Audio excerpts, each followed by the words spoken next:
Good morning, good afternoon, and good evening, depending on whereabouts you are in the world. I hope you're having a phenomenal day so far, and welcome to today's stream, where we're kicking off with the actual release version of Manor Lords. Now, previously, I've been streaming a few games of Manor Lords. You can find all of the press version games that we've played before on the YouTube channel with several runs that we've tried out, and that's been a press and creators early access version that we were given access to over at Gaming Buzz by the publisher Hooded Horse, which we're very grateful for them sending us a copy.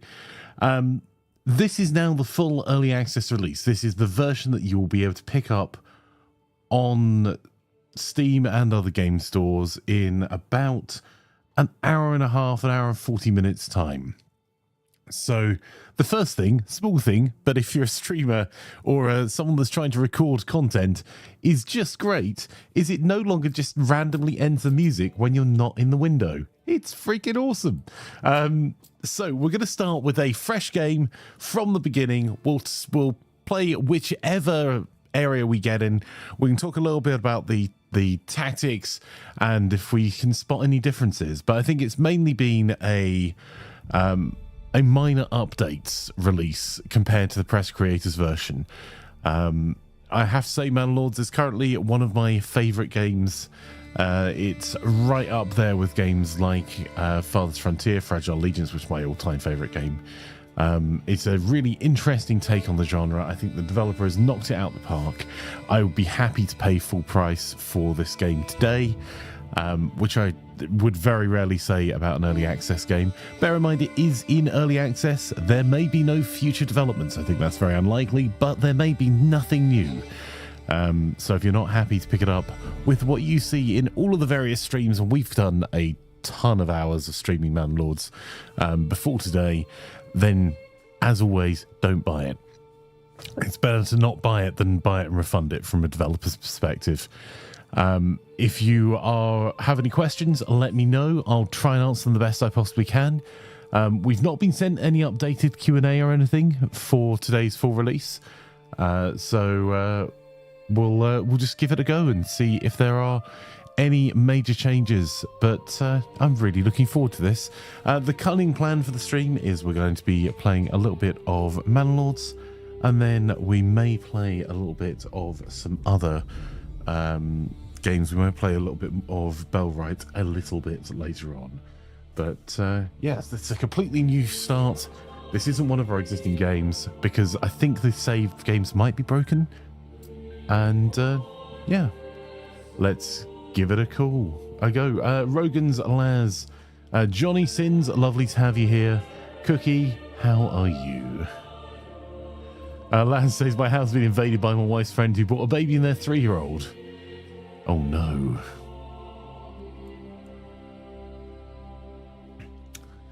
So, let's first load our custom banner and get ourselves up and running. It's really easy to do this, by the way. You just go into the app data for the game. It actually gives you the full path there, and you can put any square image in, or you can create a shield-shaped one if you want. So we've got the Flanker Knight, which you're going to be able to buy badges for soon. Support Gaming Buzz, woo! But there's also a shield creator here as with some heraldry, different colours, and we'll decide on the portrait for the day. Let's go with that one. There we go. Oh, let's go back.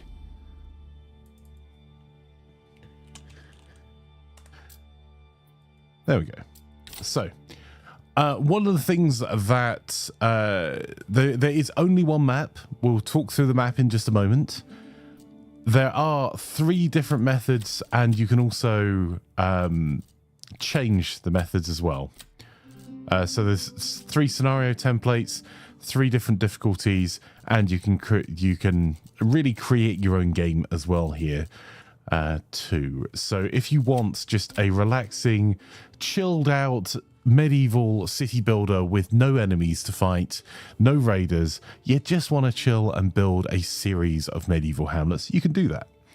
You can turn all the bandit camps off, You can either set an end goal to reach large town status to win the game, or you can just have no end goal, just play on continuously. You can also go for restoring the peace, which is a domination map mode. So you have to eliminate all the other lords by claiming their territory.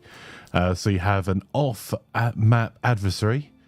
And the AI, you can change the aggressiveness from everything from being reactive to balanced to very aggressive.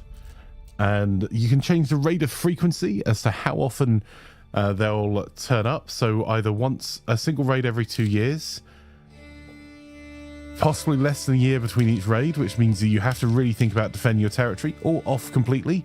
How many years before you start getting raiders in, and how many initial bandit camps there are on the map, and the spawn limit for them.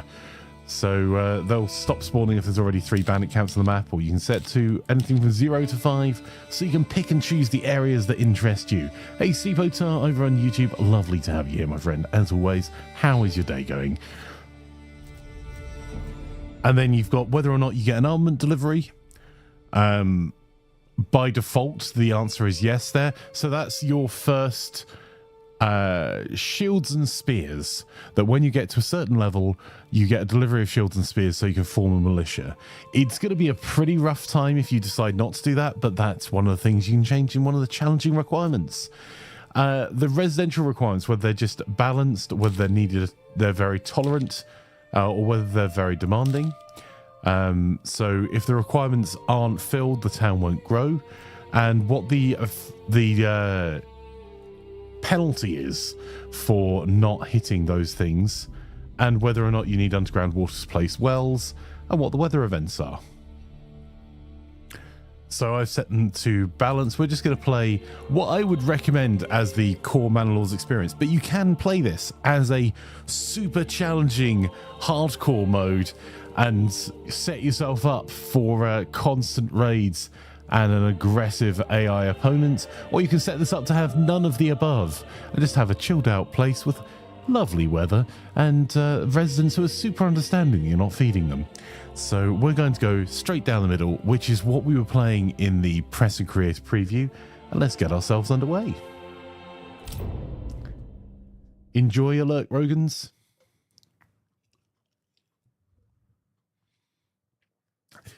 Good, thank you. Looking forward to making my own farm in a few hours. Absolutely. So just a reminder that Manor Lords comes out in, I believe it's an hour and a half. Let me just triple check. It is available, or will be available, from a range of stores. It's also on day one Game Pass. So if you already have Game Pass, you PC Game Pass, you'll have access to Manor Lords on PC Game Pass as well. And as always, there's probably some free trials of Game Pass around. So if you want to give the game a go, that might be an option as well. If you want to support the stream, if you're buying Manor Lords, you'll be able to do so by using any of the reputable retailers that we've got on our Genius link, which in YouTube is down in the description down below. It costs you nothing more and helps support us a little bit as well. So really appreciate it if you do that. No problems if you don't. And Steam telling on me. 43 hours I've played Manor Lords, which, considering we have a fairly full stream schedule, that's actually pretty impressive. 1 full-time week of work and a bit has been spent playing Manor Lords and the various versions. And it looks like it says less than an hour. Steam's word salad. This game plans to unlock in approximately less than an hour. So it may be 2 rather than 3. I will keep an eye out for it on Steam and on the other game stores. If you have seen pricing for Manor Lords on a site prior to today, or prior to the release time, you haven't. You've seen people guessing at the pricing. The Hooded Horse CEO, Hooded Horse are the publishers, have been really clear that they weren't releasing any pricing to anyone prior to the game's release. They yeah, from my perspective, if we're talking about a Western market, I would be very surprised if it fell outside the 25 to £40 mark. Most of their games, Hooded Horse, are published between 25 to £35. And I would pay full price for the game in its current state today, personally. So, yes. Nothing to do with your streaming all night or something. Hey, I didn't stream Manor Lords all night. So, here is the map. So, when you're starting, the map is going to be the same for everyone. Where you start is randomized. I think our last run we started just here. One of the wonderful things about Manor Lords, the thing that I really like about this, is that part of the challenge is the map is not balanced and it is not meant to be. Oh, this is going to be a problem though. Wow, that kind of sucks. So, some of your areas you're going to end up with rich sources. So like the clay deposits, rich berry deposits there. If they've got a little crown over them, they're a rich deposit. That's important for a couple of reasons. There is some tech. We're going to have a quick look at the tech tree to see if there's any updates we can spot there that will allow you to have unlimited resources on rich resources, rich deposits of iron or clay. That is super useful as you move through the game, but there tends to be some balance on there, so you're going to have probably terrible fertility. We'll have just a look in a wee moment. You need influence that you can get through either fighting bandit camps, or you can get through paying a tithe in food to the church, that you can then use to claim the other areas around. And there's two different money pots that you need to bear in mind in Manor Lords. You've got the regional wealth. This is how wealthy an individual region is. And you can spend this money on upgrading some of your burgages. You can spend it on trading goods. And then you have your personal wealth, your treasury. That's what you use to buy retinues. And if you didn't see the very ridiculous retinue that we had running in our previous stream, I'd recommend going and checking that out on YouTube. In the videos on demand, we built an enormous army that would make Total War blush. So, let's have a look at the tech. The tech also is impactful, meaningful choices. It doesn't look like anything's changed. Cool. Okay, that's actually pretty good.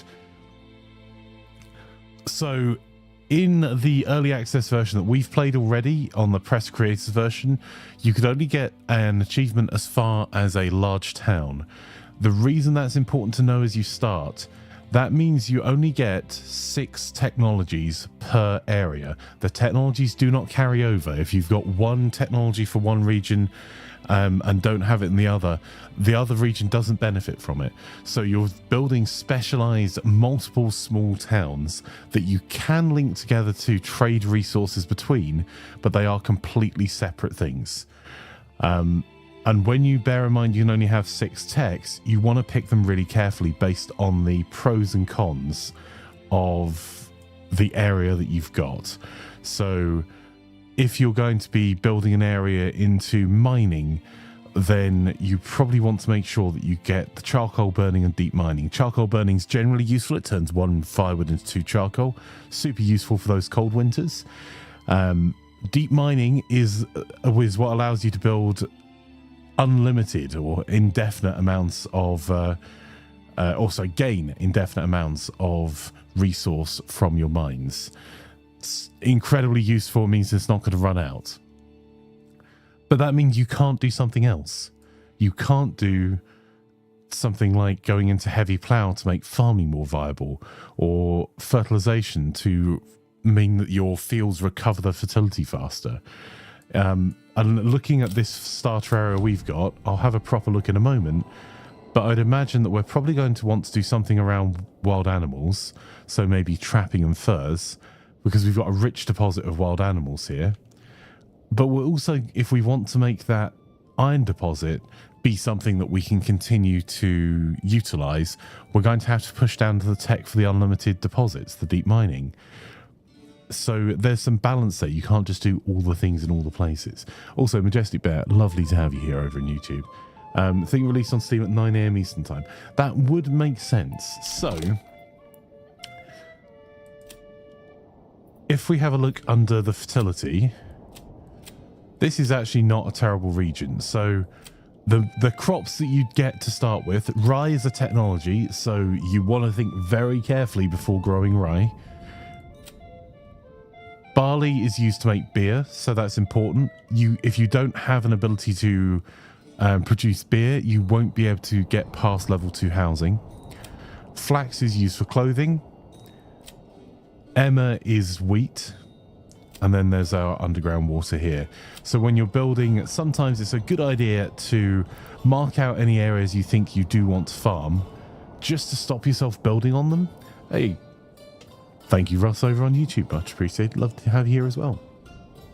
So if you want to protect some of these areas that are more fertile, then you probably want to set up a couple of farms, because farms cost you nothing set up. It's just planning out a field. There's no building work. It's not consuming any resources. So yeah, if we have a look at the tech, if we wanted to improve the fertility of our area, we'd have to use these 2 techs. That's 2 out of 6 techs we're going to be able to access.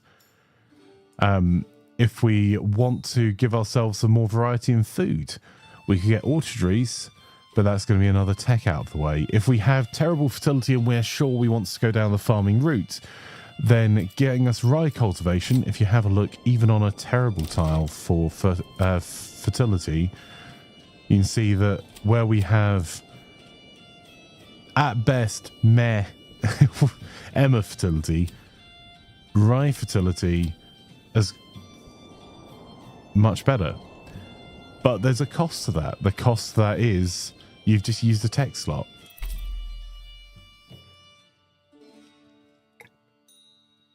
Hey Fire, lovely to have you here. So, I think that this village, normally I would like to do probably these 5 techs in one village. So that is to go down the charcoal burning, mainly because it gives us access to deep mining as a follow-on tech, but charcoal burning converts 1 firewood into 2 coal, and then giving us a basic armor making, advanced armor making, and here at the bottom, master armor making, which lets us make better armor at blacksmiths and burgages. OC Movie, welcome, welcome. Lovely to have you here. I hope you're having a wonderful day so far. It does indeed look like 20 minutes. In fact, let me check that for you. I so love, I know it's a streamer thing, but it's a playing thing as well. But when recording for the press version of Manor Lords, whenever the screen lost focus, the music turned off, and the music soundtrack to this is awesome. To the extent I wrote to Hooded Horse asking if I could get early access to the soundtrack, and I'm happy to give them the money for it. Oh, dearie me. It's so nice to be able to tab out and it not instantly have that jarring silence. So, one moment. I'm just going to get the Manor Lords press release up now. And then I'll be able to confirm what time Hooded Horse told us that it was all going to be released and when pricing was going to be announced. We've not, and also, like, as I say, any site you see pricing on is guessing at the moment. There's a reason for that. Hooded Horse CEO put together a great post explaining that regional pricing is a thing, and if they put out the pricing early, it allows speculation as to what regional pricing will be, and that won't necessarily be the same in every place, and they don't really see a benefit in it until it's ready to release. So I'm just checking if there's anything else that Hooded Horse has sent us.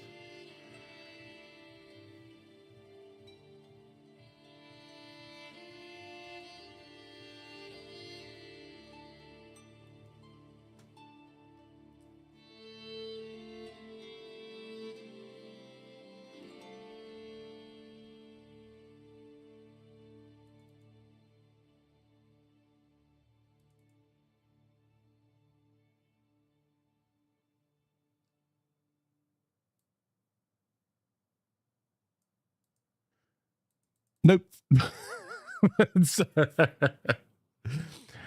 Oh, the literal statement they said it. And like Hooded Horse, I have to say, do a fantastic job of sending out press release. They have video, they have graphics, they have they normally have a guide to the early game, which, you know, I don't read, but is super useful, is really helpful. The first line of this press release was, Manor Lords will release into early access for PC on April 26th via Steam, GOG, Epic Games Store, and the Microsoft Store. It will also be available day one via PC Game Pass. And there is also coming to Xbox Console and Xbox Game Pass soon. Steam says less than an hour for me, says OC Movie. Awesome. But just says, I've been looking at your channel for about a week now, and I've got to say, we're on the best channel ever. So much writing content. Wish you the best in your YouTube endeavor. That's incredibly kind of you, Majestic Bear. Thank you so much. It means a huge amount. So, what are we going to do here? I'll let you, do we want to specialize in our first area into armor, or do we want to give ourselves a few bonuses in another direction? So we could get trapping, which would give us a passive income of meat. We could get advanced skinning, doubling the amount of meat harvested by hunters, and pelt extraction. So we could potentially keep up with meat production, which has always been a problem with all of our Manor Lords towns. The meat production seems a bit iffy.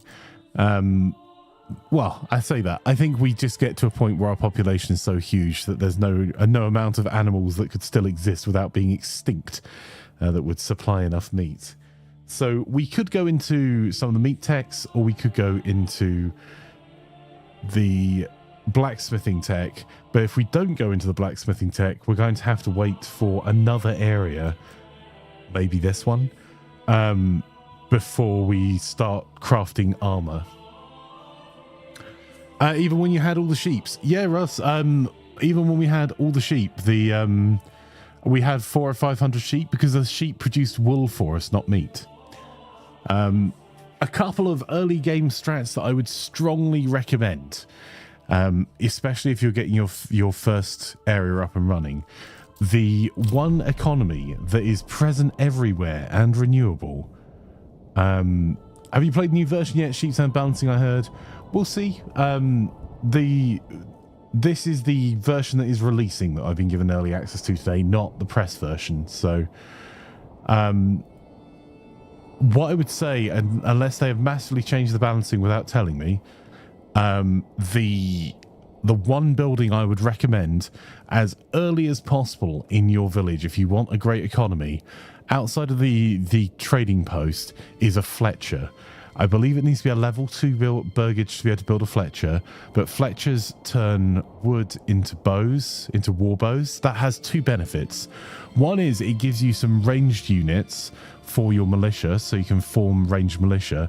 The other is you can export the bows, and we were making thousands and thousands of silver from exporting bows, and it really carried our early game economy. And that can be really important because you may also need to set up a trading route, which you need to pay for importing barley. For example, here we have no barley facility, so we are not getting upgraded past tier 2 for burgages unless we import barley. So if we want to import barley and we don't have a second city built yet, we're going to have to pay to import barley. So exporting warbows and importing barley is a balance that lets you have a constant supply of beer. Fire says, I'm lurking. I forgot to buy red pepper earlier. I might have played a few hours Bellwright this morning. We'll play a little bit of Bellwright a little bit later on. Cobbler's also really well balanced. Absolutely. Great call out, Steve O'Tart. So the other two buildings to kind of get yourself started towards tier 3 that I would recommend, if you I was going to say if you have a rich hunting spot, but really anyone really needs to get themselves a tannery. A tannery will turn the animal pelts into leather, and leather counts as clothing without you doing any further manufacturing process on it. Also, if you add the cobbler will turn that leather into shoes. That now counts as 2 different types of clothing available on the market, leather and shoes, which means you can upgrade to tier 3. So you don't have to build out tailors, you don't have to build out the supply chain for that, and the flax in your village if it's really not suited to it. And I've got a standard setup that I will begin. So we're going to build up our town, our manor, and when ready, press our claims towards regions owned by our opponents. Once a claim has been pressed, be ready for battle. How about a no farming run? I don't think that would be that impactful, Russ.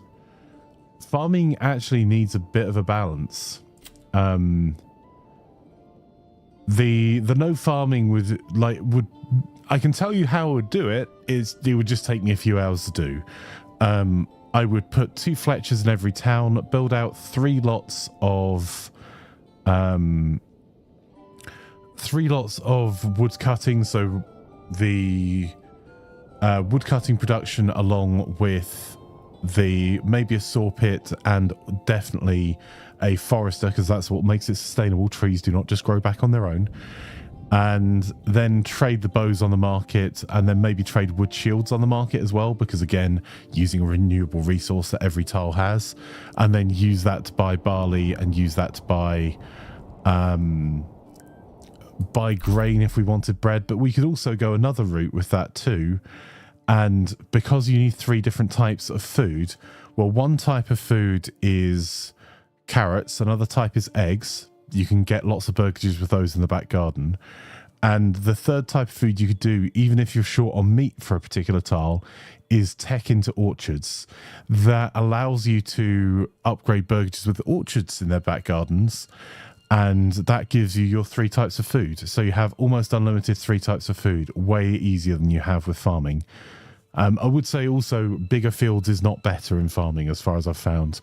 Lots of 1 Morgan fields or 1.5 Morgan fields seem to produce far better, even at low fertility, than much larger fields, because your villages are more likely to finish the work. Does that make sense? So, I suppose, let's get ourselves started. I'm really excited to play. So I think I'm going to take my own advice a little bit, because I'm forgetful. Right. Let's just skip all the tutorial. I'm going to look for our fertility is pretty poor all round. I'm not going to be farming any flax here. There's not enough fertility to make it worthwhile. I think we're going to have to try and import barley. We could try doing a small barley field just somewhere, but I don't think it's going to be particularly worthwhile for us. And we have fairly limited fertility here, so the fields are going to dictate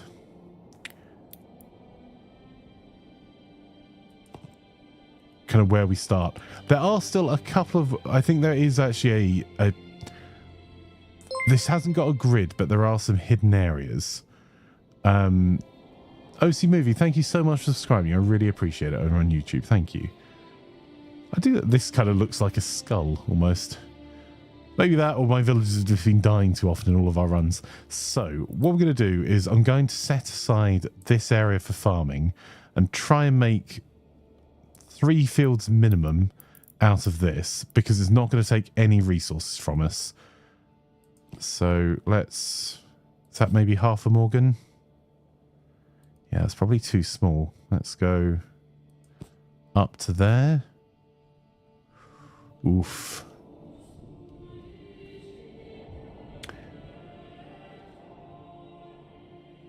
Also, I don't think I'm going to get...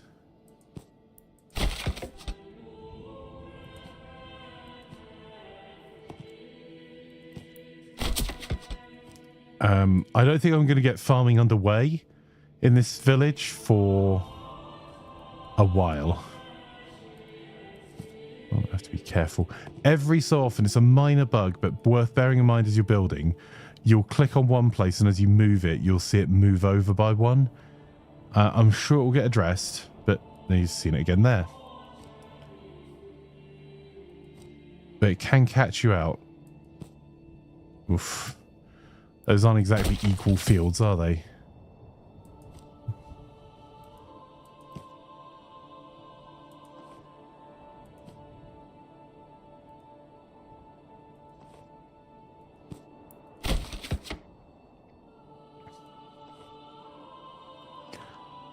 I'll do my utmost to make this look a bit better a bit later, but for now,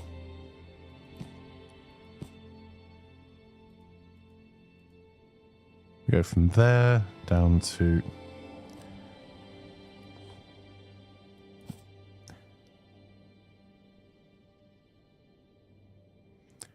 all right. So when you're setting up fields, I'm not going to use these for now, but make sure you go on and click crop rotation in all of them. Allowing your fields to fallow or putting sheep on them while they're fallow is what allows your fertility to recover. If you just use a field year after year after year, the fertility of that field will nosedive. Also, we learned some lessons about raiders coming to us. So we've got 2 signs here that raiders will just enter the map on, as well as the problems with bandit camps nearby. So we're not going to want to put too much too close to the very edge, I don't think. And we need to set up our hunting area. I think we'll do over here, the berries over here, and we'll do forestry maybe over here. So where does that leave us for our town? A bit stuck. How does here look? Actually, where they've placed...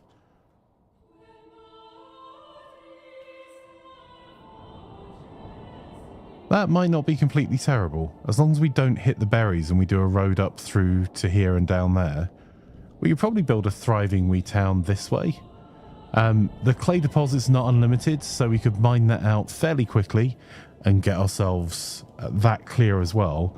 And we could build a fairly massive town over this side. Let's just have a look at the fertility again. Of course, other areas with high fertility.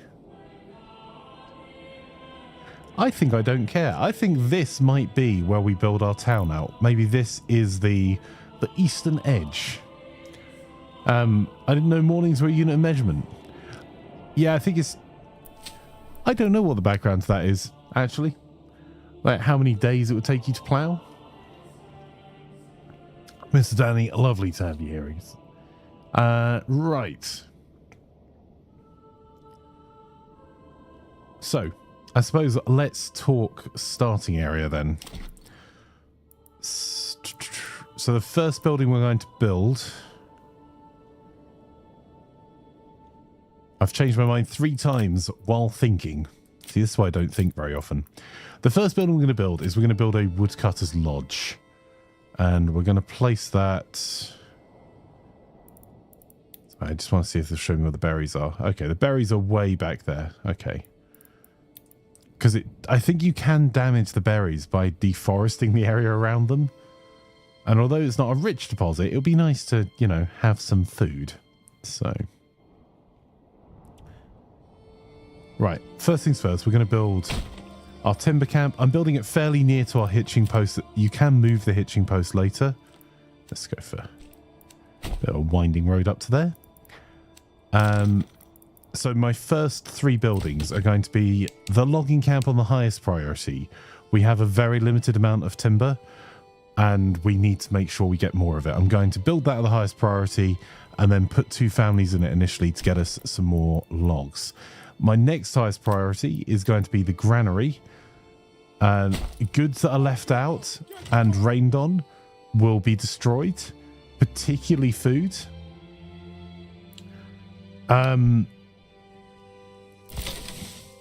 The only thing is you upgrade the campsite, you then... I don't know if it's still present in this version. Those people will never move out of the campsite. They will always be unhappy. And you're kind of stuck there. So I'm going to ignore upgrading the campsite. You can do it. Can't be upgraded or expanded, may cause a small loss of approval. Best suited as worker accommodation for outposts. So, We've got our logging camp going there. The next highest priority is going to be the granary. We'll stick that on very high, and we'll dedicate a family just for a few moments to get the bread in, because if it rains, we will be out of food very fast.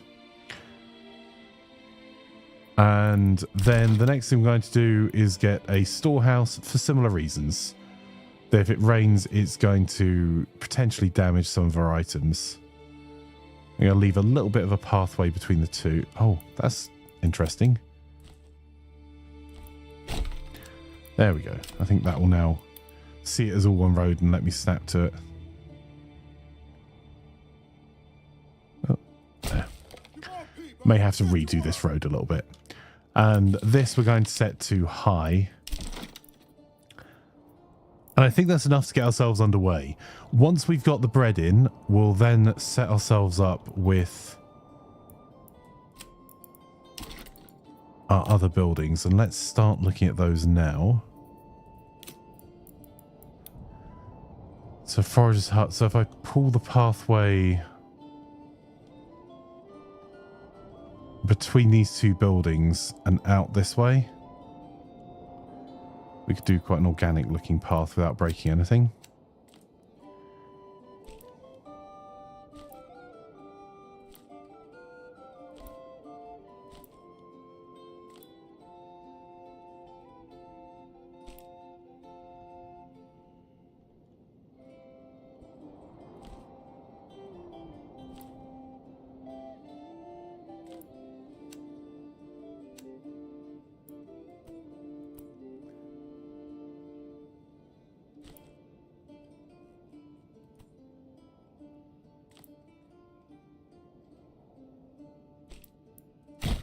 Okay. Got a wee circuit in there. And we'll build the hunting lodges pretty quickly. The other two things you're going to have to build, you have to build a food building. So we're going to go for hunting lodges, ideally 2, so we can get berries. That's great. Bear in mind, berries are only available in the spring and summer. And then we're going to set ourselves up a firewood cutter as well. And if you don't want to just destroy all of the forest, you need a forester fairly early days.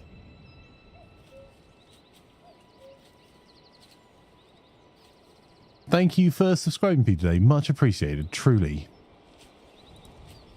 I hope you're having a wonderful day so far. Okay, so we're going to put 2 people into the logging camp. I'm just going to let them build these. If everything's urgent, nothing's urgent, as in all things in life. So I'm just moving the urgency up of the things we want to build. And we want to try and get the negative modifier removed as quickly as possible. $34.99 with 25% off. That is the price, says Russ.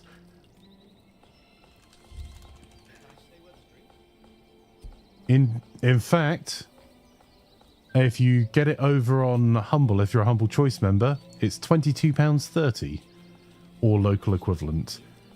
So if you want to if you're picking up Manor Lords, you want to support the stream at no extra cost to yourself, you can use any of the retailers there. But $34.99 is the release price. I think we called that yesterday.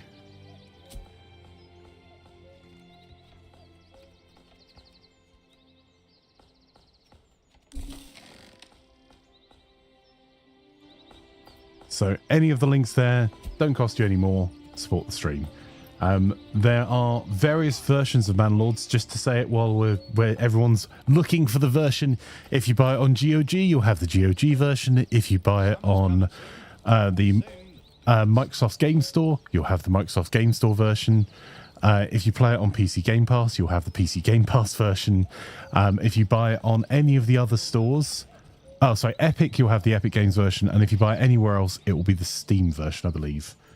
In fact, I've just confirmed with 3 of our partner stores, and they're all selling the Steam version. So if you buy it on like Humble, then it will be the Steam version that you get. But Humble is the cheapest price at the moment if you're a Humble Choice member. It's $26.24 if you're paying full price or local equivalent.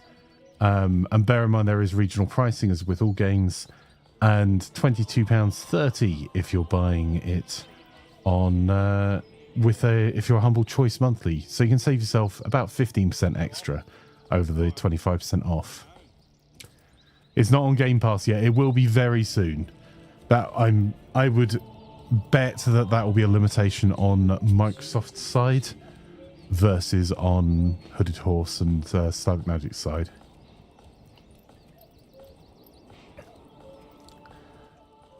Yeah, so if you want to pick it up on Humble, and so the Genius link that I'll post so everyone can see it, it's already in YouTube in the description. There's a direct Humble link where if you're buying through Humble, you also support our stream charity Water Aid at no extra cost to you. Yeah, it's not a huge game, Doc. So, yeah, the cheapest place to buy it at the moment is, in fact, let me see. The cheapest place I can find is Humble if you're a Humble Choice member.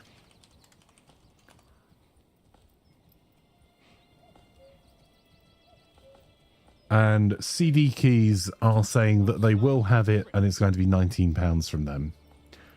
I think that is not correct. I think they gambled at the price being $24.99. We'll see when it actually has a buy button. Anyway, right, ladies and gentlemen, boys and girls, let's get ourselves set up.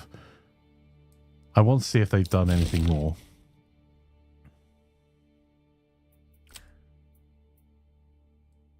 I don't have any. I require silver for my endeavors. I can give me the money. We're not going to write back to him. Okay, so what we've done so far is we've set up a granary. We're going to put a family in that to hope that it doesn't rain and we can get our goods in. We're going to put a family on the storehouse. That leaves us one family still for building. I'm going to build the faraway thing first. We're going to keep getting a negative for homelessness until we get homes built.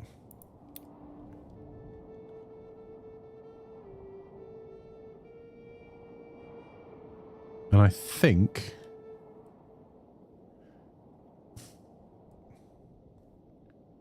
we'll do that. So you can see by putting 2 people on the logging camp, we've already increased the amount of timber that we have available.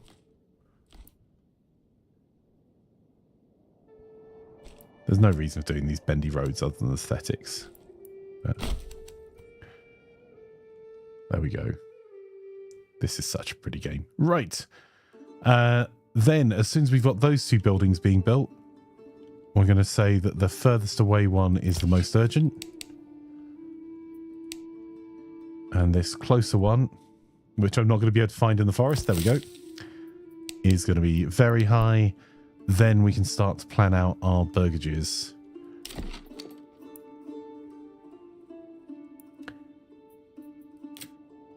And I think,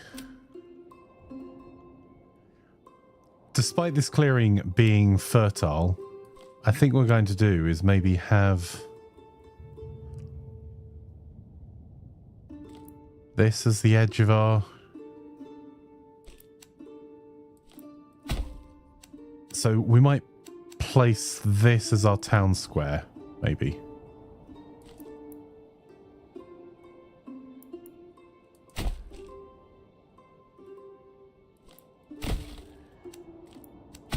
There we go. Right. So, also, if you are playing Manor Lords, as now it is releasing and everyone's downloading it like mad people, quite rightly so, please share what you've made in the Discord over at discord.gg/unflanker. The link's down below on YouTube, or you can put !Discord in the Twitch chat. Yeah, I'm super interested to see how you build and see what I can learn from you guys, because I've only got 40 hours experience. I'm sure there are things I've missed. Talking of things I'm missing, where's stone? Oh, it's all the way over there. Okay, that's not world ending. So I'm going to build some of our burgage plots. And I'm going to just put 2 of them. I'm going to do a mid. Oh, that's rough.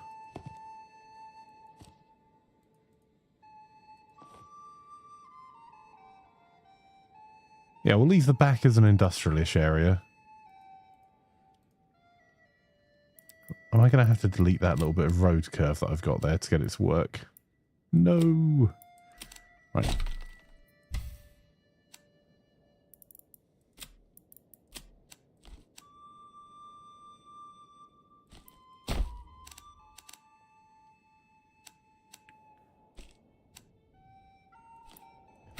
Move it out a little bit more. I just want to get my first plot down.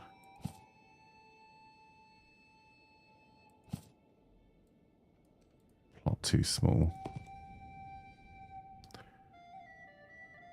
Oh, I like big plots and I cannot lie.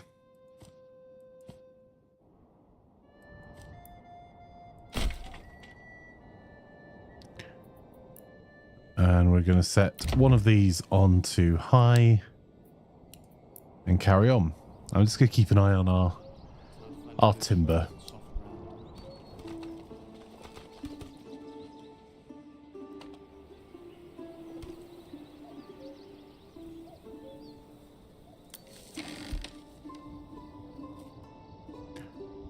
Right. All our food's in the granary. I'm going to take a family out of the granary. I'm actually going to put them onto the hitching post to make that more effective. So instead of what that does, as far as I can tell, is that instead of everyone that coming to go and grab the ox when they need it, this person constantly moves things around using the ox. Oh, bad words. Fresh coffee made by I'm a flanker. Message. This is a message to flanker. Please make sure to drink your coffee. Also donating directly to Sir Flanker since Steam was the cheapest to buy Manor Lords.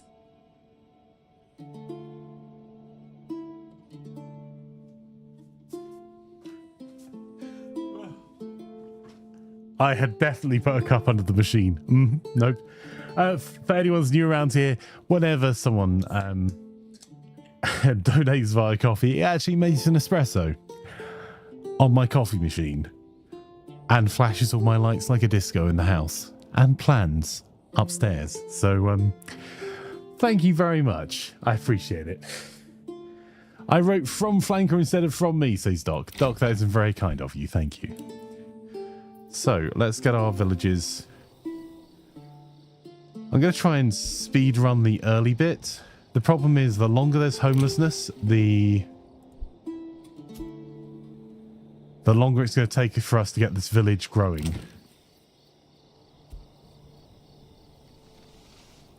And we've built some areas that are quite a way away. There's a forager's hut. And there's our hunting camp. How much right, we've got enough timber to build the houses. I'm going to take an extra person out of the timber. Got 3 months food. I'm going to put a person into the foragers to take advantage of the berries while they're there.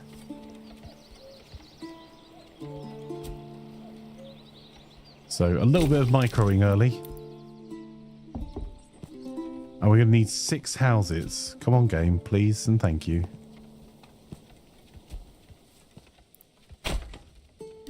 There we go.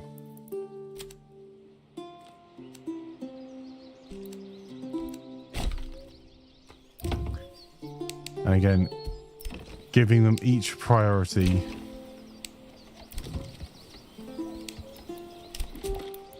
And the reason we're building 6 houses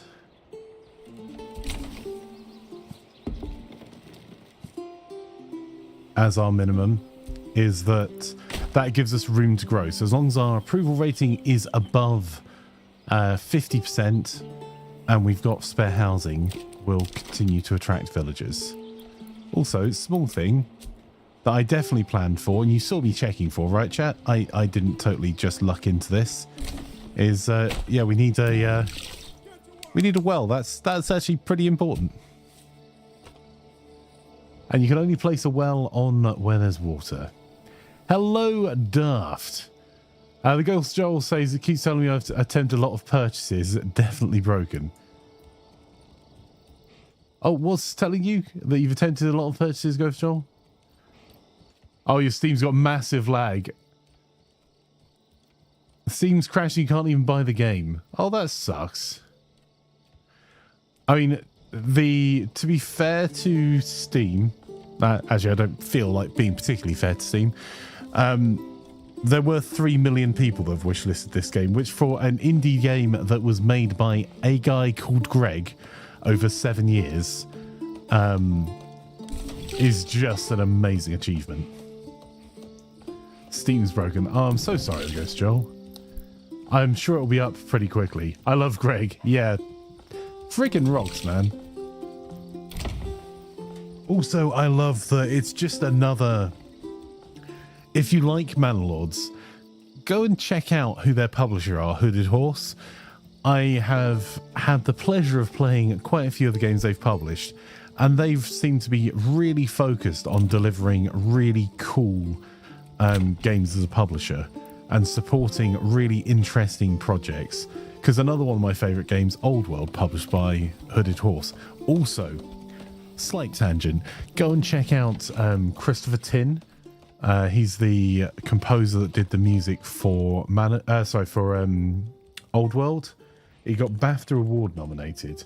How cool is it? We live in an era where you have indie games having BAFTA nominated soundtracks. That freaking rocks.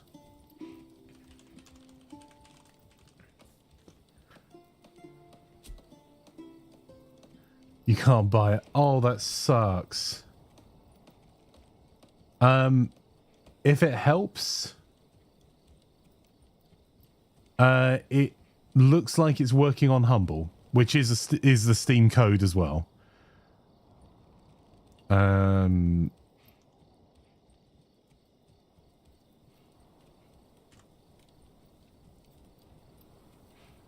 Steam still doesn't have, sorry, Game Pass still doesn't have Manor Lords, so I'm guessing I'm gonna have to buy it. Well, there are all of the places outside of Steam. I'll repost it. Sorry, Twitch, you're going to see this twice because YouTube doesn't see it, although it is down the description below. Those are all the places that are selling it.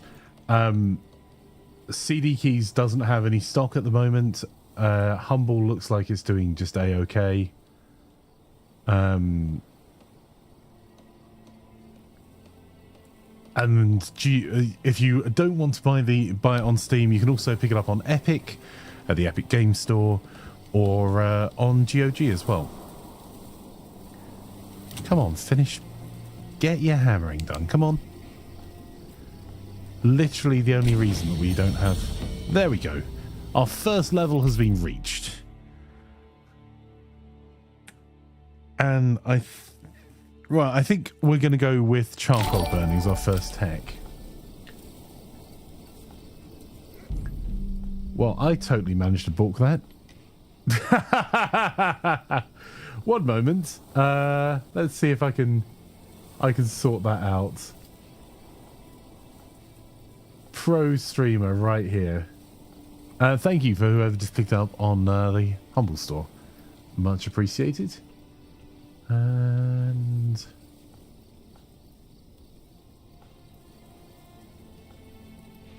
I am working to solve the alert box.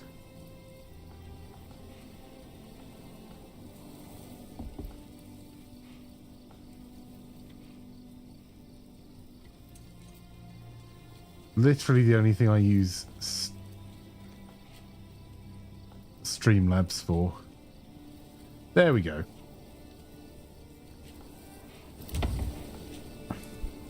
Majestic Bear says, I'll just watch you play for a while. I'm pretty patient. It'll sort itself out a bit. Yeah, it's not world ending.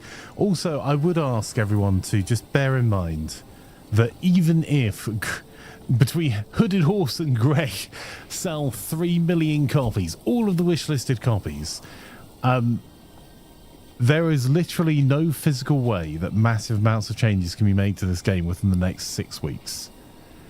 Because even if you could go out and hire developers, and there were developers begging for jobs that definitely work on exactly the same code base as you, it takes 3 to 6 months to get a developer from being onboarded to actually producing work and not detracting from your core time. And also just things like, I've just recruited for a developer recently. I had 200 emails on a fairly small job post to get through. That took me half a day to get through. Imagine all of the feedback, the forums, the everything that Greg's going to get in one day from all of these players playing the game. So you have to be happy with what you've already seen and what we're currently playing right now. There's not going to be huge drops constantly from here on out. And Greg's done a really clever thing where he said that he will not have a roadmap initially. That's a good idea. So many games promise a roadmap, and what actually happens is you release a game and then you go, oh my word, I didn't realize there's a 1 in a million bug that's now happening because 3 million people have bought it 3 times every day to people that does X or Y. I'm going to address that. Or actually, now I've seen how people are playing it, I need to rebalance this because otherwise it's going to break the way the game plays. So giving yourself a wee bit of space to say there's no roadmap yet. We're going to just make sure everything's working. We're going to make sure that everyone is as happy as they can be, and we've done any kind of critical development tasks, and then we'll get back onto a roadmap is the right move. Steve O'Tar says, I really hope he makes a packet from this. I truly do too. Being an indie dev is super hard. The average indie developer, I think the average sales on Steam for an indie game are 16,000 a year. The average developer costs between 50 and 130,000 a year. So if you pay yourself the going rate as a developer, like really, you've got a month or two to make a game, get it out there. Hey, physics. Confused why it costs more than Steam, though. On my Steam, hang on.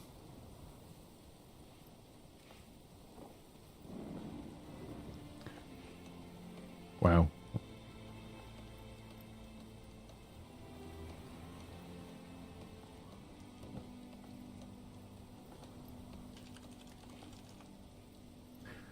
Steam says it costs £26.24 for me.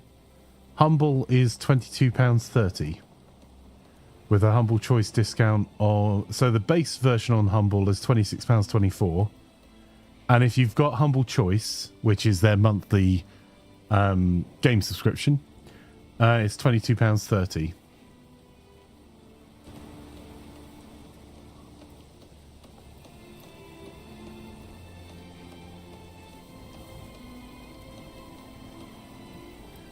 Callum says everywhere's Australian dollar 45 pretty much for me. That makes sense.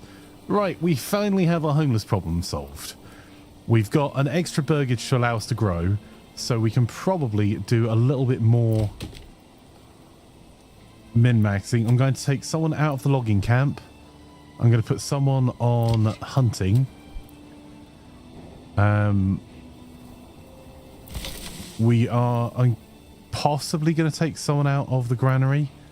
It is clearly, this is set in Wales for us. Look at that rain.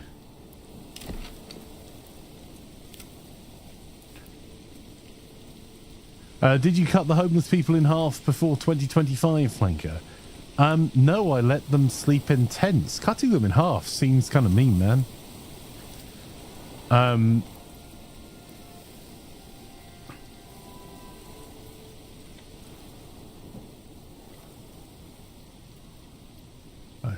Braxia says, you're in the valleys. Listen, boy, there's nothing wrong with the valleys. It's a proud area. Many men working in the mines, powering a nation.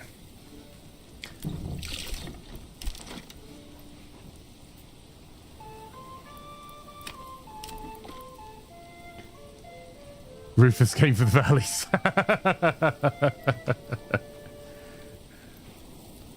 Probably explains a lot. Oh dear. Again, for those who don't know, I live in South Wales. I'm actually Originally from Scotland, I've lived in all over the UK.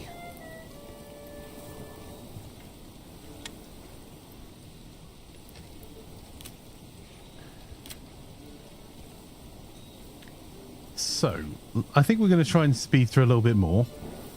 There's a couple of things we can do. So, we want to upgrade our burgage plots as quickly as we possibly can. We are going to need more logs for that. And we're going to need a fuel supply store, food supply store, and clothing supply store. Well, you know, the first thing you need for all of the above is a market. So, let's build ourselves a wee market. And bear in mind, we're going to expand this away. So... I think we might build the market on this side, maybe?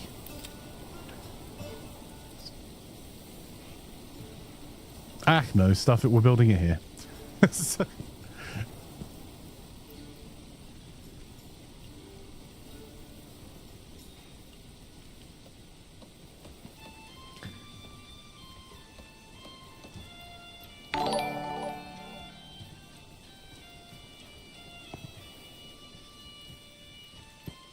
Thank you so much for purchasing on Humble. There, one day Streamlabs will sort its events out.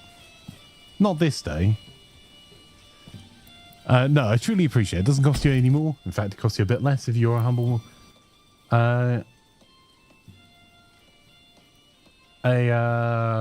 Humble Choice subscriber. So I keep wanting to call it Humble Monthly or Humble Bundle, but they don't call it that anymore. It's now Humble Choice. But very much appreciated. Thank you. And I'm going in to sort that source out now.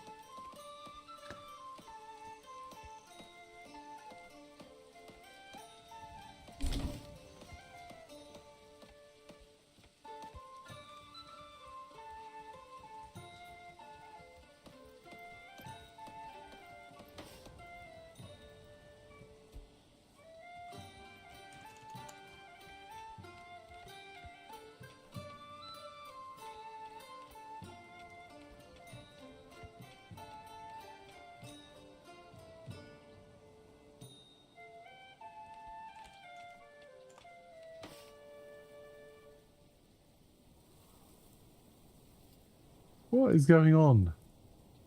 This alert box.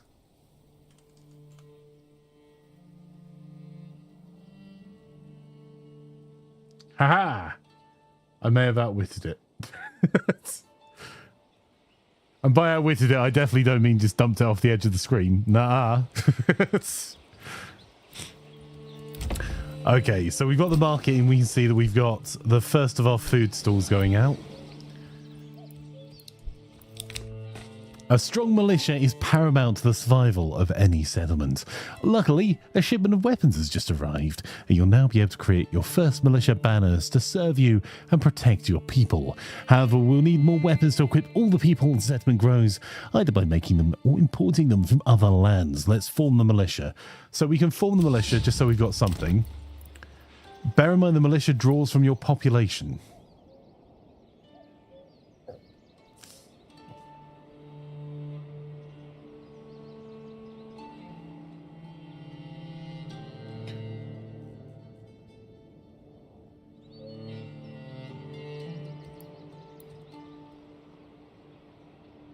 So, the next things we're going to do, I'm going to build, think about firewood soon, but we're not using very much fuel at the moment.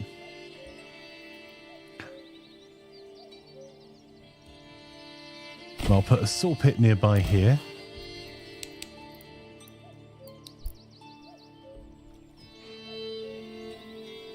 Merthyr Tydfil. Merthyr has been a up-and-coming area that's just about to improve for 20-something years.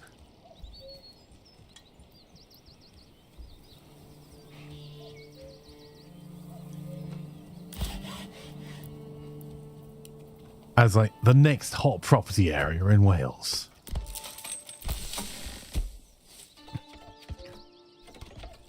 So what I'm doing is I'm going to build the church to improve our approval a little bit. We're going to have to min-max a little bit until then.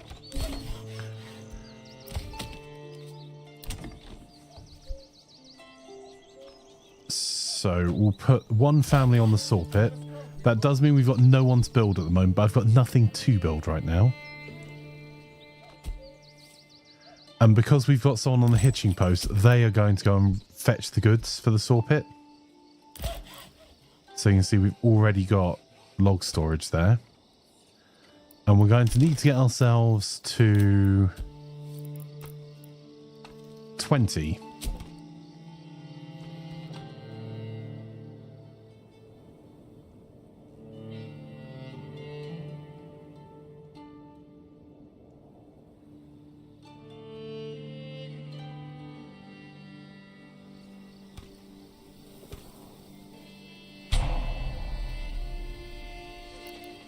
They're starting to use fuel.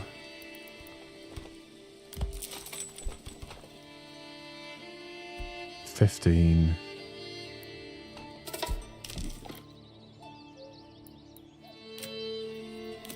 So, Woodcutter's Lodge is going to be the last of our wood buildings. Over there for now.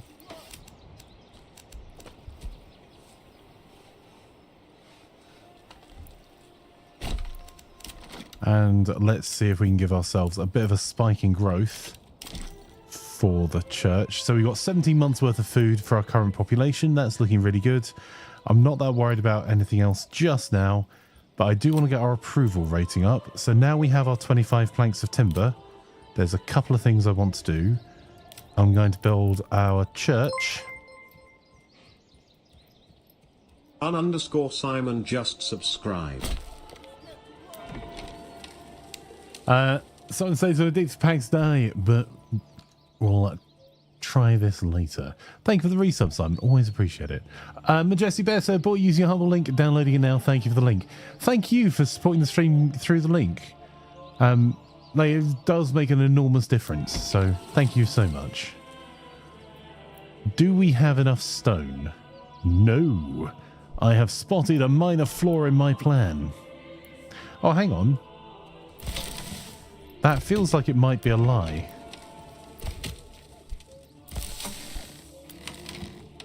Yes, we do have enough stone. So we don't have any stone left now that's not allocated. So we should be able to get this church built. So I'm going to take the person out of the saw pit, and their highest priority in life is now the wooden church. But we are going to need to get stone before we're able to do very much else. And let's just build ourselves the outline of a street. There we go.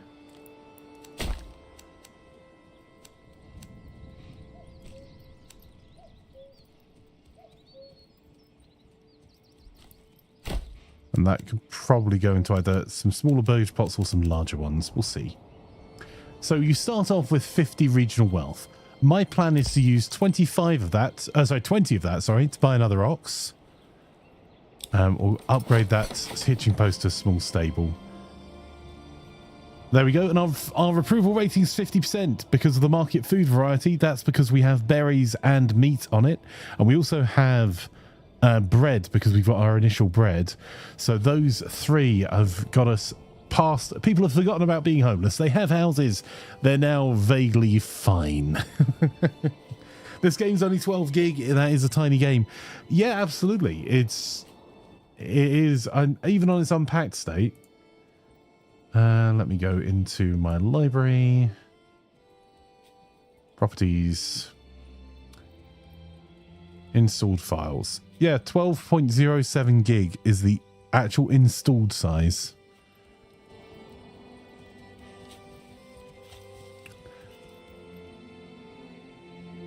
I mean, much like we discussed about some other recent releases, about just being the right size of game, I think that I think Greg has some super ambitious plans for the future, but if we got no further than we have today, I would be super happy as a really well-focused game. there's already enough challenge and replayability that I've played 3-4 playthroughs. After you were saying the new build today seems to have fixed some stuff already. Yep, the they've allowed playing music in the background. I'm so happy. I think my contact at Hooded Horse has probably got so many emails about please allow us to play music while the game's not in focus, because it is so jarring, particularly if you're streaming or recording footage for a YouTube video. As soon as you tab out and it just completely cuts the music off, it's like, and that's the problem, because I need to be able to type back to you guys in chat, share links, just do simple things like change the massive bit that said humble across the center of my stream for some reason. All of those things.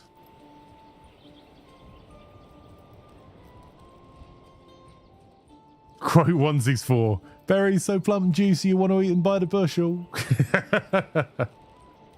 I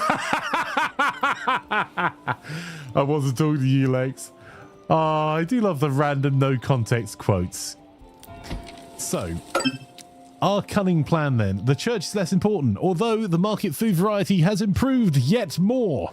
So we're now in positive approval. We'll now start growing. Once you've got a village to a point that you have positive approval and you've got a bit of food behind you, you're just then like carefully managing. So although we built the farms and areas to make sure that I didn't build anything else there, we're just not going to be using farms for the first year. Because by the time you get everything built up, so now we've built some basics, we've got some extra living space, we're now in July, we're not planting, harvesting, getting a decent return out of things, and also then milling it to make it into flour and then baking it in the first year.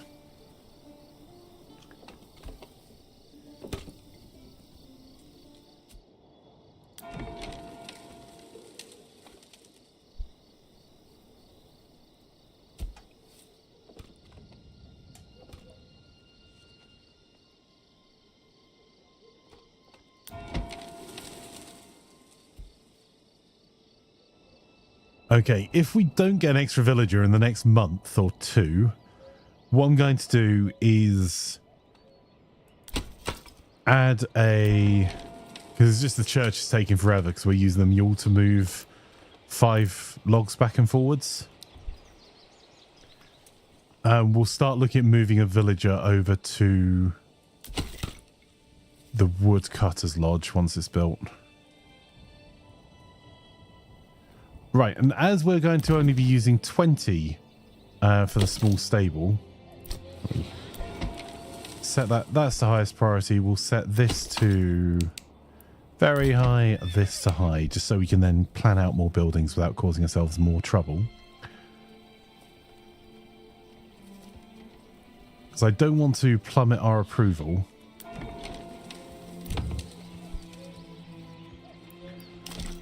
What we need for our manor.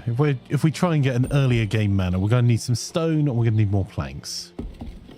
Oh, there we go. That's our first new villager. So I'm going to leave them unassigned just for a wee minute. Because then that means we can get the building work done faster. Any unassigned villagers will do the constructing.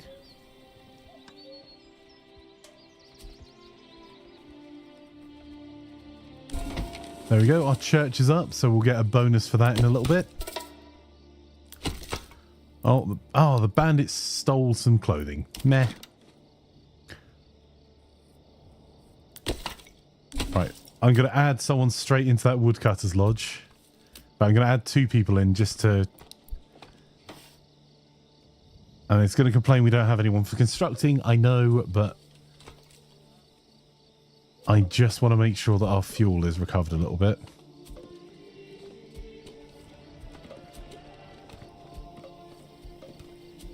There we go.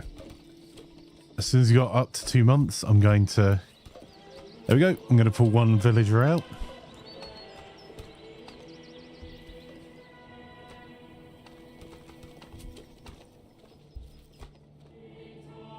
I think winter's going to be a little rough.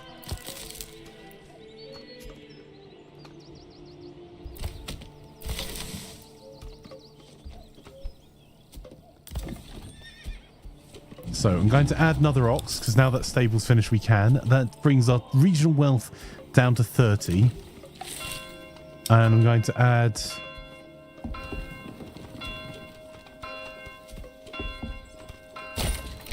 two vegetable gardens to help keep some variety to a couple of these burgages. And that's another family, so it's time to build another house, or 3.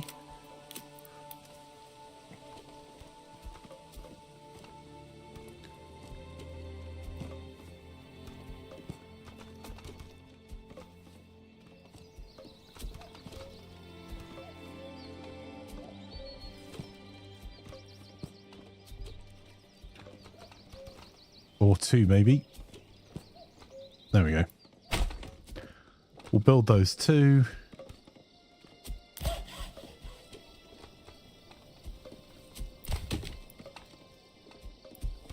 And put 1 person back into the logging camp now. So there's a little bit more active management in your year 1. Okay, and the last thing we need is a clothing supply store. So what we're going to do for that is go into our industry tab, pick the tannery, and as soon as we have enough logs, there we go, tannery is going to go there. When they add smell in, I bet the tannery's not going to go there in the future.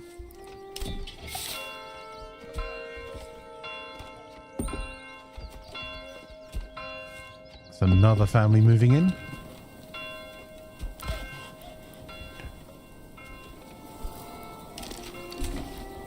Right, it's going to be a little bit of a schlep to go and get this.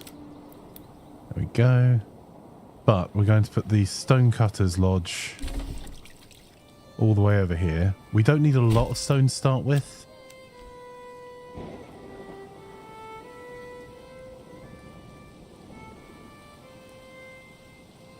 In fact, let's just... I quite like that, actually. So I might curve it more on the other end. The bandits are stealing resources. We don't care right now. So we'll add 1 person to our tannery. And then we can... Got 9 houses. We'll build...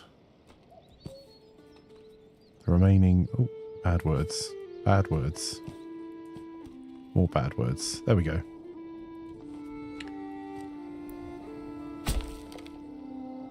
Another 2 houses there.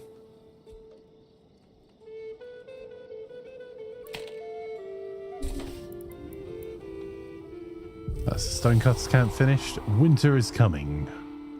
And we're going into winter with 16 months of food and 13 months of fuel.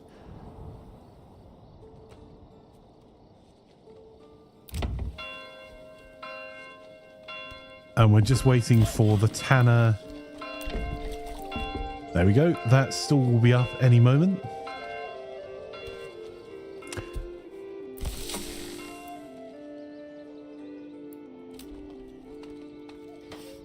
I'm actually going for a more logistics build than I thought I was this time.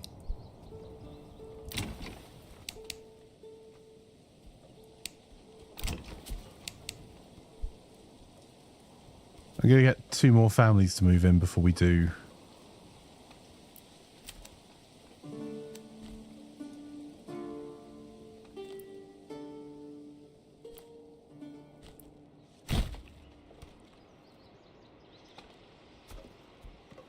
Too much more.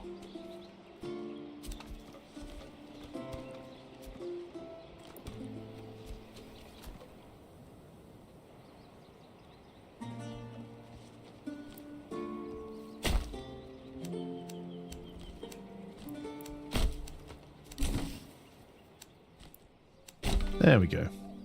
Time to learn how to play this, says Physics. Doc says, well, if you're learning how to play this, why are you here? No, he's saying he has to learn how to play this because he has been here. He's been watching these streams and has no idea because the streamer is terrible.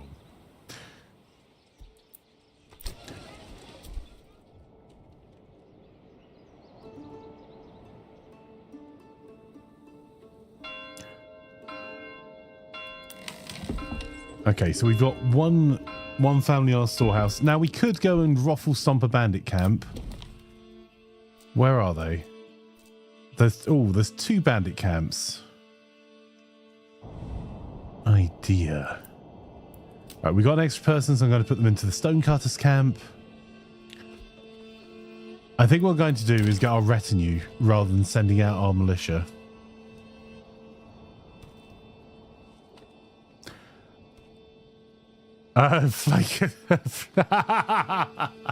Physics says, I don't take advice on how to play games from Flanker. What kind of a noob do you think I am? Love you too, guys. Doc says he's been learning how not to do it. As I always say, I'm not completely useless. I can be used as a bad example. Right, the bandits keep stealing resources, but none of it is really problematic for us right now. What we can start to do, though, to increase our town wealth while we're waiting. I need 3 more families, maybe? Oh, actually, that might be enough. Administration. Yeah, 15 stone is going to be enough. I'm going to pull them out of the stonecutters camp. That'll do.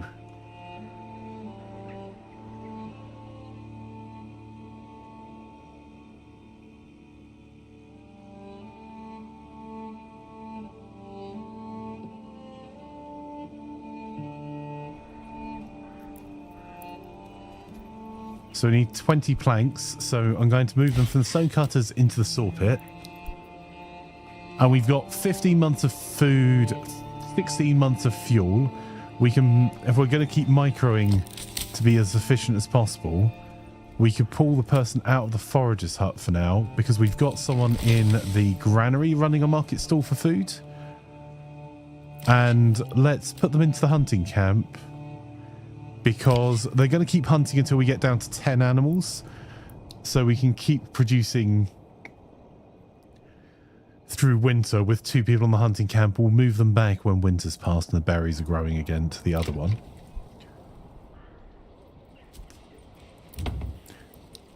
And we can start upgrading some of our burgages, because we now have access to everything. We now have access to water, the church, a fuel supply stall, 2 different types of food, and clothing, which is just the leather.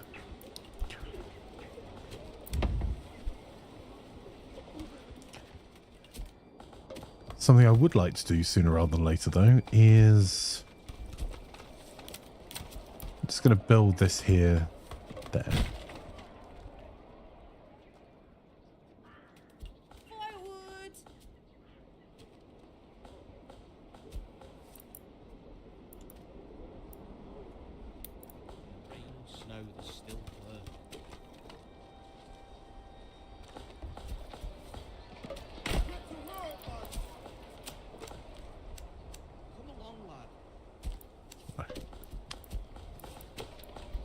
For any gameplay reason, just for aesthetics, I want to curve it. So it looks more like a desire path that people are walking back and forth to. And a forager's hut maybe there.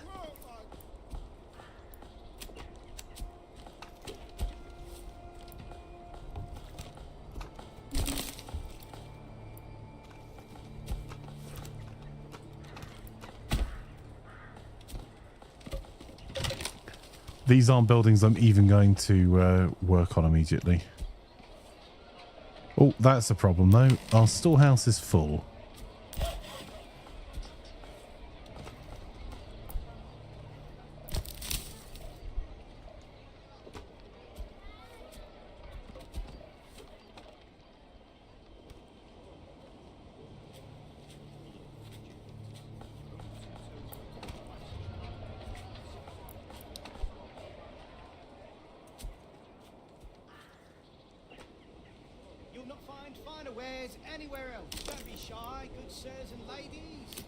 I think we're going to build some more residential down this way.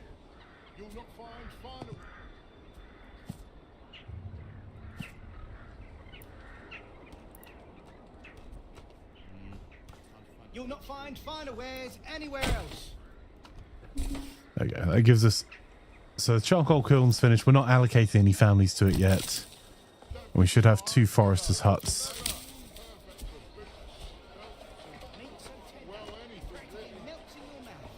Come and see for yourself.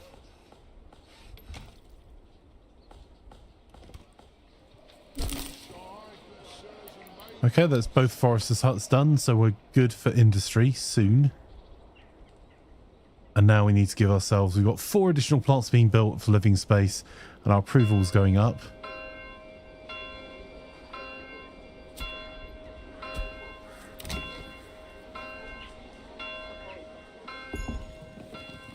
There you go, another family started moving in, so that's all of our housing full.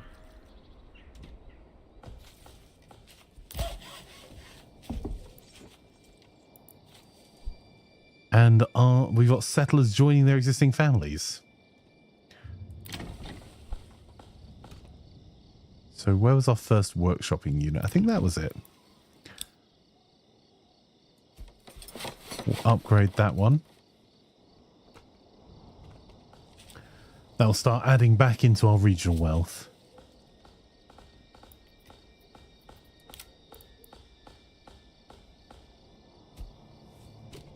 We're just waiting for our planks to catch up.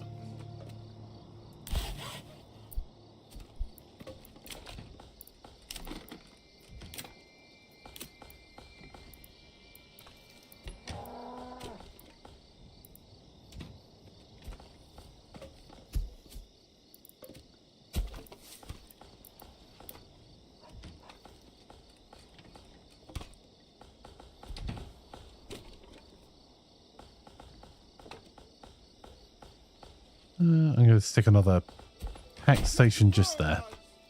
So that'll become a stable. I'm trying hard on pushing on the logistics focus.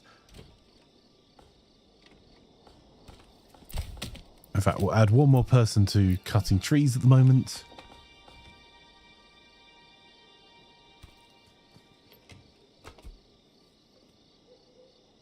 There we go. Slytherin are taking over the development of battle sectors, says Braxius. Oh, really? That's interesting.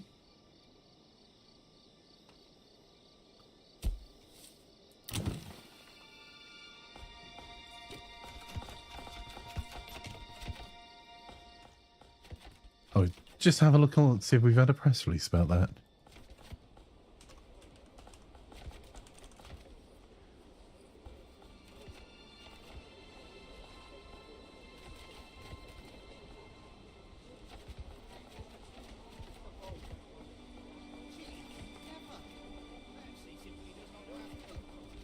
Indeed we have. Slytherin take on the future development of Warhammer 40,000 Battle Sector. The leading strategy developer has acquired the rights to the game's engine and will soon announce future plans for the franchise.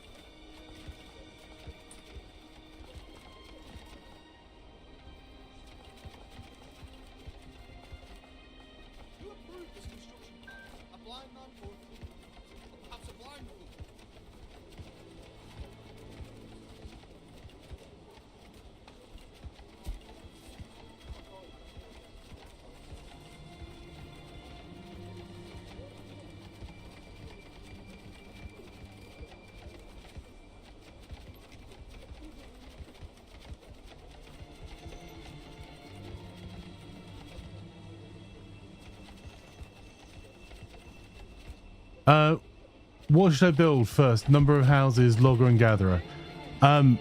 First things I would suggest, physics, is the logging building.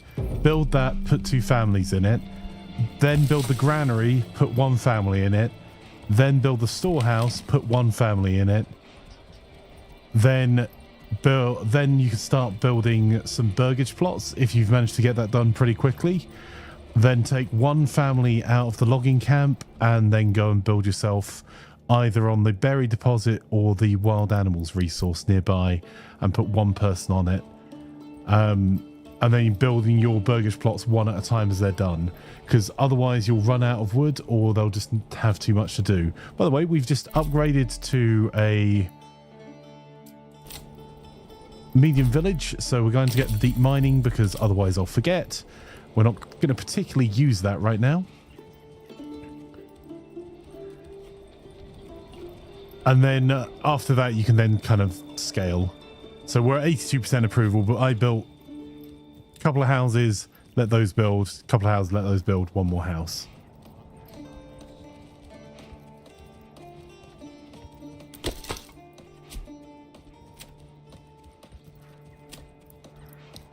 They can't live in production houses. You're just allocating to them. They still need a house. But they can live in the homeless camp for a while.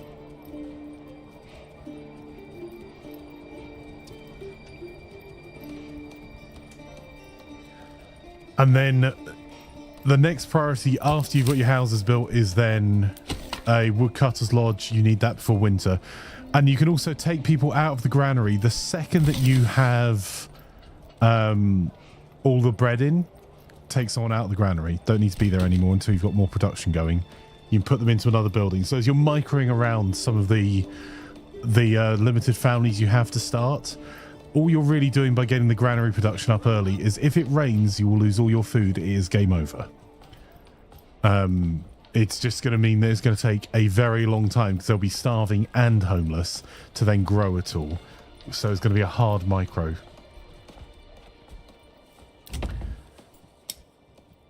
There you go. And there is our Fletcher's workshop. So set up our first, and this is a renewable resource as long as we get someone over there. Now, when you set up the workshops, you'll notice we've lost an unassigned family. That's because, let's move on from there. When you give them a specialism in their burgage, they are no longer available as a general pop. They just work as a Fletcher. They don't work anywhere else.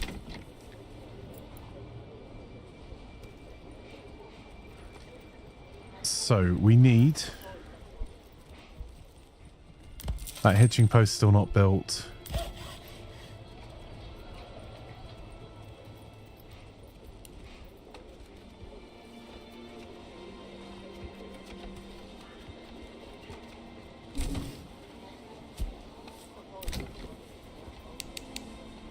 Gonna actually give a very high priority to building of extra houses because we've got all the families at the moment. There we go, 13 houses. We've now got 2 spare families.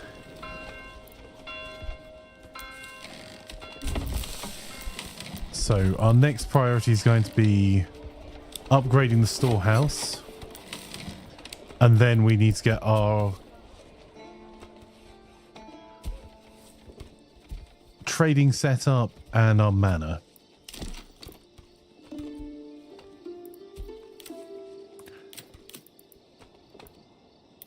So we can set our manor down here. So we're short by 12 planks at the moment.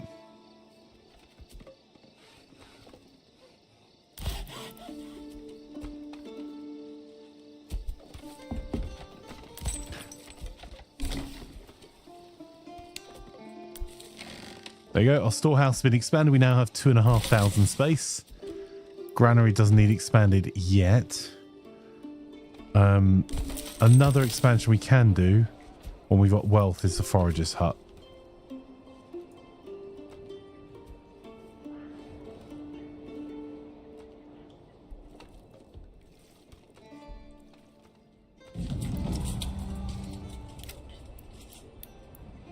Okay, we've now got 3 bandit camps. We're going to have to do something about that.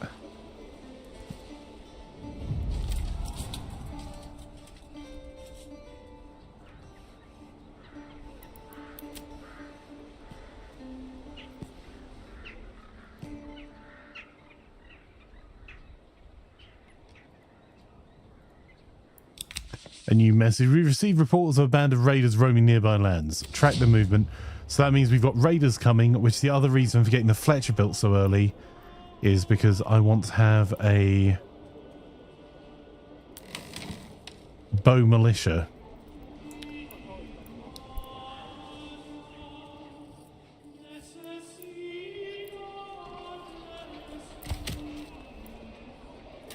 Gonna put an extra person on logging.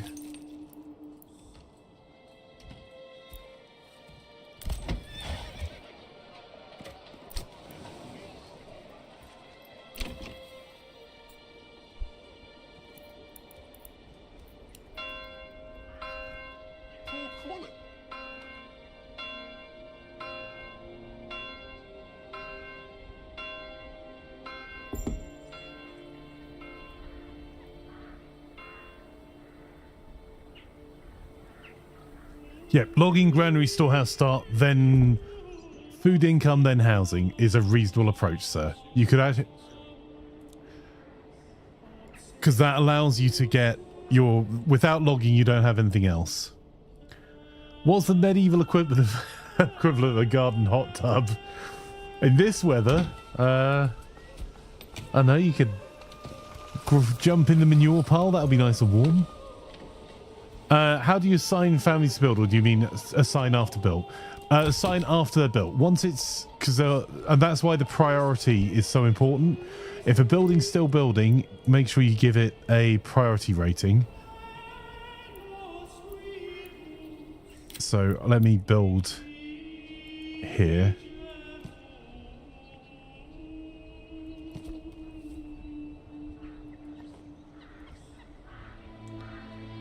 Wow, it does not want to build this if I build it from that side.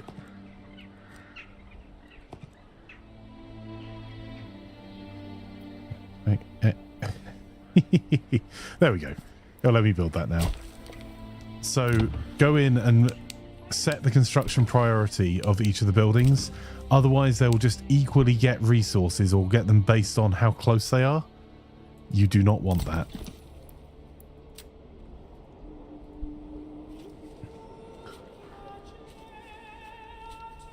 And then once the logging camp's set up, then you can assign families to it. And I would put 2 into the logging camp straight away, 1 into the granary straight away, and then pull them out when the food's done, and then 1 into the storehouse straight away and pull them out when they've got all the stuff off the floor. Getting another ox also needs to move logs. The more you have, the faster your settlement will grow. Absolutely. That's what I use my initial region wealth for. Once I've got saw pits set up, I upgrade to a small stable, get another ox. Do not buy another ox before you have a small stable. It will just bimble off. Unless you build yourself another hitching post instead. So you got 2 separate buildings. Soundtrack's available now. Excellent. I've bought that. Give me a sec. Da, da, da.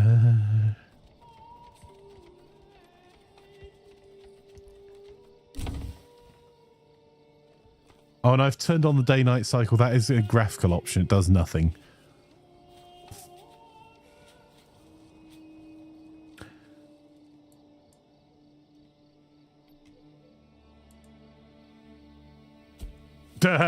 Steam is very much still balked.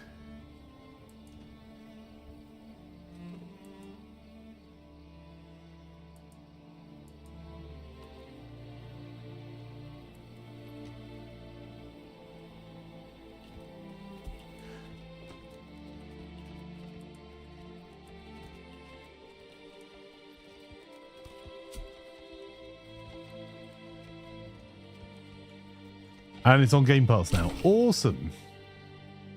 But if I want to bimble off like an ox, I mean, you can bimble off like an ox. Just don't expect it to be doing any work for you while it's bimbling. It is a free ox.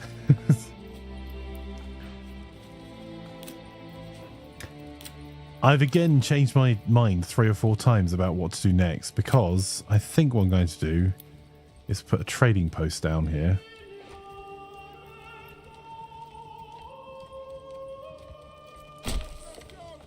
Going to allocate a family to the forester's hut. Allocate another family to... No, we've already done 2 in the stables.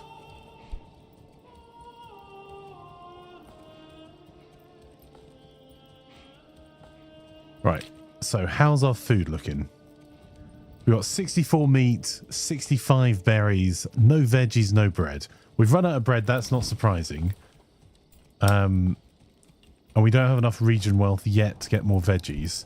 So I think I'm going to do some trade next. And 1 second, I'm going to have to change my headset battery over. It is bleeping on my ear. Steam's ripping people off for you. It's 285.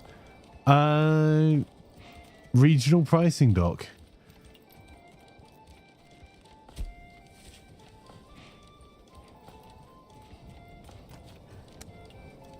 Also, to be fair to Steam, that's set by the publisher. Steam just take a massive cut of it.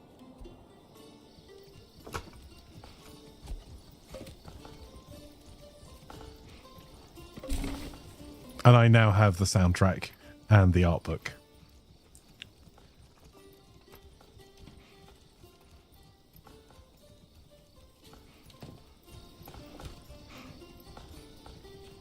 Do I need to build the gatherer on the spot or near it? And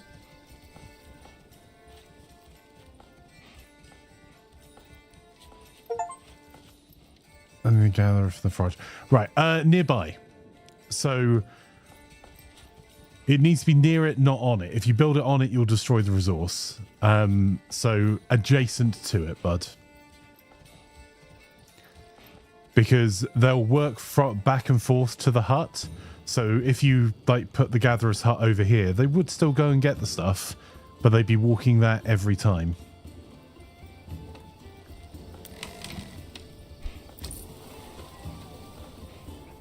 We've got 5 spare housing. ITSDR placebo cheered X1. Download complete, according to Steam. Nice.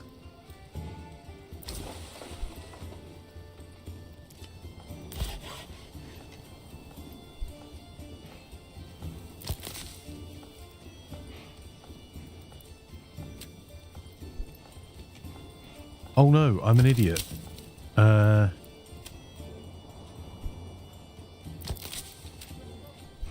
Let's do that, eh?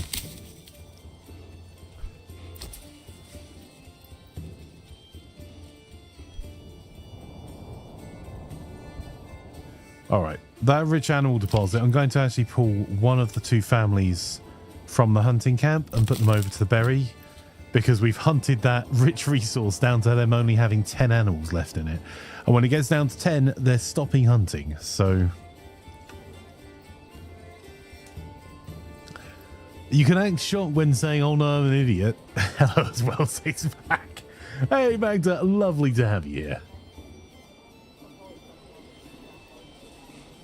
So I'm going to build the trading post to build a little bit of regional wealth. I'm saving the stone. We haven't got anyone picking up stone because I only need that 16 to build the manor. I'm trying to get more timber and planks. And slowly build up. So how many timber do we need? Sorry, how many planks do we need? Oh, we can build the manor now. There you go.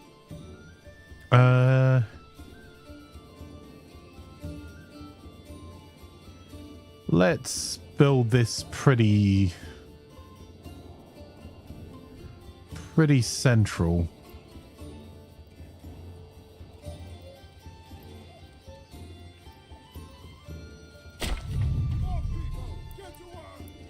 Right, we're not going to add the outer tower yet, but we can commit to the basics. And we're at 10 months of food. So our food is dropping. I want to watch that.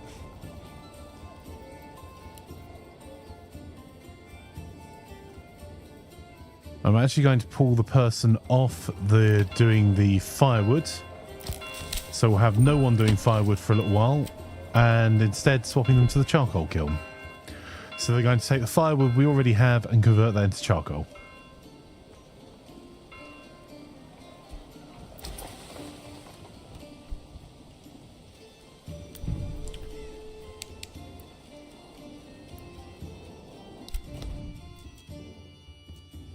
Oh, interesting. Interesting.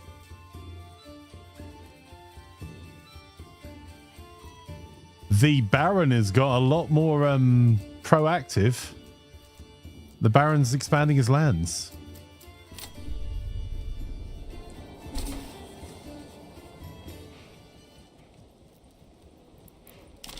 That's potentially a problem for us, chat. We're going to have to...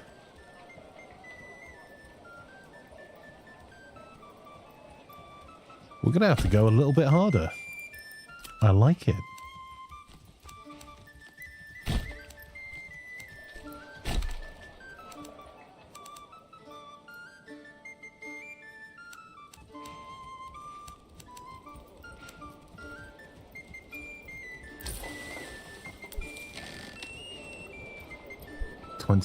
Okay, we're nearly there. Fire says flanker likes it harder. Writing notes.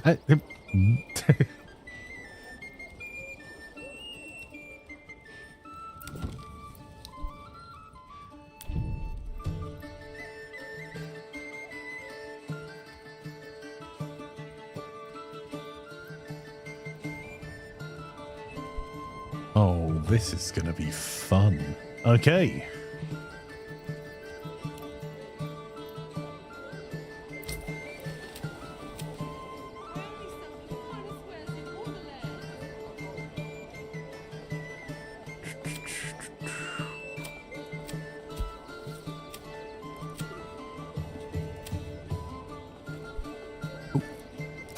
Game, please. Interesting.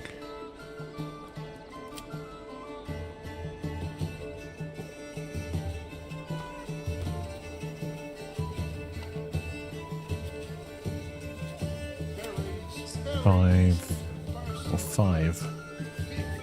Okay.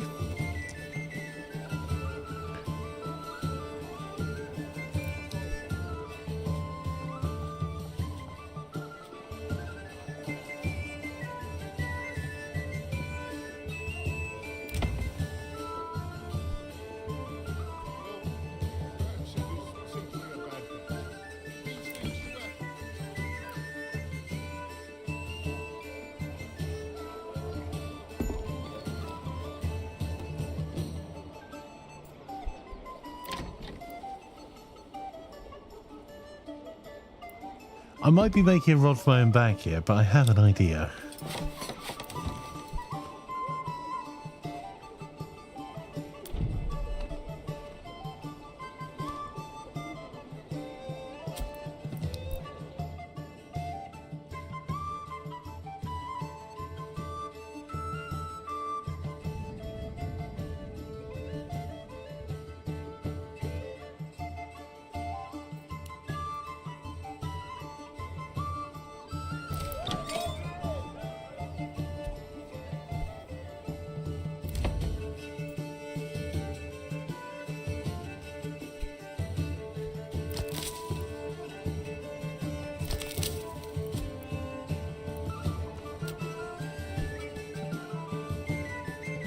Down to 30 months food and 12 months of fuel. We're slowly changing the firewood into charcoal.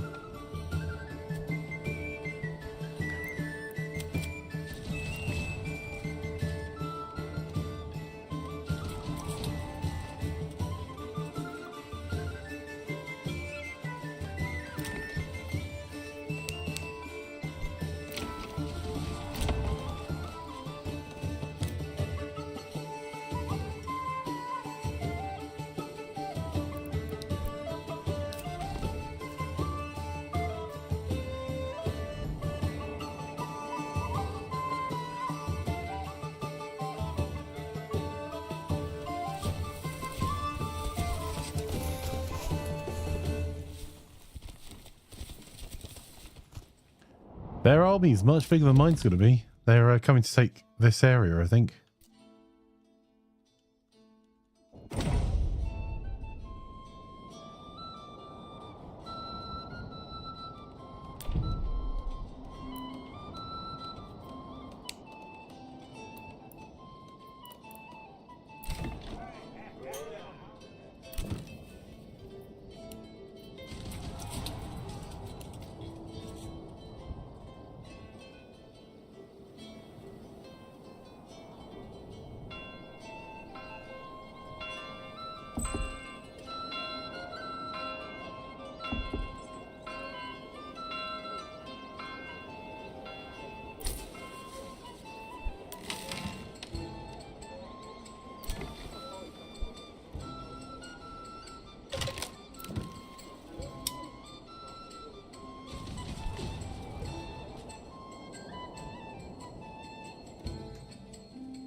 So, what I'm umming and ahhing about at the moment is whether we begin trading or we just keep stockpiling. I'm trying to stockpile warbows at the moment.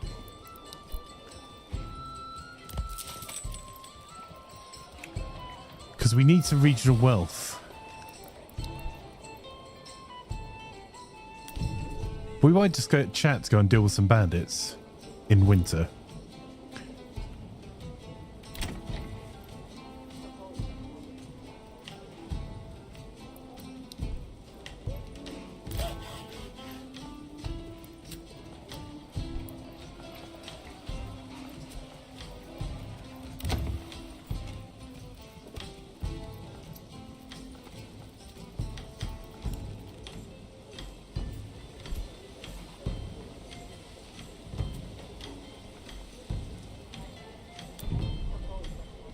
Oh, we're getting there on this. I think we're finally getting the stone dropped off. Mr. Flake, sir, has the soundtrack been purchased? It has indeed.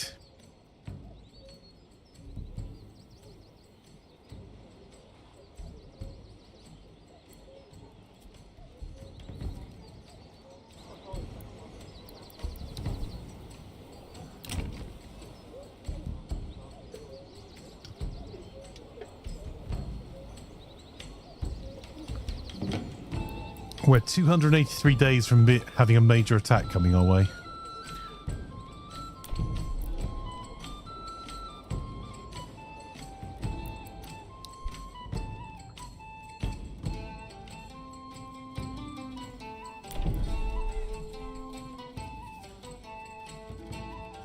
We've got 27 warbows. I need another few.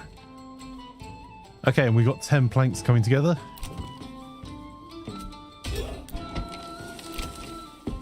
Our new retinue has been assembled. Okay, chat, who's joining our retinue to start then?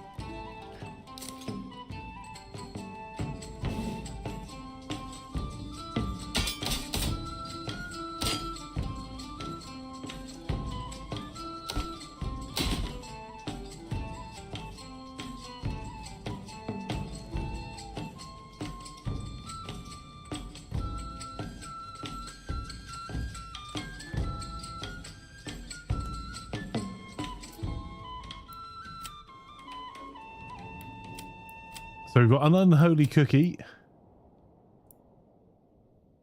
The Magdavilis.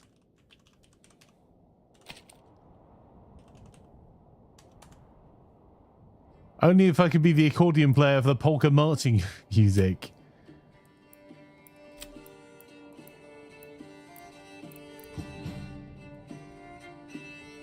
Yep. Well, you can hold the accordion in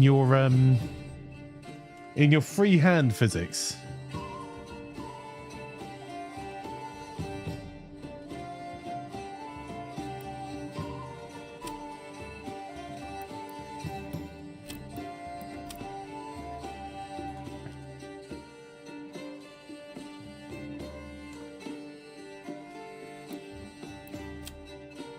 And let's get another Morphe in here. Don't worry, more of you could come and serve soon with our physics. Wow.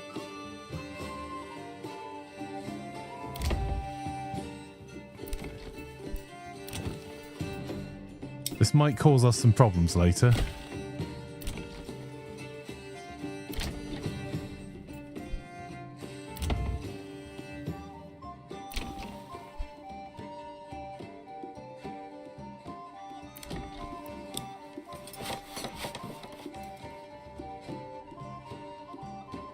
I'll fight for the cheese toasty, say Steve Otar. Pete Day says, cheers, sir, I have to go. Thank you so much for coming and hanging out, Pete Day. Please, if you find your way over the Discord at discord.gg/I'mAFlanker, I'd love to see what you build in Manor Lords. And I'd love to see you back again another day. Thank you so much for hanging out. Really appreciate it. Right, so chat, do we... We're looking in reasonable nick for food and fuel, considering we're actually just making charcoal rather than actually pushing our fuel. Ah, yes, we need someone. We'll take the family out the trading post till we actually start trading. Do we go fight bandits?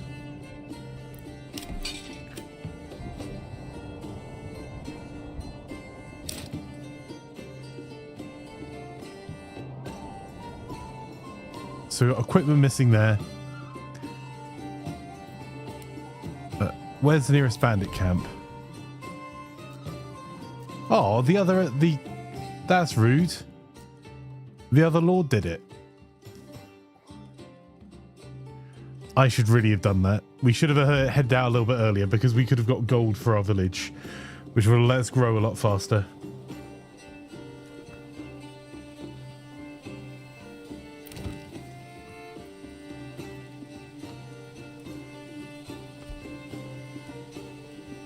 So I'm saving up at the moment for another ox.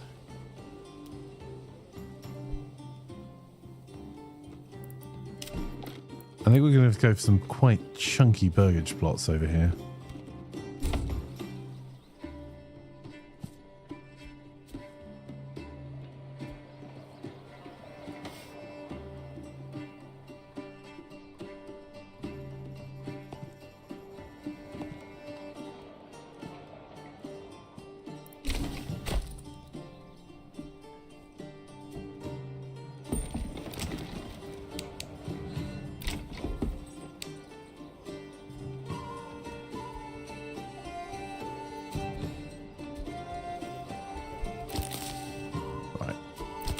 Our foresters' huts are both operating.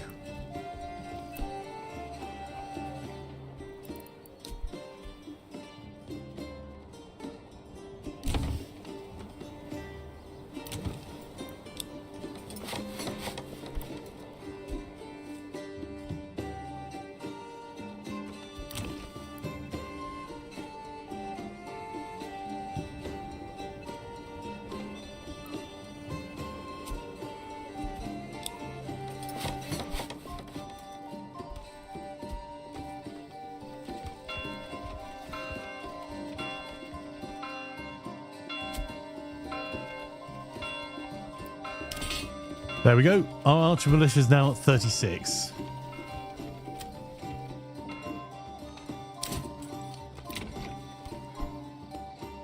So we split into 2 units of 21.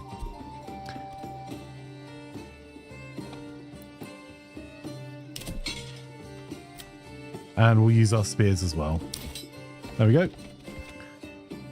So the militia, we're now low on population.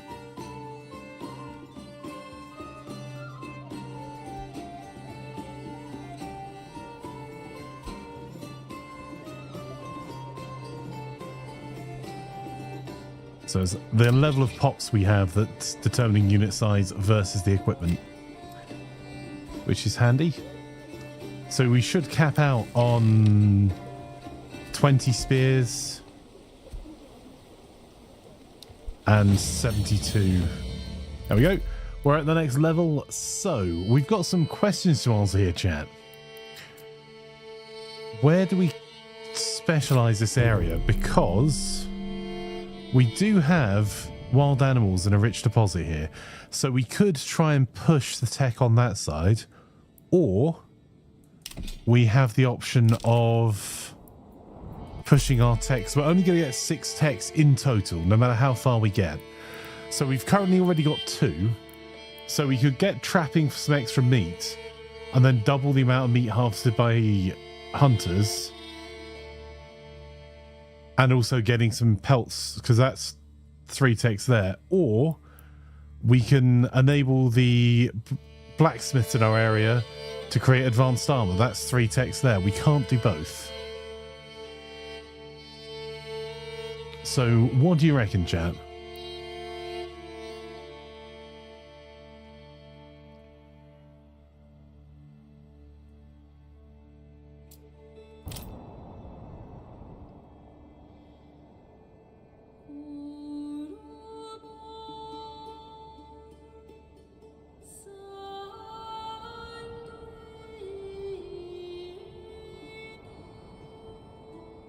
Using armor where you get the iron seems smart. Okay.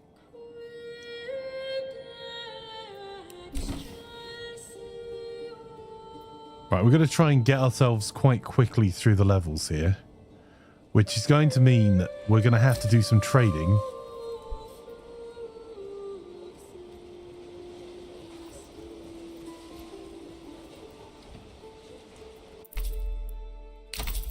We're getting to basic armor making.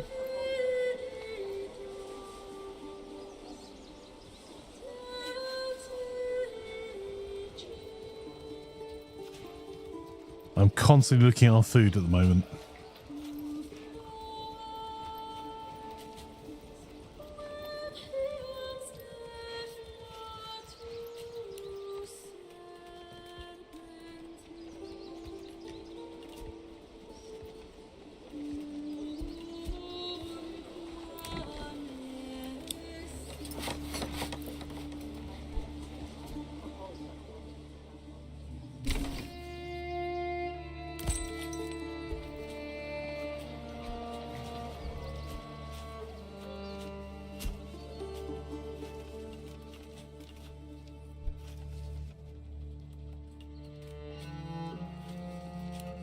As soon as we got the wealth, we're going to be getting ourselves another ox.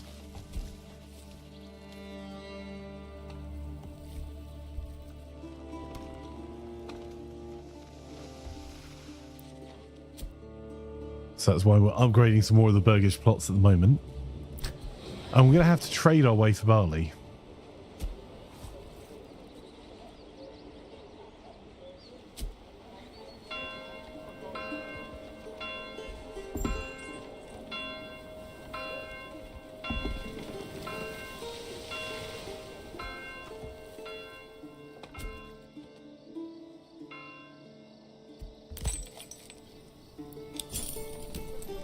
There we go. We got another hitching post.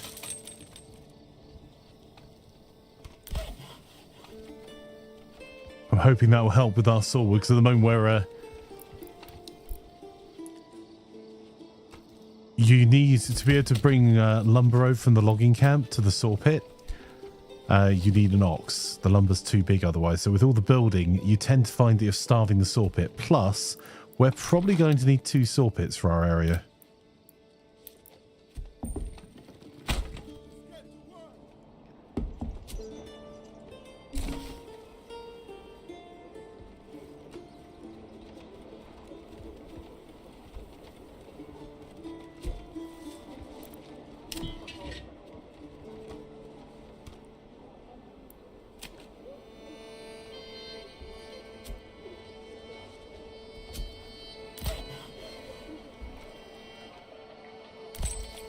Because we've got 2 Fletchers.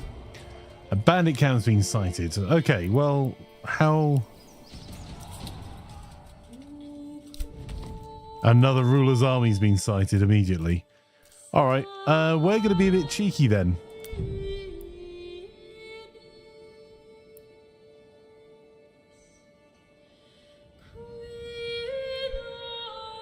We are going to call our men to arms.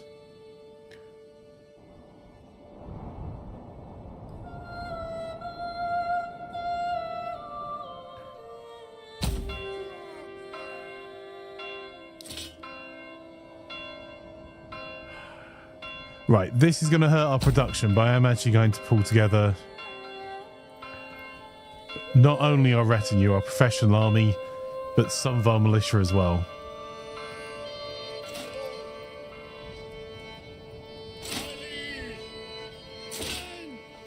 Okay, no default running, please.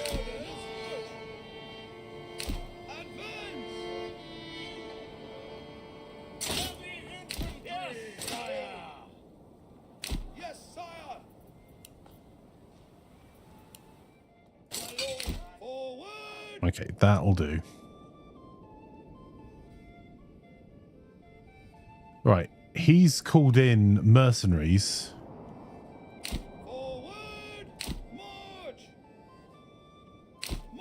And we're not going to worry about that.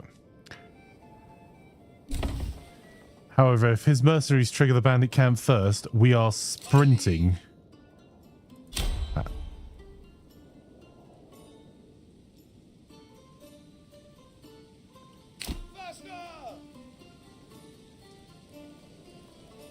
if we get into combat, this is really going to suck.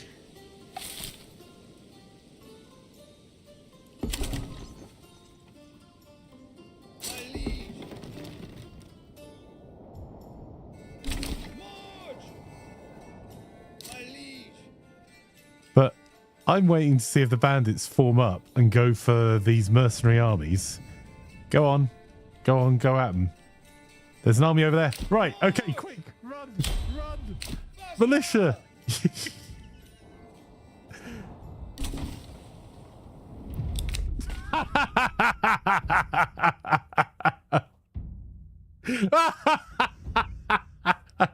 It works, chat. They dealt with the army. We tactically positioned ourselves in a beneficial position to nab the loot.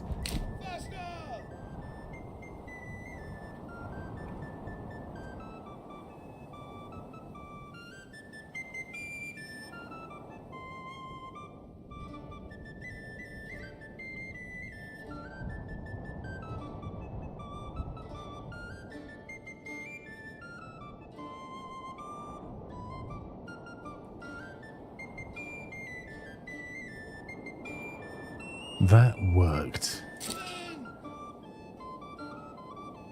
So, yoink.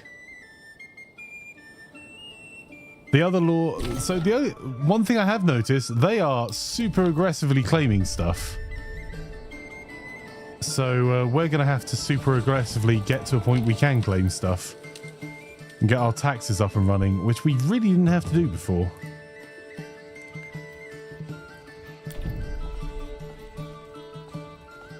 So our taxes, I'm going to put a tithe to the church.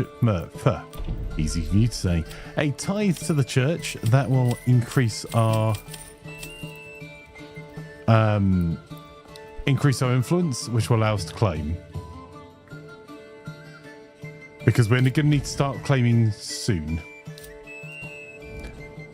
And we're going to run our guys back.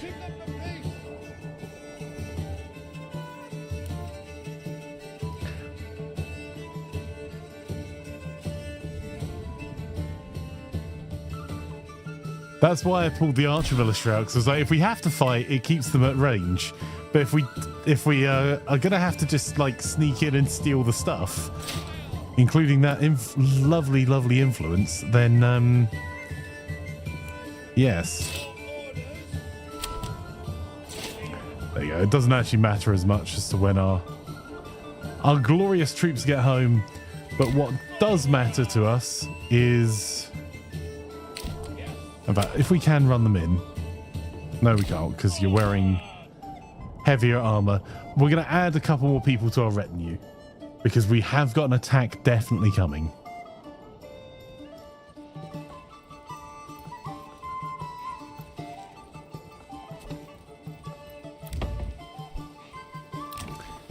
Oh, I do love a good snaffle. Also, Doc says, hi, Morphy.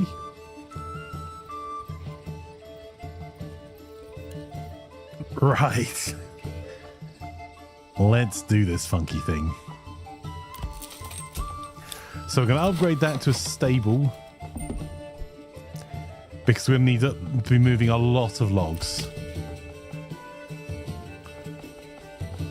And the next, when we get to 20 regional wealth, we'll add another beast of burden.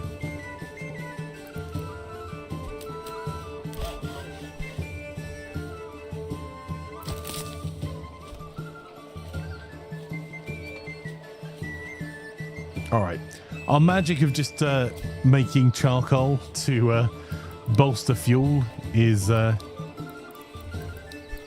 gonna come to an end fairly soon. So we're gonna have to start chopping trees near the woodcutter's lodge again.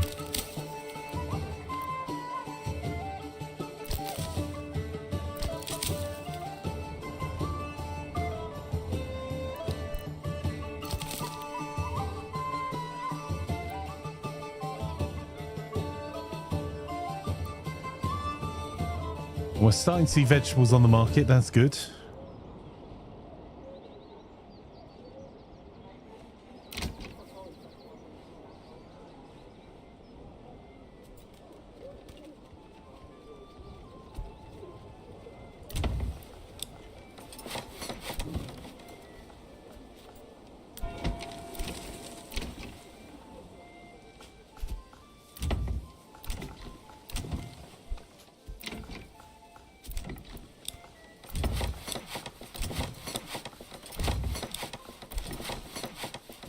just going to keep doing it for as long as it will let us keep upgrading these areas.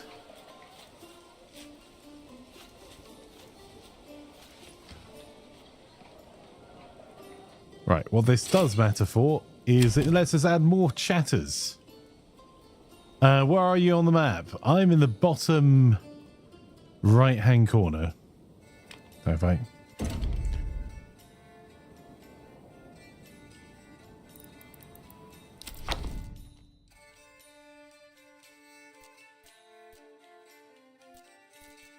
And actually, the Lord is pushing it hard this time.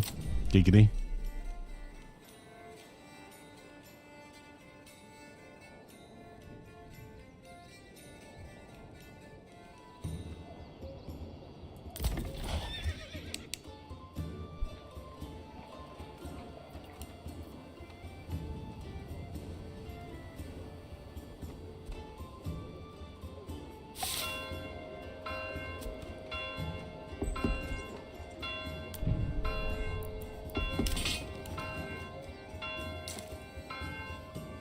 Right, we need Defender of the Cheese Toasties.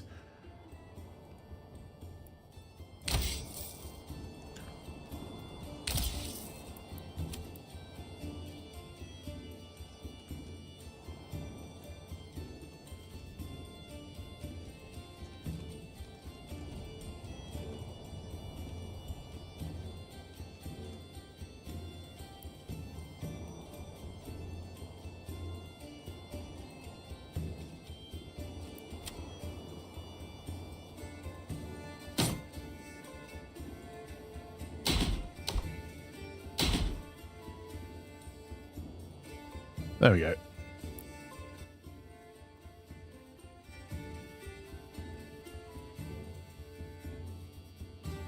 Bottom left, you rotated properly. Well, for that, you're being conscripted.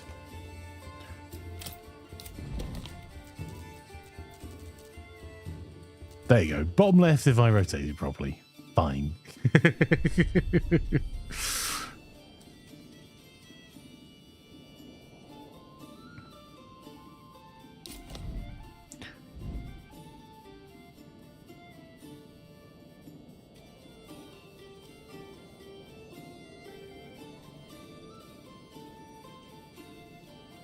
Right, our influence is growing because we're paying food tithe to the church now. Our fuel is dropping. What we can do is add one person to the woodcutter's lodge.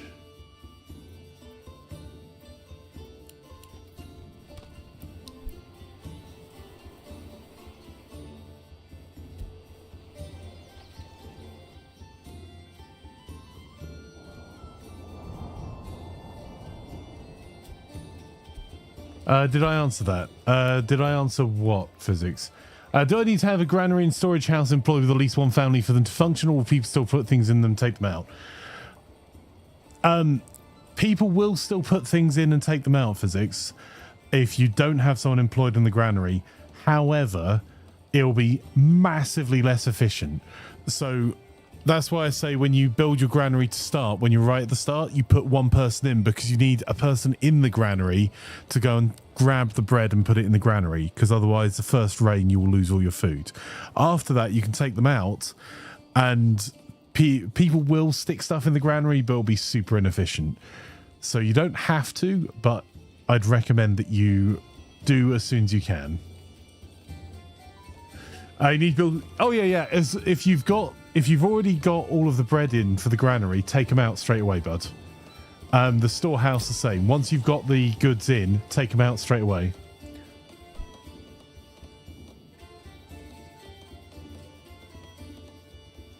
What's the other good thing about the family in there? I can't remember. I lost my train of thought. Fire. Sorry. Remind me and I will tell you. The market.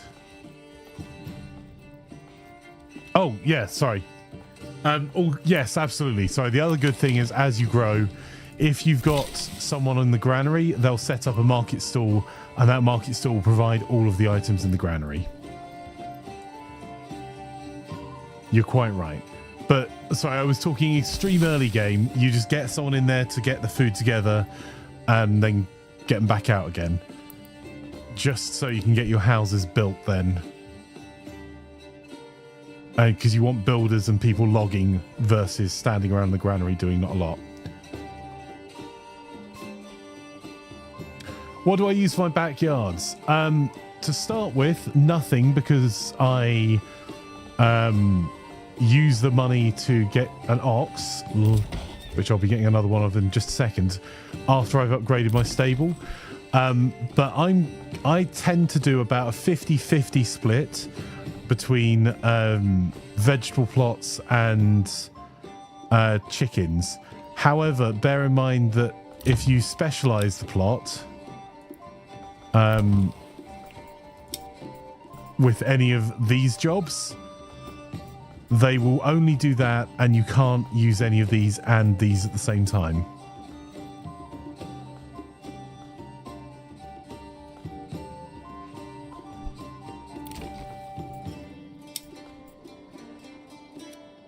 Speaking of which, let's get ourselves...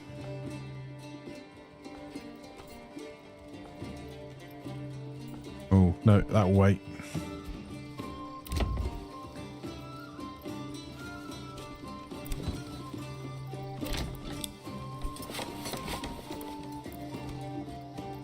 So the tavern's going to be a problem for us. We're going to deal with the clothing store supply problem in a moment by amending one of these to be a cobbler's workshop. In fact, we're going to do that now.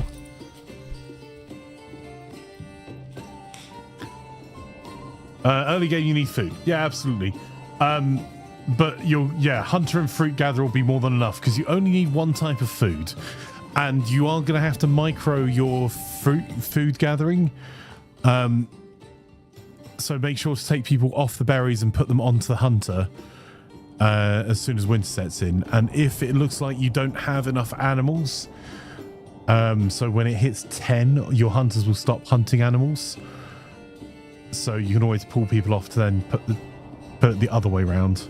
So like at the moment, it's a bit of a waste of families having two families in the forager's hut. So I'm going to take one off.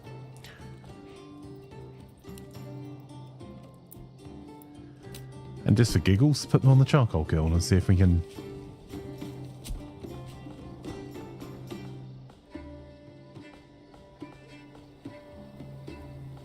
"39 warbows.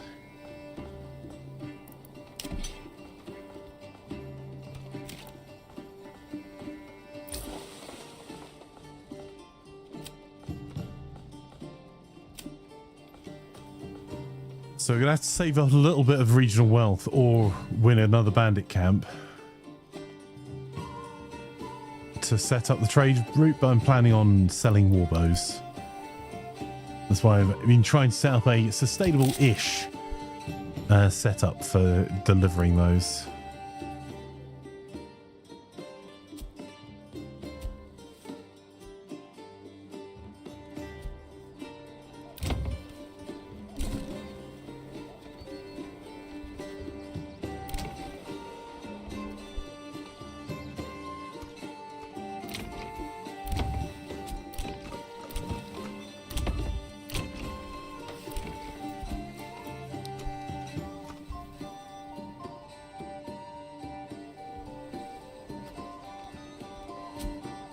There we go. Okay.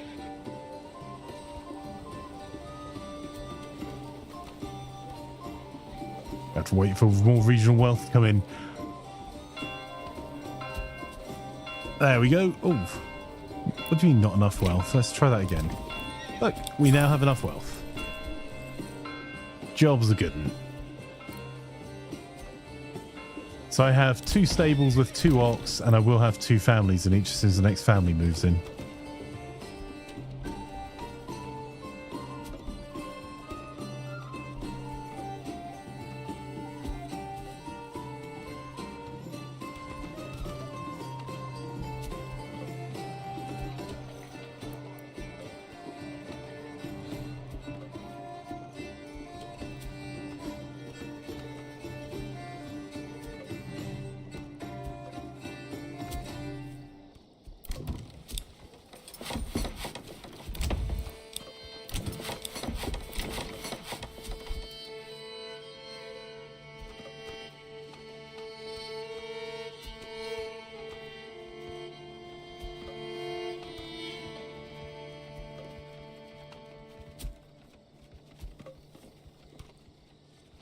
All right, we're starting to hit food shortages now.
Yeah, we paid our tithe, we got our influence.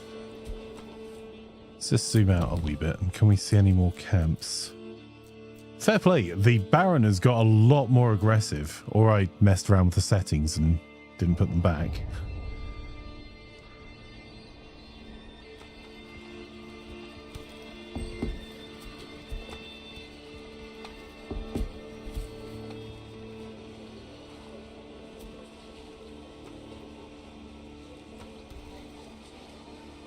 We're about to be attacked.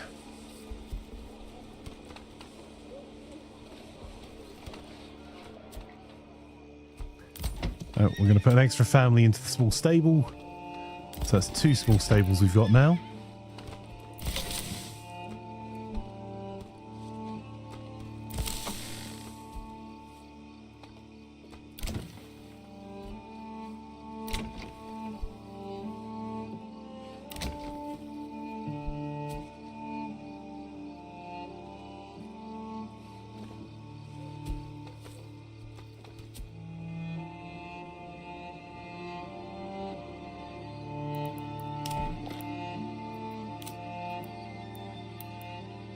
Right, this isn't going to be a long-term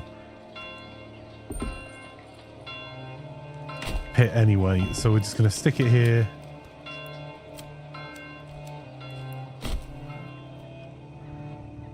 And then try and mine the pit out.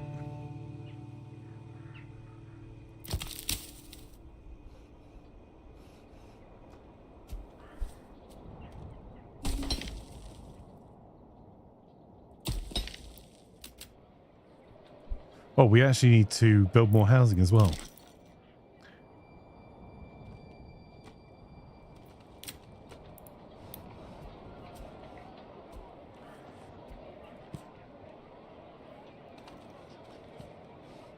There you go, for some of these really long.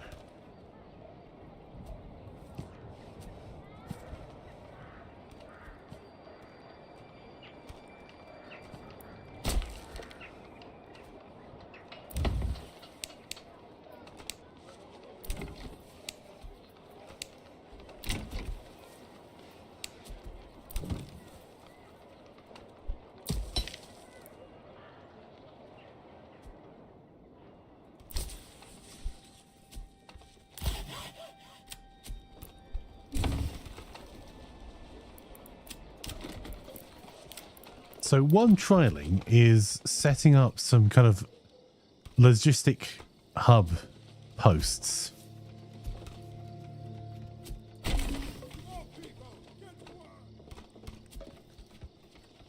And see how that works for us.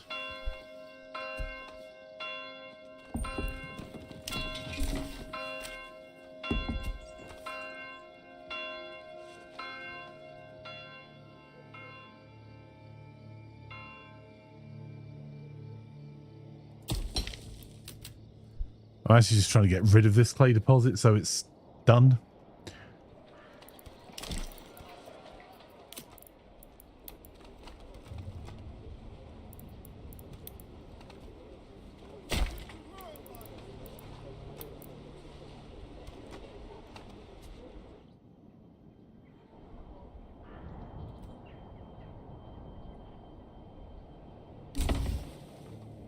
We might set up another logging area over here as well.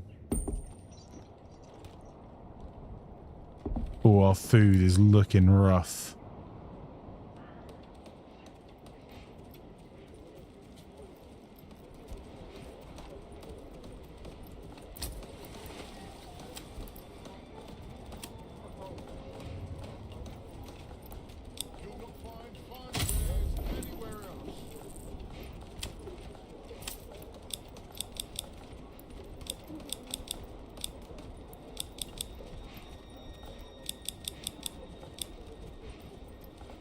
Okay, so we're going to start exporting warbows, being as that is the reason we set everything up that way. We're probably going to have a rough winter here. Going to double the number of hunters we've got.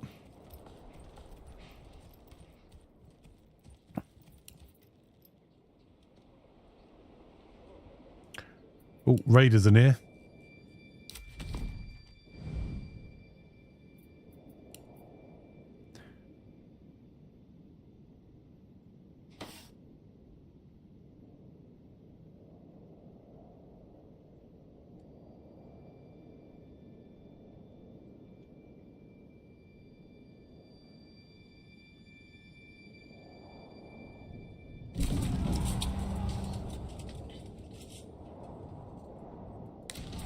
A bandit camp's being sighted next door.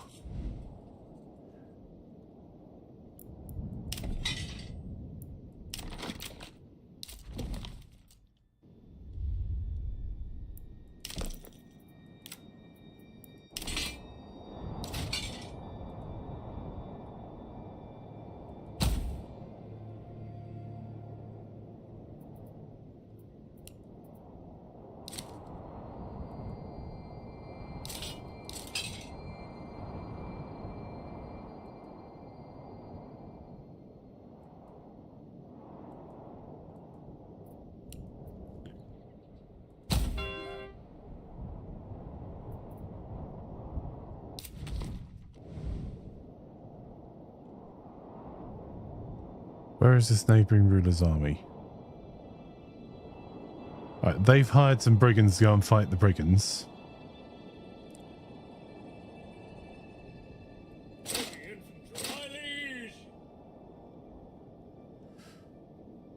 We can't really afford to do too much here.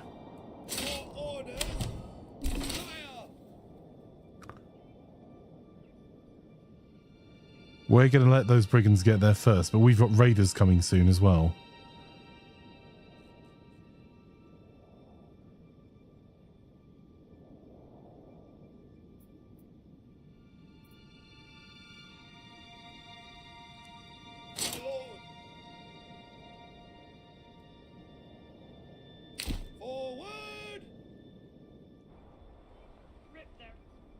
We want to be close enough to rush the camp, but not close enough to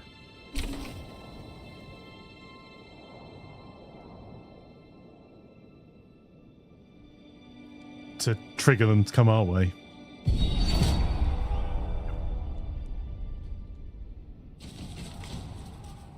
Okay, enemy units being spotted. Now we need to get the rest of our army together.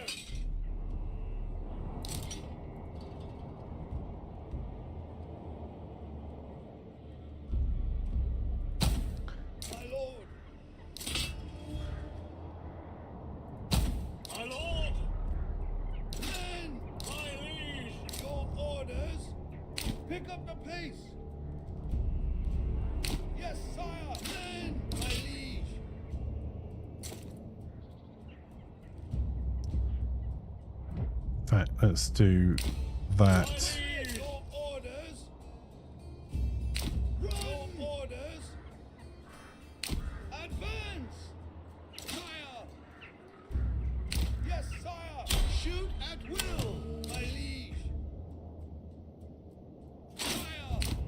Right, this other unit I don't need to do anything. I just need them to not...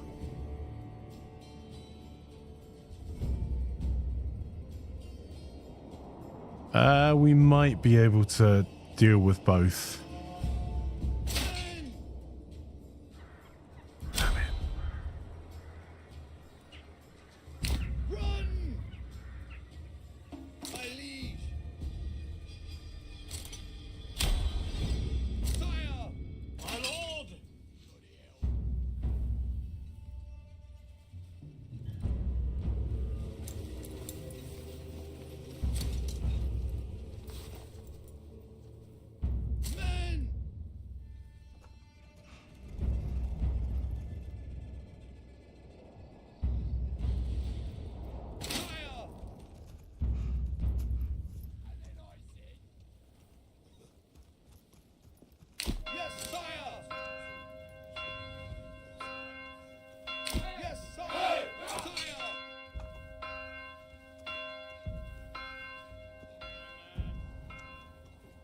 Pick up the pace.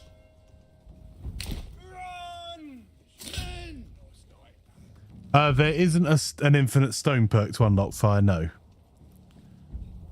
There is, so you have to trade to get stone.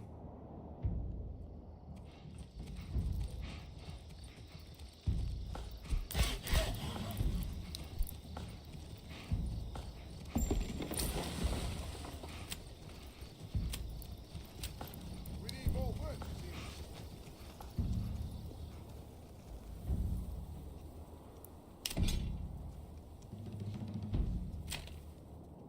Men. Yes, sire. Men. Move quickly. Yes, sire. Move quickly. Yes. Men. Pick up the pace. Sire, my lord. Faster. Orders.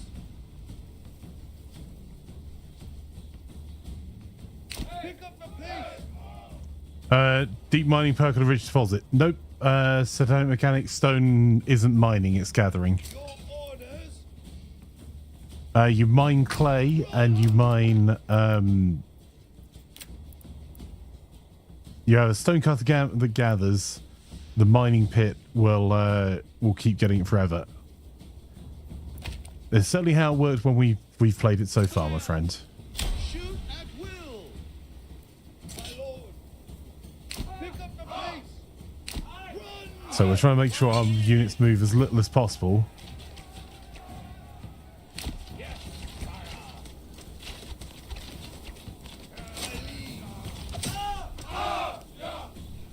Unit back off now.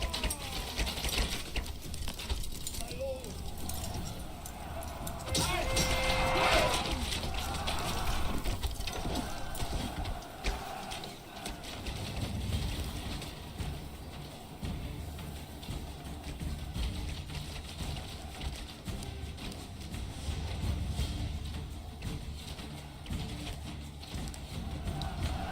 Crush them! Kill them, bastard!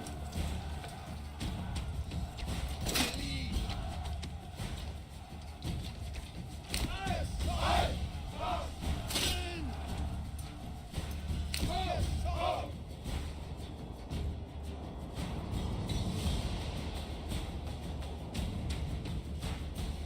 Okay, the fight's not been joined for this camp yet.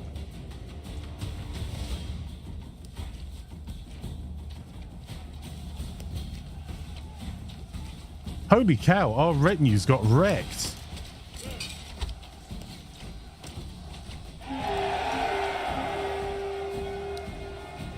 We played our first two playthroughs not losing any retinue. Chat, what are you doing? Men, run!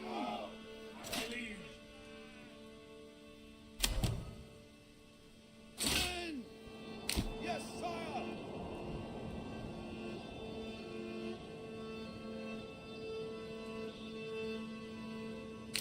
Move quickly!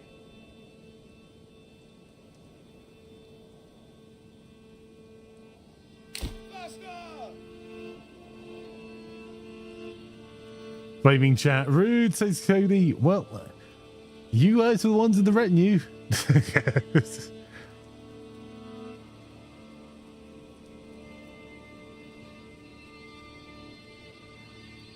We should probably have claimed this one much faster.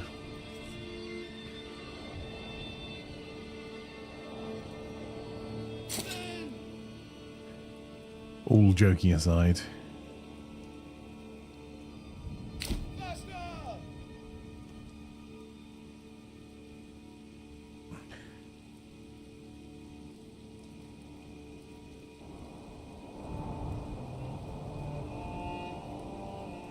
Change of heart. Pace! Yes, sire!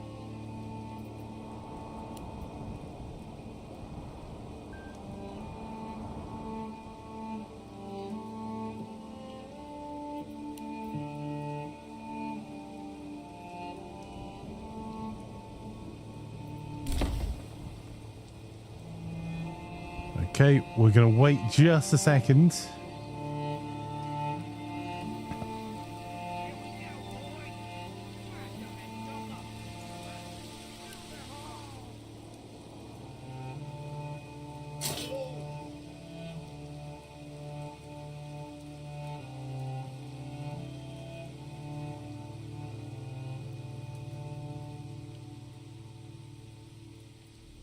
Sire! Run! Move quickly! Sire! Men! Faster! Sire! Pick up the pace! Sire! Faster! My lord! Move quickly! Men! My liege! Run! Faster! Pick up the pace! Your orders! Men! Forward! Pick up the pace! Run! Fire! My lord! Oh dear. This belongs to our treasury. Yes, sire! Your orders! Don't even have to have the fight. Yes, Just sire! Yes, sire! Fire! Faster! I'm gonna have to hire replacements for chat.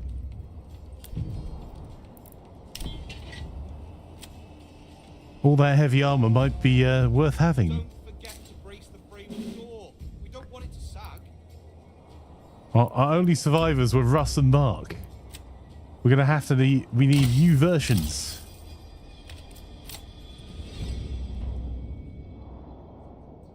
Your orders! Forward! Well, they're all a bit confused about what they're doing here. Yes, sire!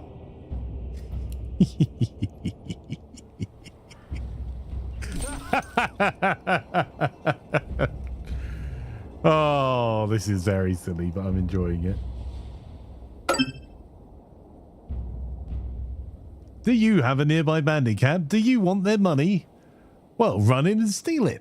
Learn from bandits. Let the other lords deal with the actual army while you take your rich rewards as you deserve. March! There's these bandits just standing in the middle of a forest going, what the heck? And a mercenary army going, where's the camp?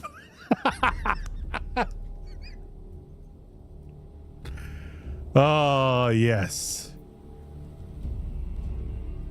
Success. Men! March!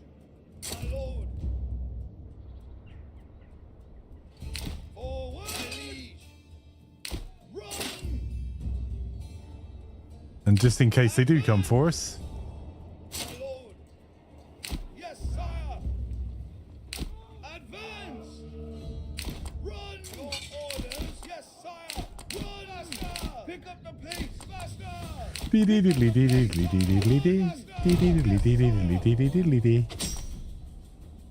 My lord! Men! Move quickly! My liege! Faster! no, run. Oh, damn it. My lord! Your orders! We got caught. Advance!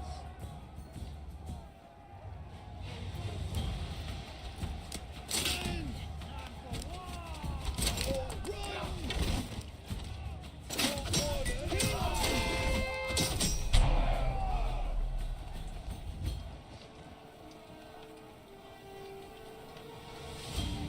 I know, having to actually fight for the wealth we stole. Destroy a squad. Oh, we got an achievement for that. Hang on. Your orders! What was the achievement?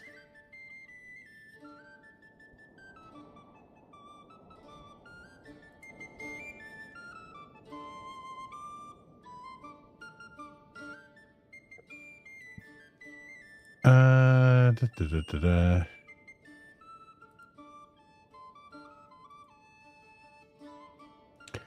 Destroy a squad of brigands with a squad of militia in a non-battle game mode.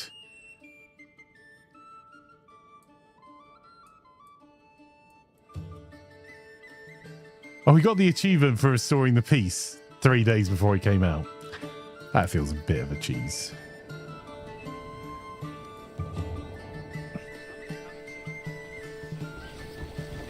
So some mercenaries have got paid by our next door neighbour and got knout.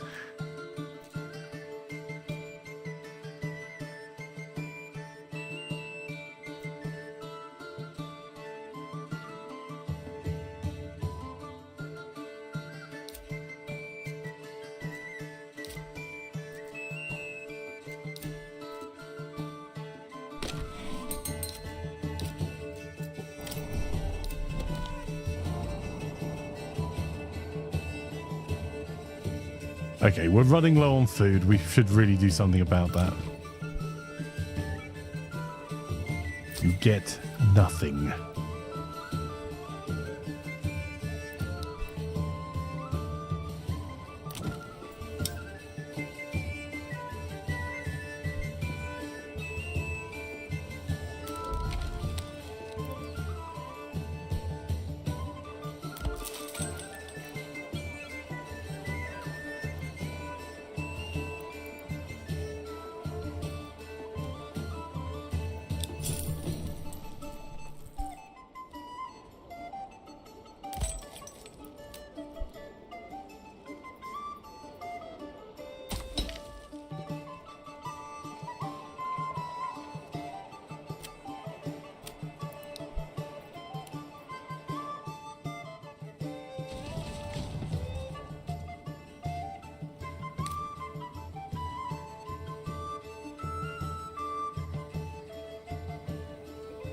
There we go.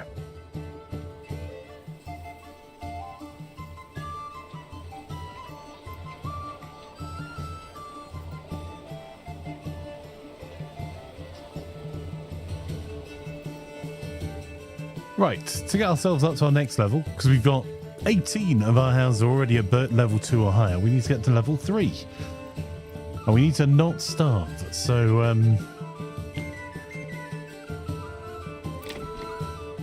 we'll be investing in some chickens soon. Also, we should probably invest in some farms.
Wheat.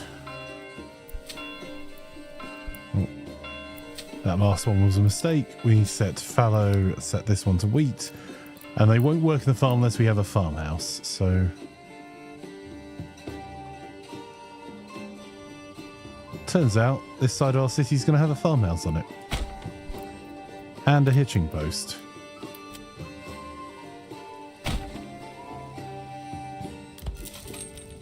Oh, in fact, we're going to get rid of the hitching post because we can't use that here. Which is a bit of a bind.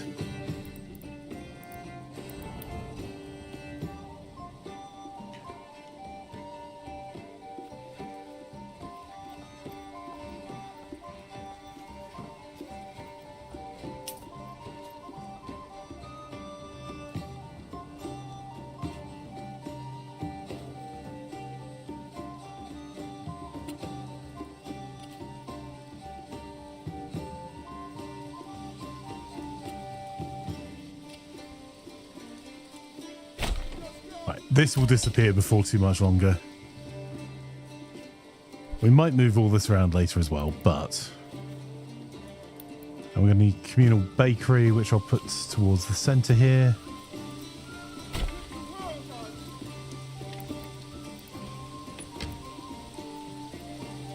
It's not the most efficient way of creating food, but we'll see. Okay, we've now got some decent regional wealth because we've managed to sell off a shed load of our war bows, which is our trading economy. Oh, bad words. Game, what happened there? Come on, let's sort ourselves out a bit. So what we're going to do is I'm going to turn every one of these large burgage plots to having a vegetable garden.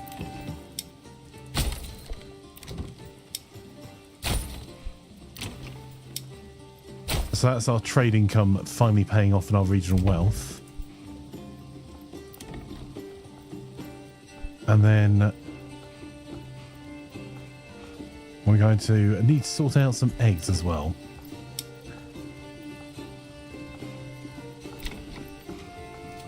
So just checking the shops we have got. We've got Fletcher's, a spare and a cobbler's. That spare is probably going to become a brewery.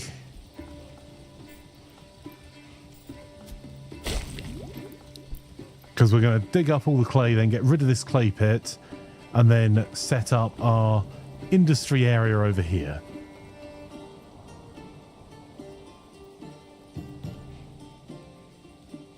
Hey, Sherlock on Twitch, how are you? Lovely to have you here.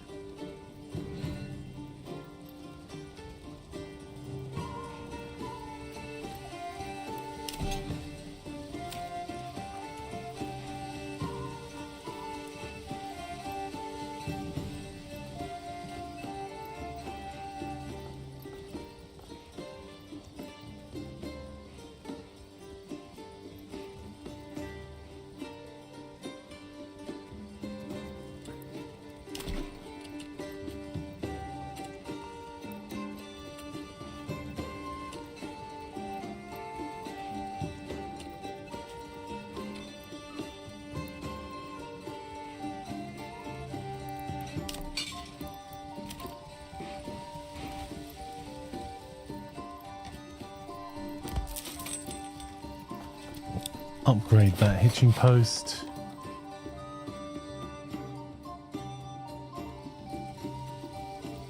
The fact some of these burgage plots are bigger than our fields, it's fine. Everything's fine.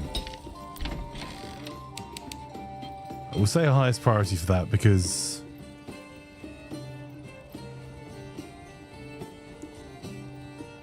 we're going to need to get our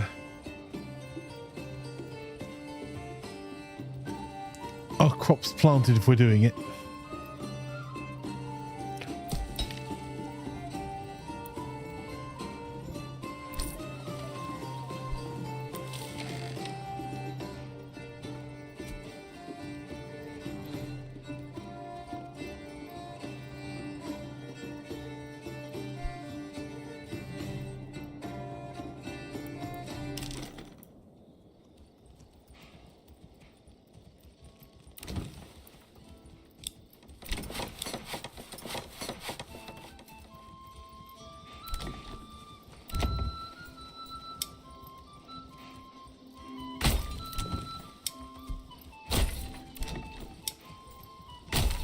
You get a vegetable patch. You get a vegetable patch. You also get a vegetable patch.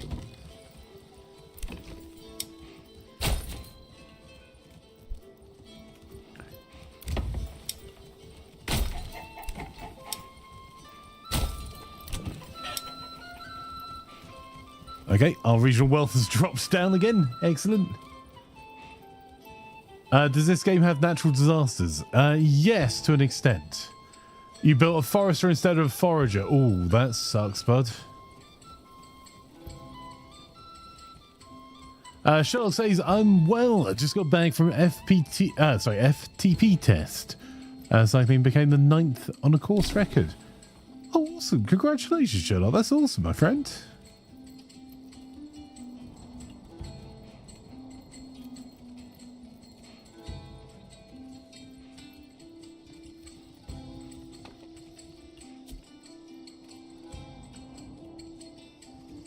Right, what else can we do about the food situation at the moment? Well, there are berries and we have no forages really.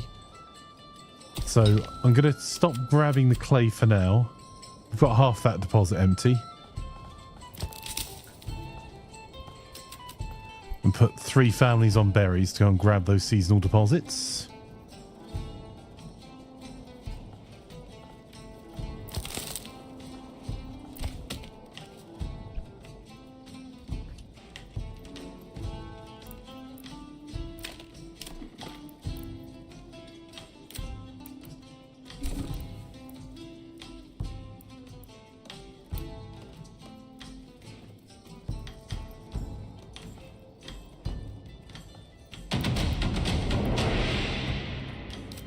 There you go. That's one region claimed for us.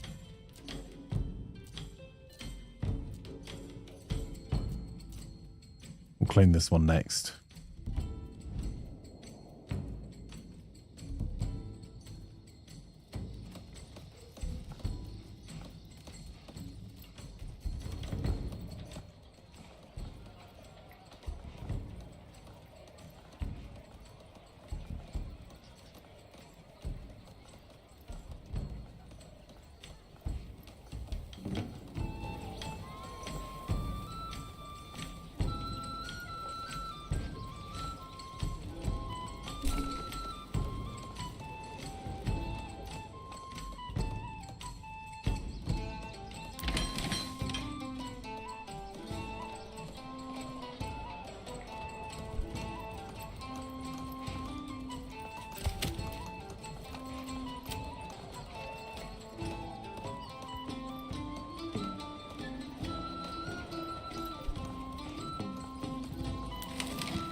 We're not putting anyone on the tavern yet because we're not making any beer.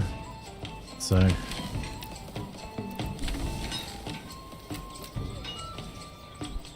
I'll put 2 families immediately into farming. They're only going to have 1 field to work, so.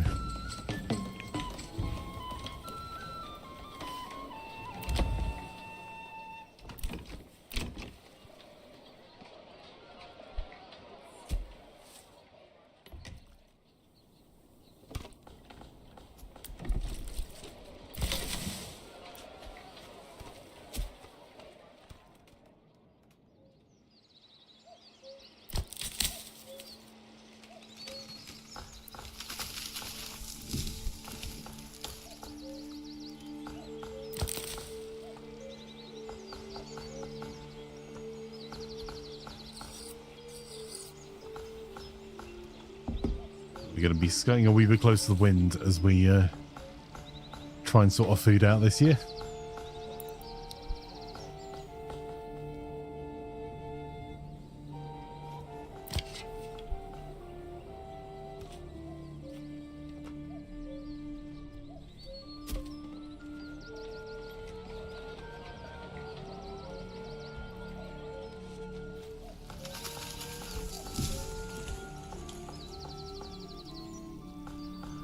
That's a cool building, the Forager's Hut. I like it.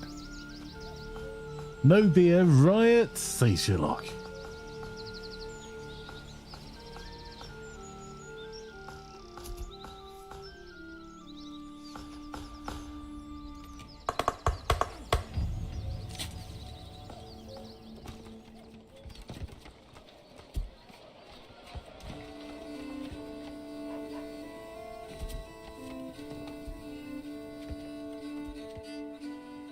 We've still got 3 free plots, so we don't need to build any more houses at the moment.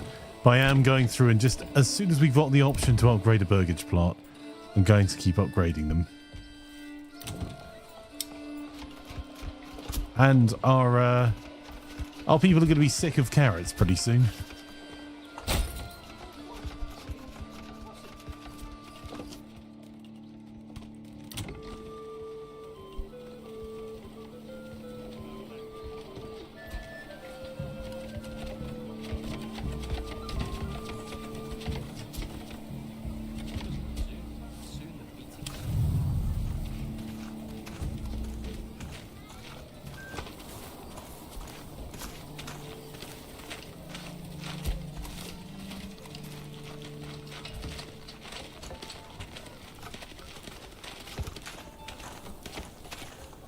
It's not doing badly. Possible. Perhaps it was simply a bad day. These things do happen from time to time.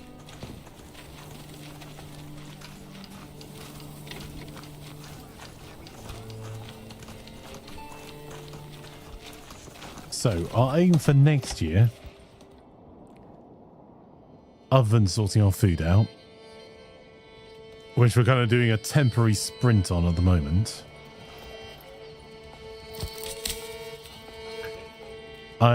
is we'll start sorting out our iron. In fact, now these buildings you do need to build on the deposit. Unlike the food buildings, which you need to build adjacent or they'll destroy the deposits. So, mining pit, I'm actually going to set... Let's see how cheesy we can be here.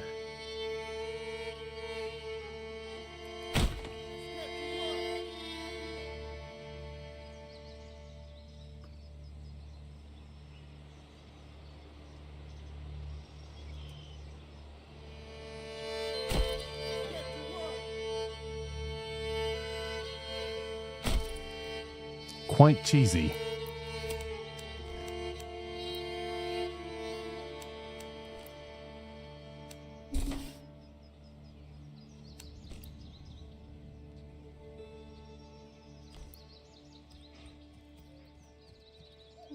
Gave the old ox a handful of month-old grass.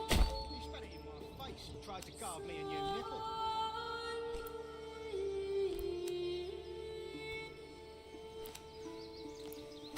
There we go. So when we upgrade all these to unlimited, those three will all be over the same rich deposit.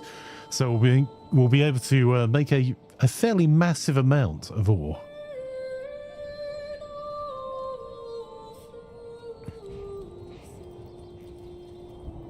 We also set ourselves up some more area here to fuel that in the forests and create new forests.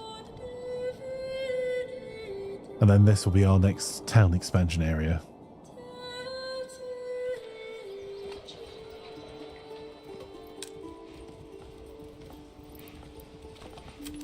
Oh. No.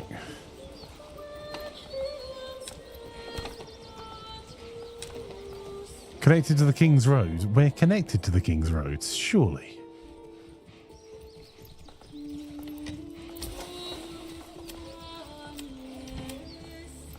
Yes, connected to the road network. That wee bit of road there is what connected us. Apparently we weren't connected before.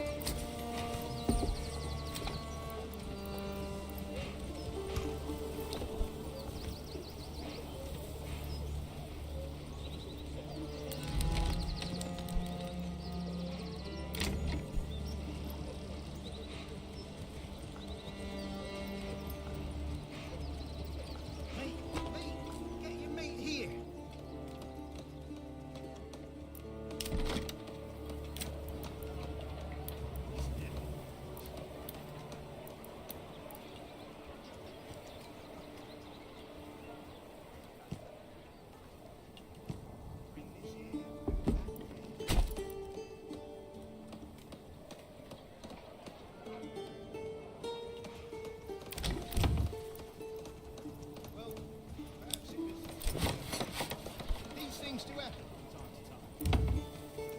I think we can expand the living space there as well. We can expand the living space on one of them. Get two families on the same plot. You can drink my beer, but you shall not have my coffee, peasant. Rude.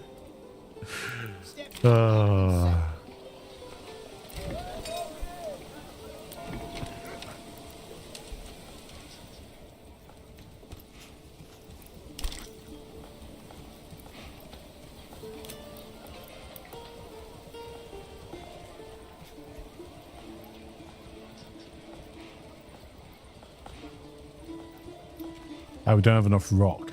Okay. Because we pull people off the stone cutting camp.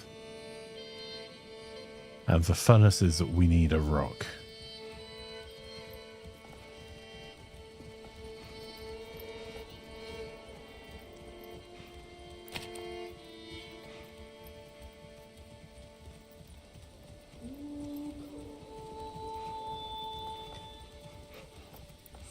I tell you what, chat, I would quite like on one of our runs to do the. I might actually do the orchardry here. It doesn't make a ton of sense, but maybe because that will get us 3 types of food just from the Burgage Plot's back gardens, which seems like it would be a cool thing to do.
Add ourselves another chicken coop onto that corner.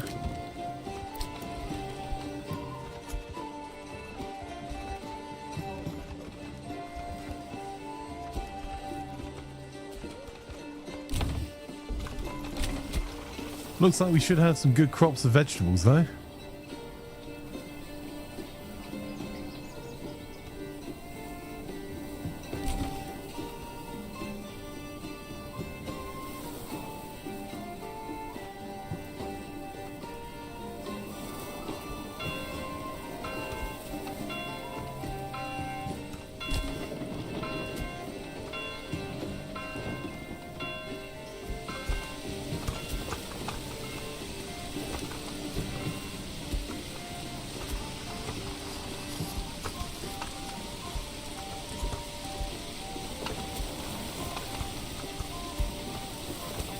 I mean, by vegetables, I think we mean mainly carrots.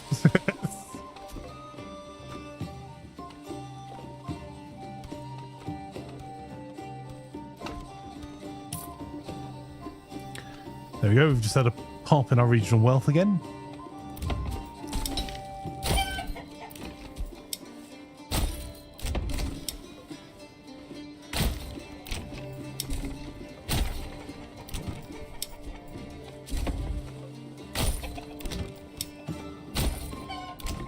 Which we've just spent entirely on massive amounts of chickens.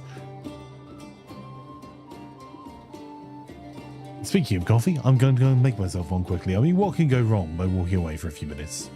Everything will be fine, I'm sure.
Right. Any more anything? All right, our food is still terrible.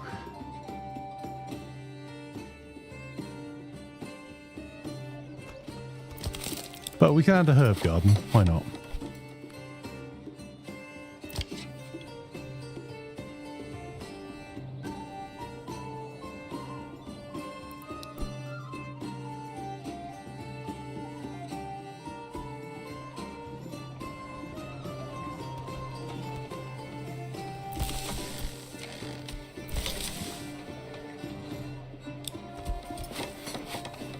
Okay, we've got a steady supply of warbows being made. Ah! Bandit camp.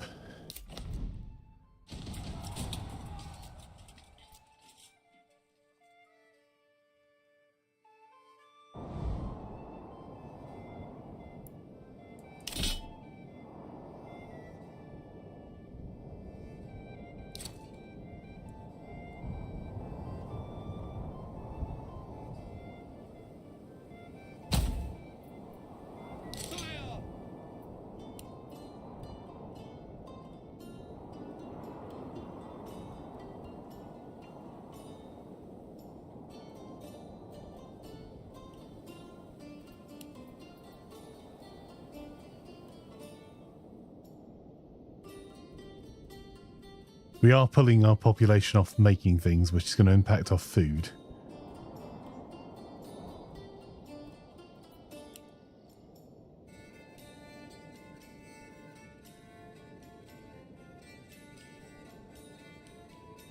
Our harvest is going to be pretty pathetic as well.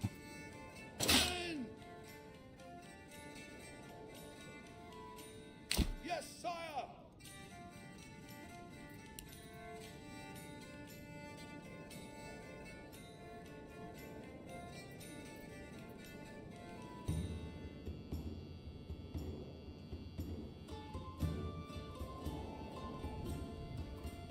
You know the plan. Recover our salmon just a little bit. Oscar, thank you so much. Just subscribed. Hello chat. Hello flanker. Come on. Come on. There we go. Yes, sire. Let them do the work and we'll take the monies.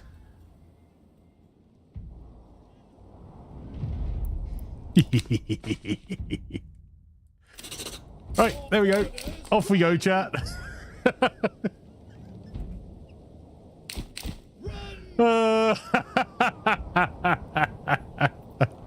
Hey, that was a high master level strategy. Bandit camp appeared.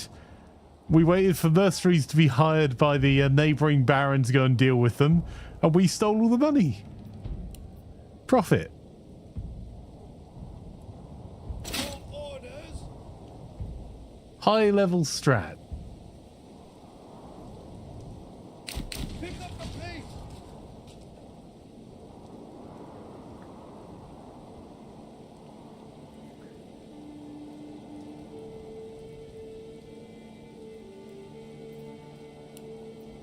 Much impressive, very well. Yeah, don't risk any of our own people. Let someone else raise the armies.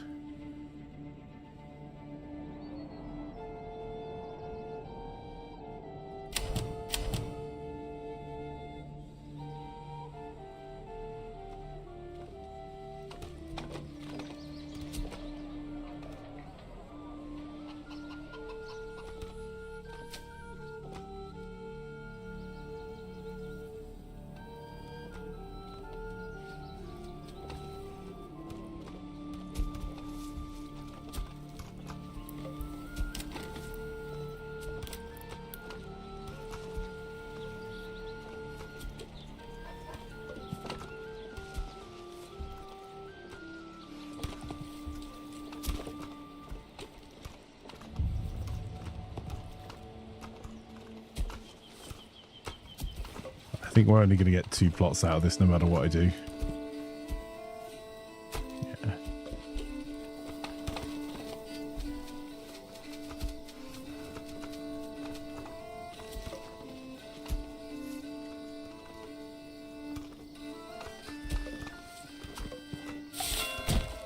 Just for the giggles. put it around the corner.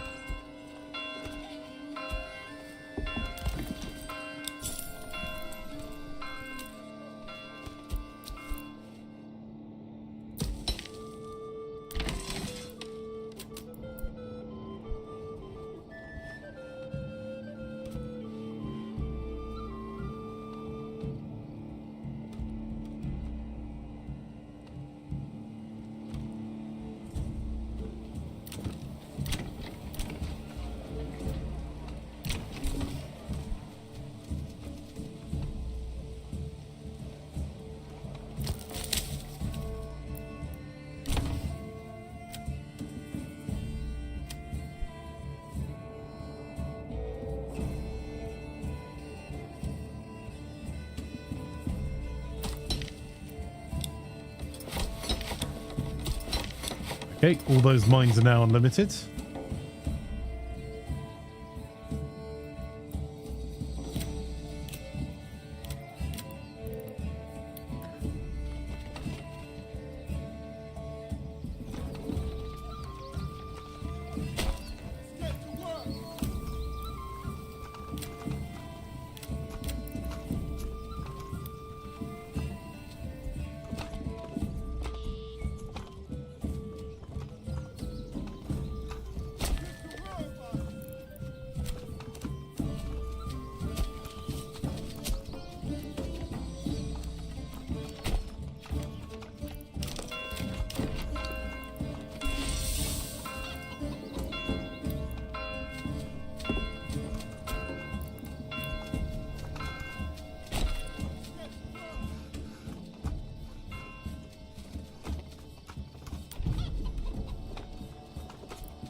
Right.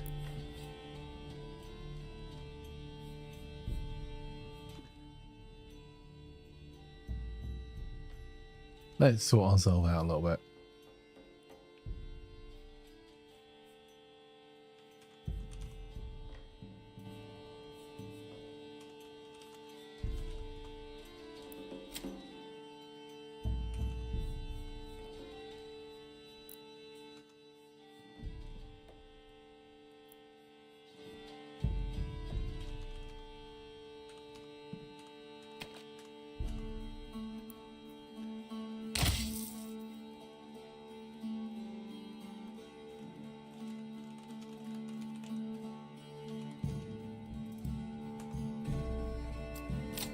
Right, we used a little bit of our wealth from killing the bandit camp.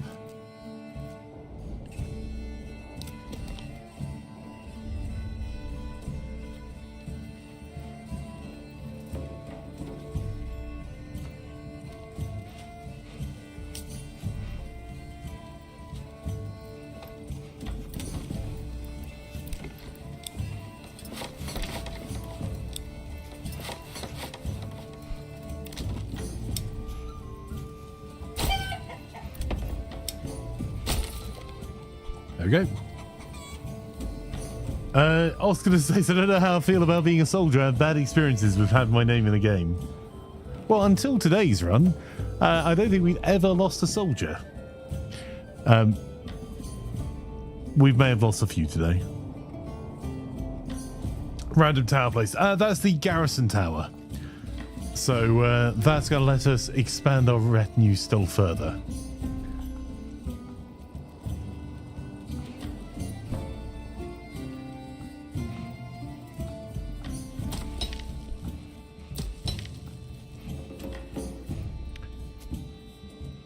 Got 43. There's 3 more guys. Okay, we're going to need more. More.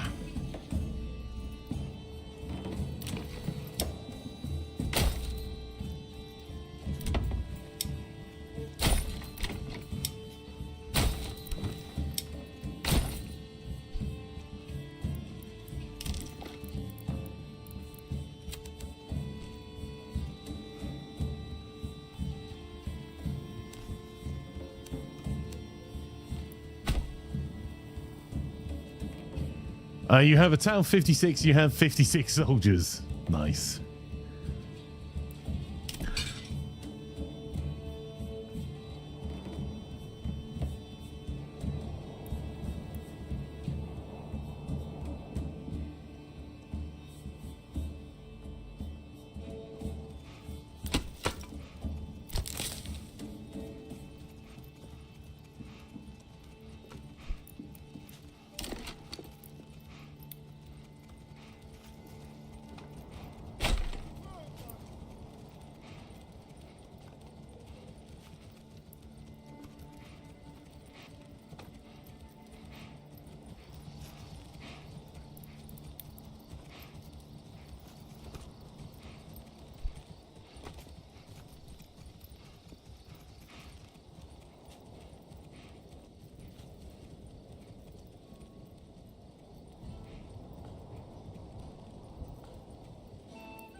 Not quite fire.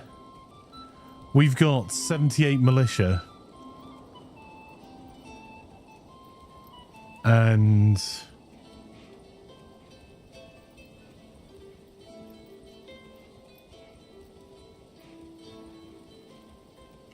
so, 59. But that's the minimum. Okay, yeah, that makes sense. So we need to upgrade our church level and upgrade our tavern level. And sort out our industry.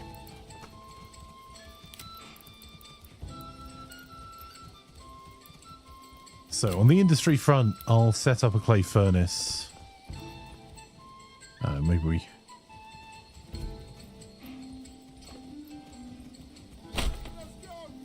get it set up back there.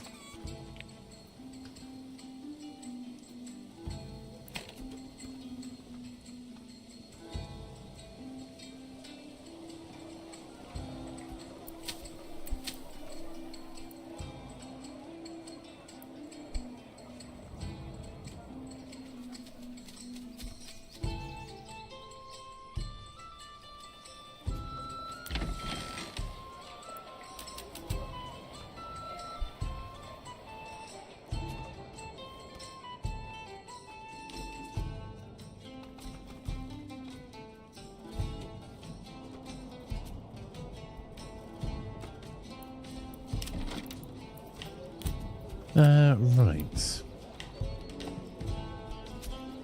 I suppose what we should do is have an objective.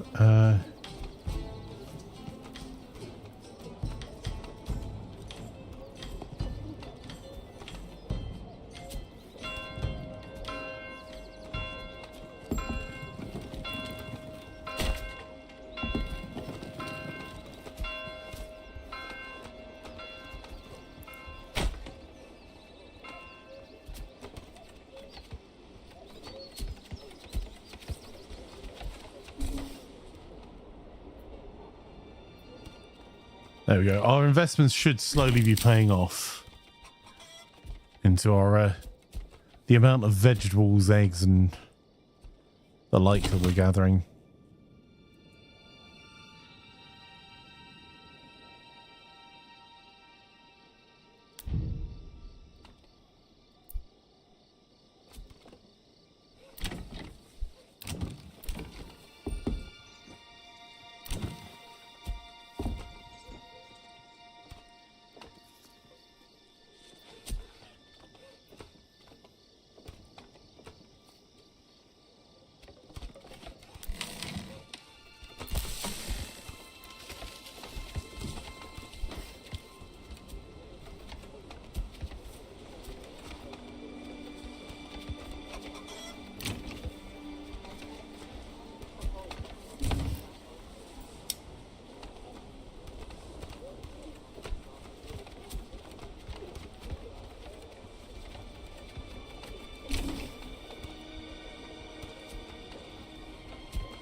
Can I export wooden parts?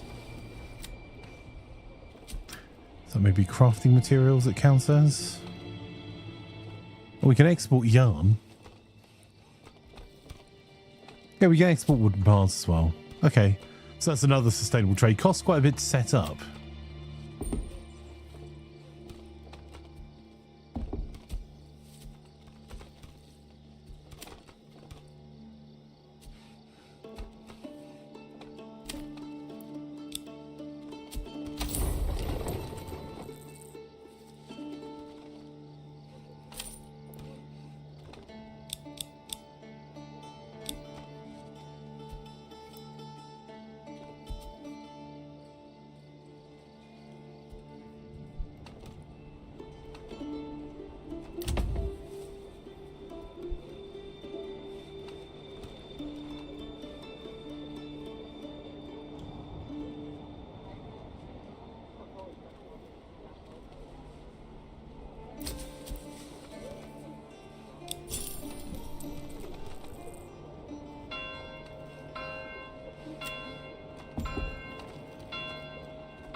Building this wee village this time because it's been we're scaling a wee bit close to the wind for food, but actually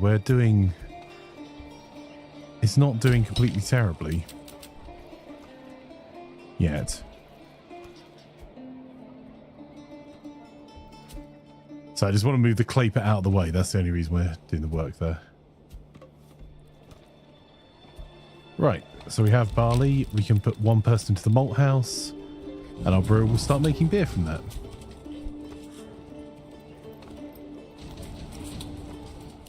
Whoa, whoa, whoa, whoa, whoa. Bandit camp, where? Ha ha ha! Excellent. Okay, you know the drill, chat.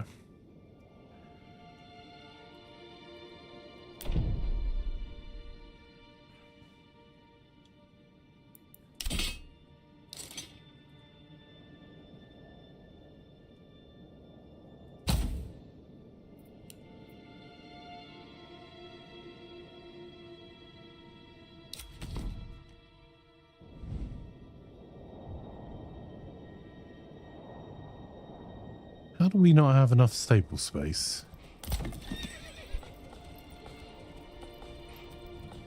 That's interesting. Okay, well, I can build another hitching post.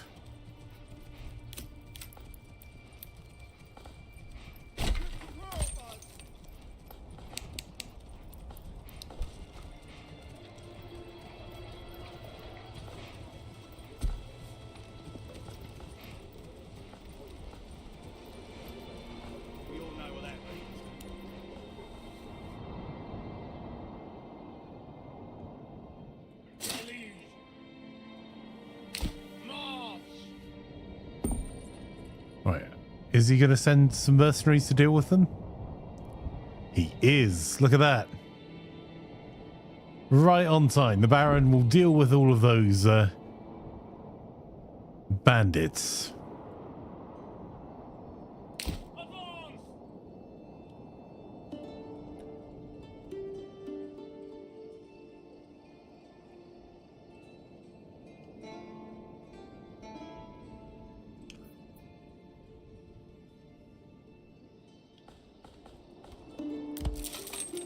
Fire, do you want to play some more Bell Light this evening?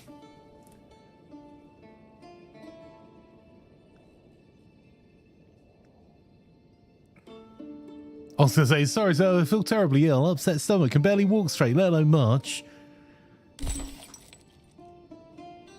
Yes, but not right now, I'm cooking. Cody's like, someone said Bell right?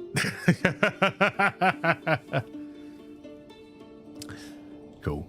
I'm thinking in about 40 minutes we'll play some Bell right.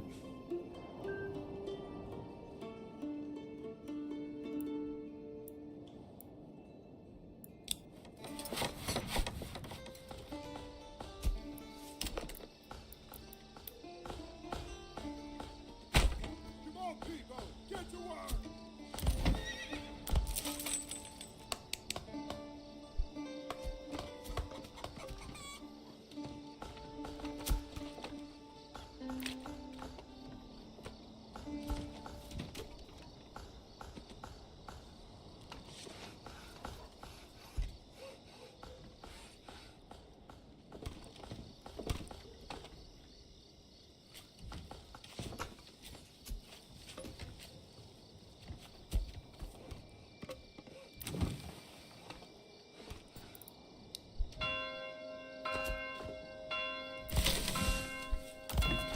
Yeah, do you remember, did we ever build the workshop for... Oh, there we go. Clay tiles.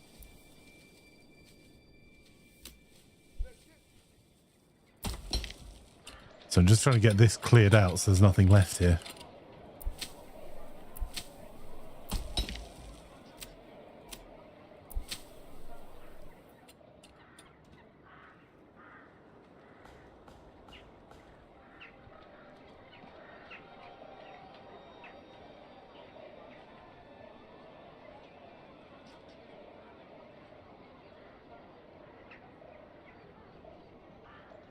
Oh, that's awesome. Sorry, Fire, I was just reading your wife followed with your uncle and your honeymoon isn't in Belgium. You hate surprise, but my aunt visits to Germany next week. Last time she was here was pre-corona. Oh, awesome. So we spend our honeymoon in the second house of your uncle, outdoor pool and more doggos and stuff. That sounds amazing. Fizz says I'm back. There's a steak place that's open for breakfast nearby, mostly because of where I work has a lot of off-shifters. So some of us want breakfast, some of us want a good medium rare steak. So I'm eating while restarting Manor Lords without the F-up. Reasonable. That sounds banging, man. I've actually had a steak for ages.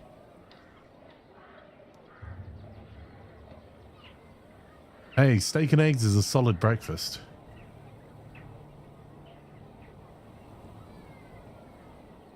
You packed the luggage and all and no one told you. You're supposed to leave tonight. So when are you leaving now, Fire? Sorry.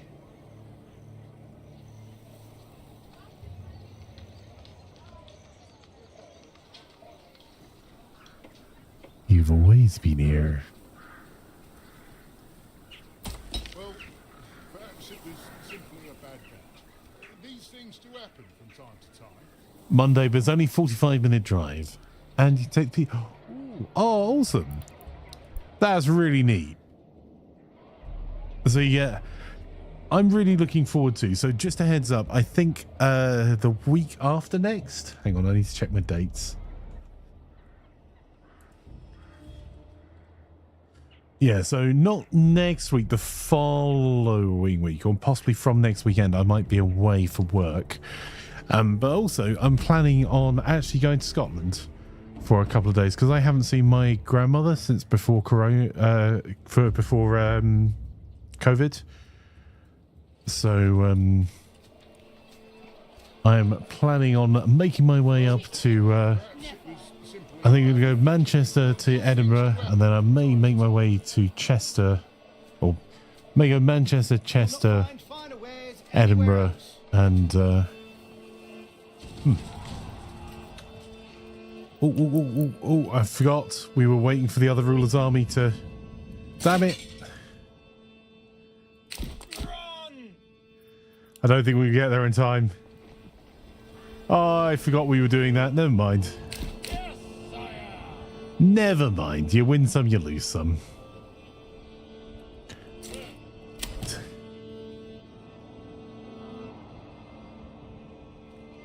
So I might actually get a couple of days with Plan in a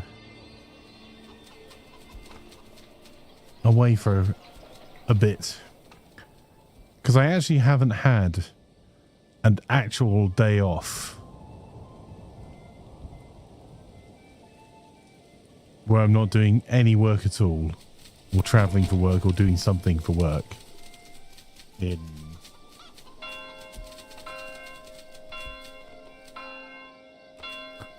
I don't know that I've had one the last 5 years. Phil says, keep thinking about going to Wales to make you and Plan real southern biscuits and gravy with bacon, egg breakfast, and maybe grits and an American-style pot roast dinner. Man, that sounds awesome.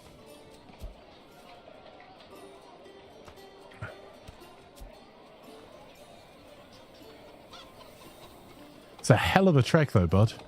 I don't know when. I might actually be in your direction, London 2 Distant Future Physics. I am getting to the point where one of the projects I'm on, I think I need to do a tour of the US for.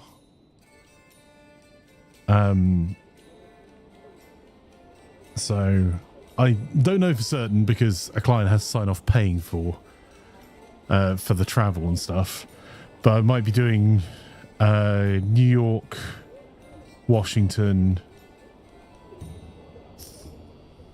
Chicago, Florida, California, Oregon, and then up to Seattle.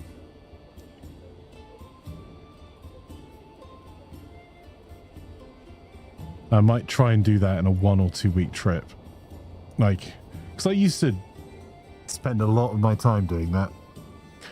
And one of the projects is getting to a point where I'm like, I just need to sit down with people in a room.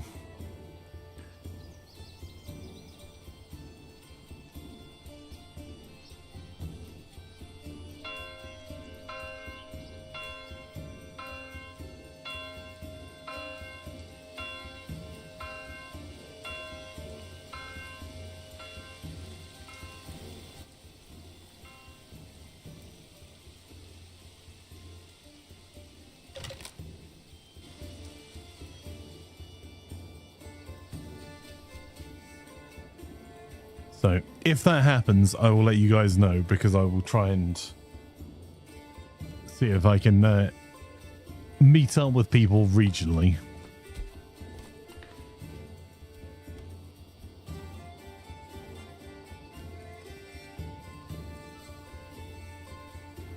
Because now my most strict contract is over, and also part of it is being outlawed by the FTC, which is awesome. Yeah.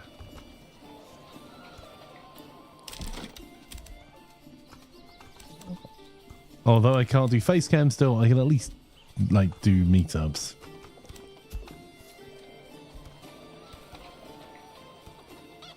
Also, I will be in Prague with Plan in November at the Wheel of Time convention there.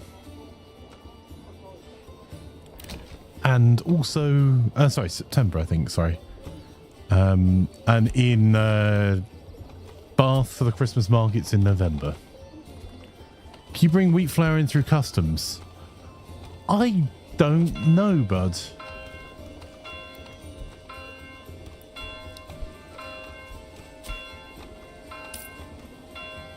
Like, genuinely not a clue. I'll have a look. I'll look it up for you. I know I can import wheat flour, but I don't know whether it needs like lots of paperwork to go with it. You need soft wheat flour and hominy corn to make biscuit and grits. Okay. I will look it up, bud.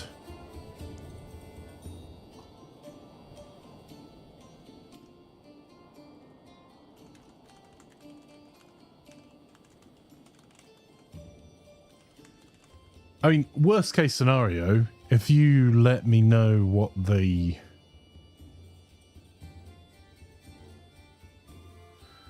it needs to be fortified as of October 2022.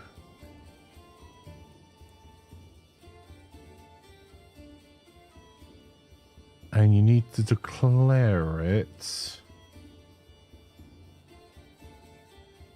You can't bring meat or dairy products.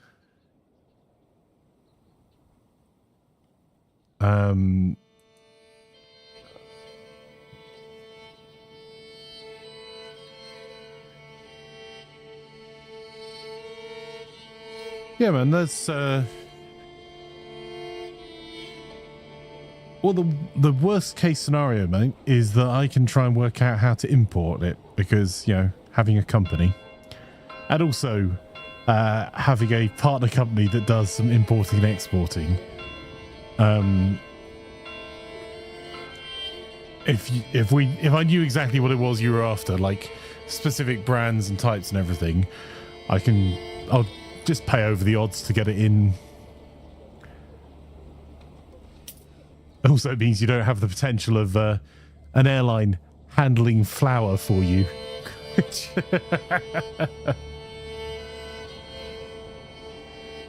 Probably can get hominy corn, but it's only grown here that I know of. Give me a sec, bud.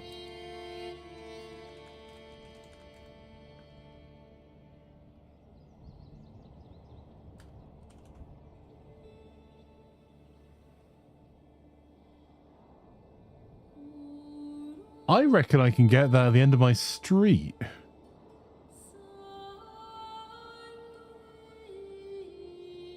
It is pretty widely available here.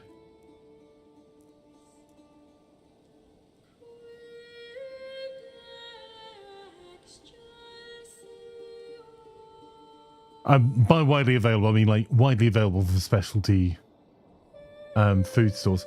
You get it tinned as well. White, yellow, and tinned. It says it's hominy corn.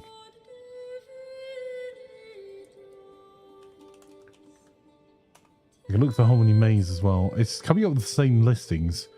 Hominy dried maize for Mexican cooking, that's a different thing.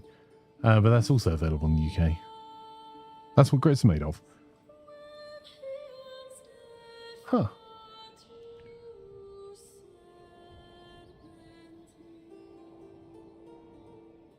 Yeah, it's pretty widely available and pretty reasonably priced as well. Like,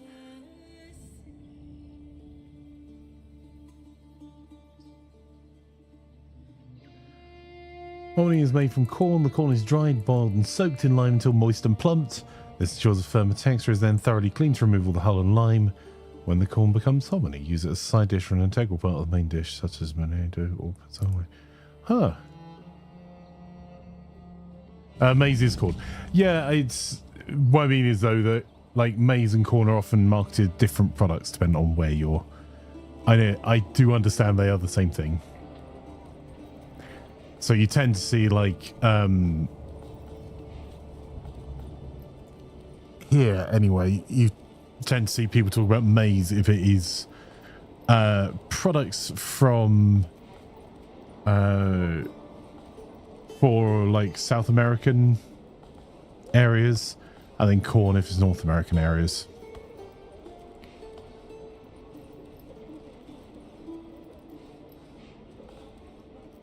Maize is sometimes considered a lot of time considered wild corn. Huh. Right, so offers a business expense pizza night. Did you see there was a company that was had named all of their dishes from mail order as office stationery packages so that people could expense their food. There was a hotel that I know of that used to have bottles of wine that were called something like basic breakfast, because a lot of companies don't allow you to expense alcohol but would allow you to expense food, and you would have a per diem food allowance.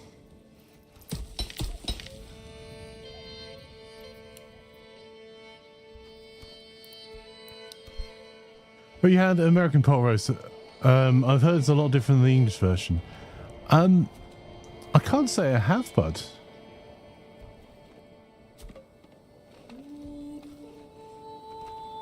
That's one of the things I have to say I really look forward to. I am planning, I need to message CD. I'm hopefully going to catch up with CD and Rube at some point over the next couple of weeks.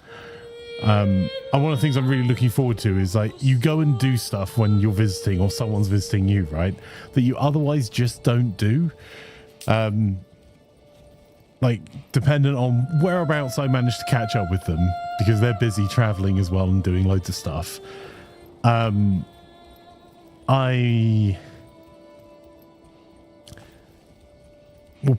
plan to take them to show off like some traditional UK food or like a really cool place, a really cool pub or a really cool area, or like having haggis neeps and tatties or haggis burgers and stuff and going up to Edinburgh and doing, and that sort of thing you don't do very often for yourself. But when a guest comes over, you're like, oh yeah, we should definitely go to like the castle down in Cardiff and go and get Welsh cakes, or go to these cool restaurants that have been here for years and I've never been because I don't have a reason to go. Your entire meal's all just made in one pot. That makes sense. We kind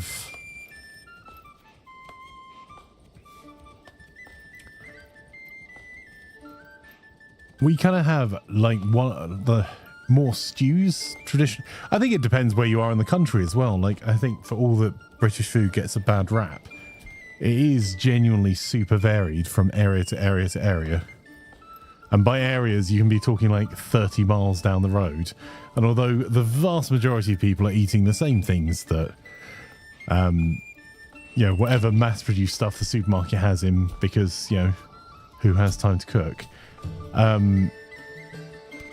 There are quite a lot of really interesting, like, regional takes on dishes and baked goods and stuff. So you guys IRL, I see.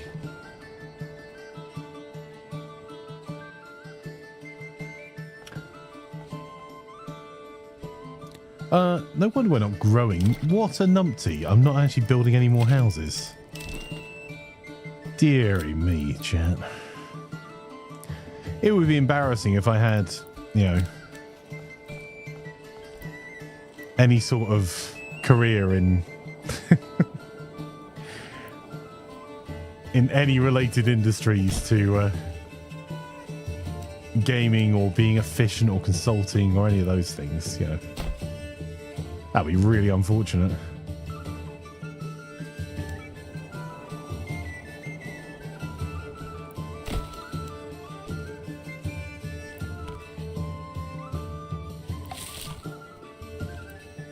Oh, no you don't. Oh, yes you do, because I can't do anything about it.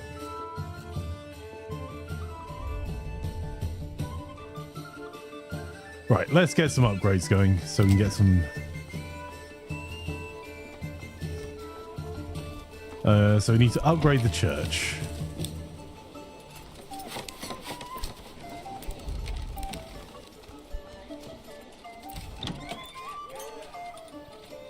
And then once we've done that, we need to build some housing.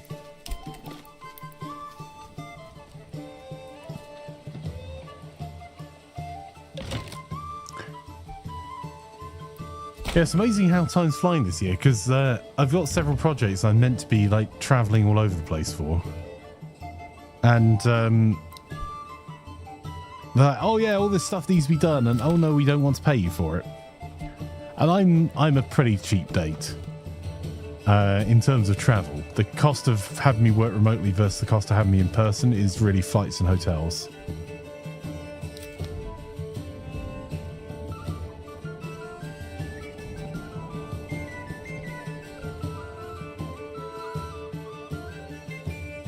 You haven't made your grandmother's jambalaya in years.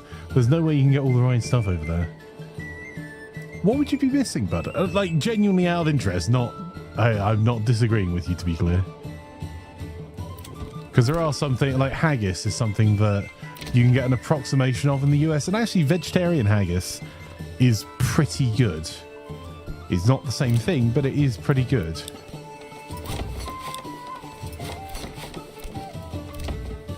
Oh, I missed one.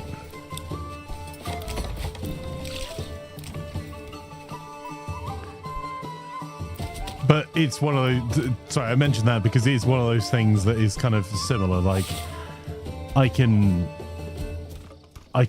get haggis into the US, no matter how hard I try.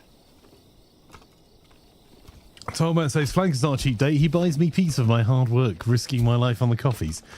Oh, yeah, yeah. That's the other thing is, don't know when the hot potato is happening, and I'm assuming around Thanksgiving, or if the hot potato team want me to be involved, because I haven't been playing as much.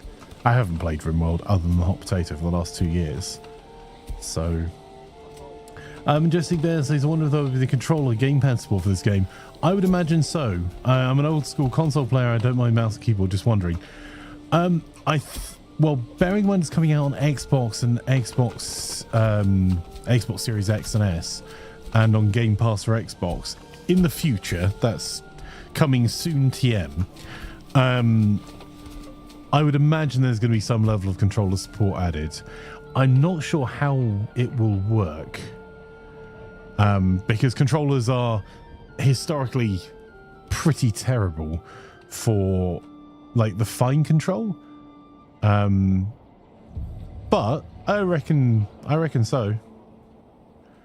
As far as you have okra and jumbo shrimp, got to be for the Gulf and fresh.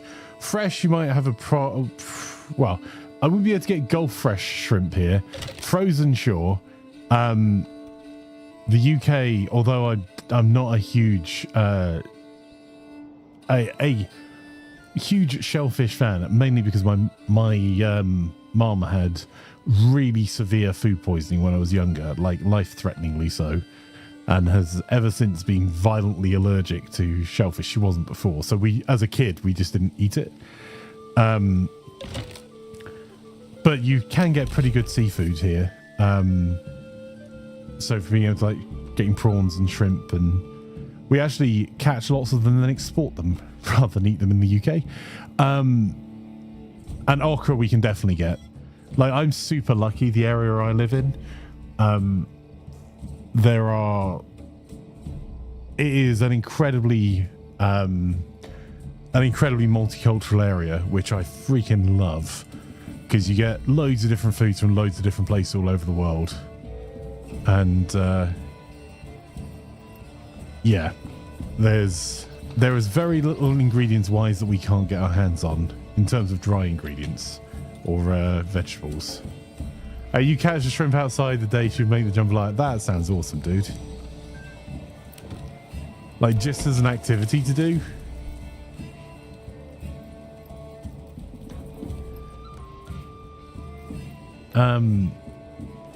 Thomas says, if you're not able to do this year's hot potato, I'd honestly consider running the hot coffee shop as your own charity event, but that's a big discussion. Yeah, I mean, I think, like I say, it's a bit early. The hot potato crew is none of their full-time gig in terms of organising that. So I tend to find out if I'm invited 2-3 weeks before, maybe 4, and then my time slot maybe 2. There's not a criticism, it's just everyone's busy, right? Even the store-bought wasn't as good, you just taste the difference. Yeah, I bet. It's like the living in Scotland kind of ruined seafood for me in the south. We used to have one of my favourite foods in the world is smoked haddock. And we used to have the fishmonger would drive straight from the smokehouse and deliver to your back door. So, like, you're literally out of the smoky this morning and you're buying that fish, and that fish has been freshly smoked straight off the boat. It was just spectacular. And then you have, like, supermarket stuff, which is, like, not terrible, but it's just like, this isn't the same thing. And also the fishmonger used to skin and bone it for you as well, which meant it was a far more convenient thing to eat more frequently. You've lived in Seattle for over 15 years. Is the main reason you haven't made it. Totally get that. I do like Seattle. I really want to go back. And I have a client that's based in Seattle. I would like to get over there, but it depends how certain things in November go in your part of the world as to how urgently and frequently I'm going to be needed.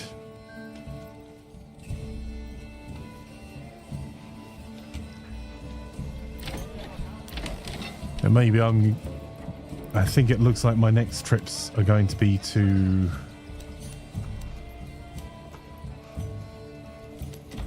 if they can find the budget. I think my trips are going to be to Florida and Tennessee, which are 2 parts of the world I've not been to before. I think I've been through Florida a couple of times. I think you'll be disappointed compared to how it's gone over the last decade. That's fair. I really love, like, I think I went to Seattle, like, I don't know,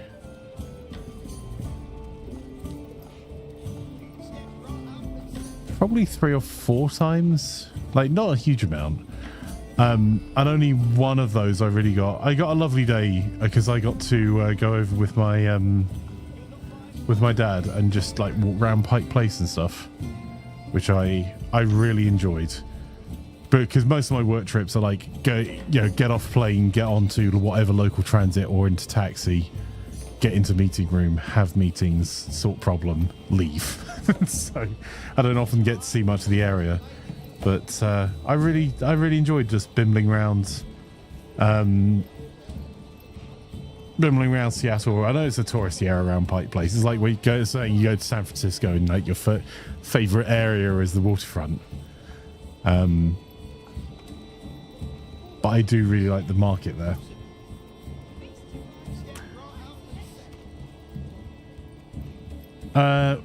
Which part of Florida? North, central, south? Yes is the answer, physics. If I'm going over there, it's going to be... Hang on, I can... The organization I'm working with that's in Florida is based right across the state. So,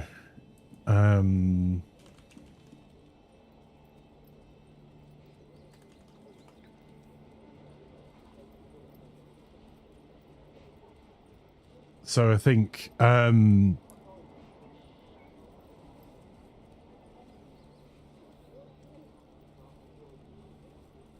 I think it would be like Jacksonville, Orlando,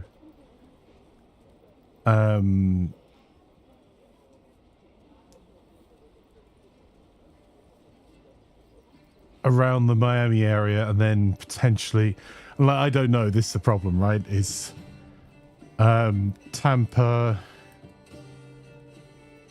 and then over to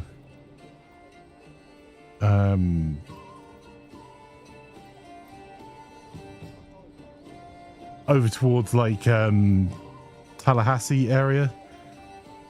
There's basically major metro areas they're in. Without knowing the organization, I don't have any recommendations for you. I know you can't tell me the org. Yeah, it's and honestly, I part of it is I honestly don't know, because like I can know that I know where people are based, but whether they would want to fly in or drive in all of their people to a central location, or whether office visits would be better. Because for one of our clients a few years ago, I was pre-COVID, I was like,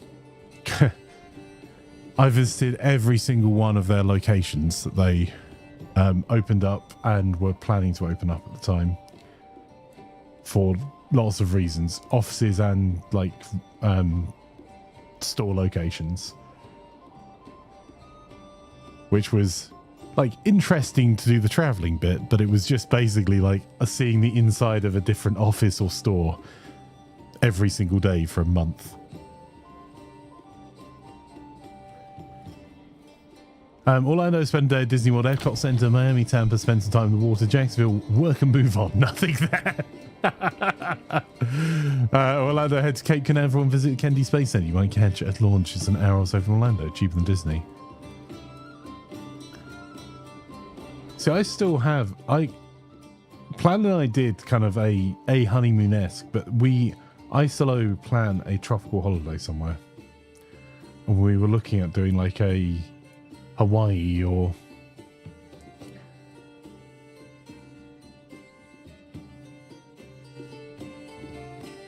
because when we originally went to go book, we were going to go to where are we going? I can't remember if it was like Jamaica or Hawaii, and both of them got there were issues with Zika, I think it was at the time. I think it was St. Lucia, Barbados, and Hawaii were our options. As I have been to none of those places. I've been to lots of places where there are cities and work.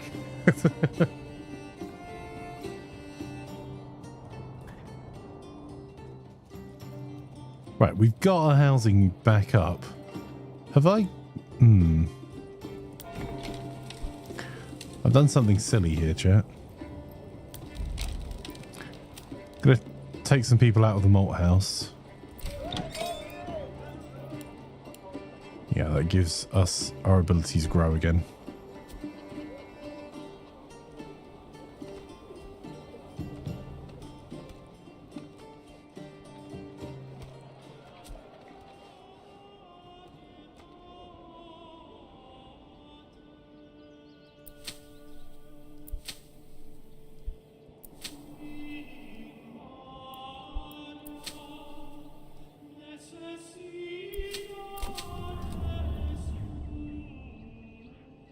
It's interesting. Like a thing that I hadn't noticed before, but I am definitely noticing now. I wonder if we build the road up this side. Again,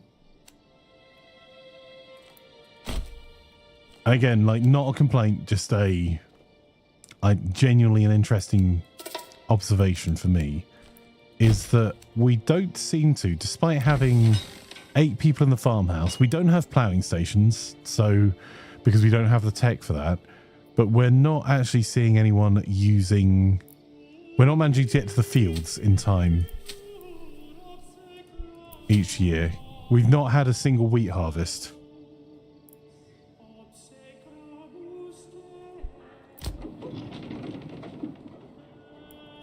Oh no, we've got grain. We must have had some.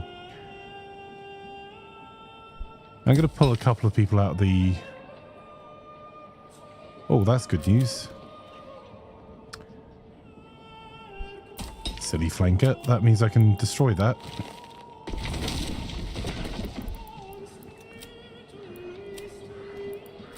Look, I'm spending all my time socializing instead of concentrating on what I'm doing. Alright, everything in big pot now. It's 45 to 60 minutes of cooking. Sounds good.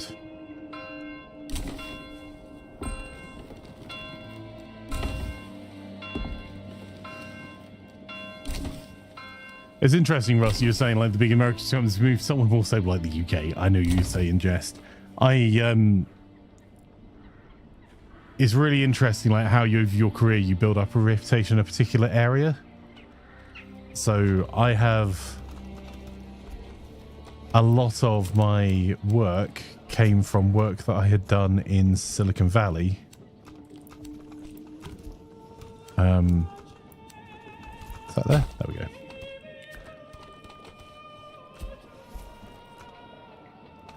So I have a really good reputation as, but if I really wanted to go and earn big money, what I should do is go and spend a lot more time in Northern California. But that doesn't necessarily translate over here. Fire is doing witchcraft, indeed.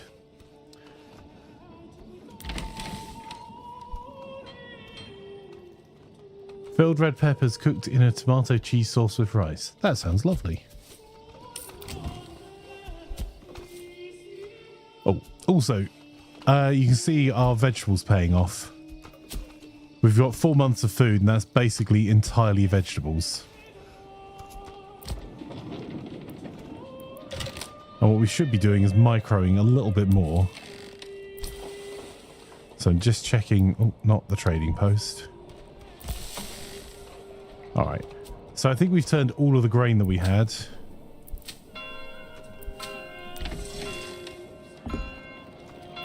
into flour. So we'll pull the extra person out of there. There you go. And now we're growing again.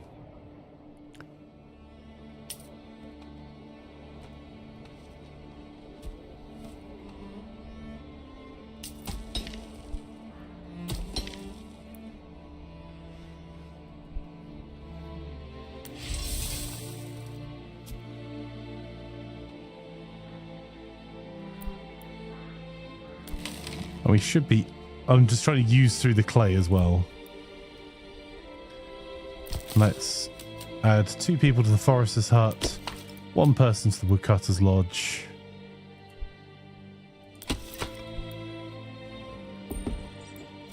One person to the charcoal kiln.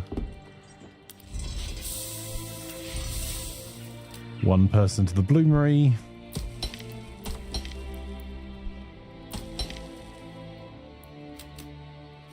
3 people to the deep mine.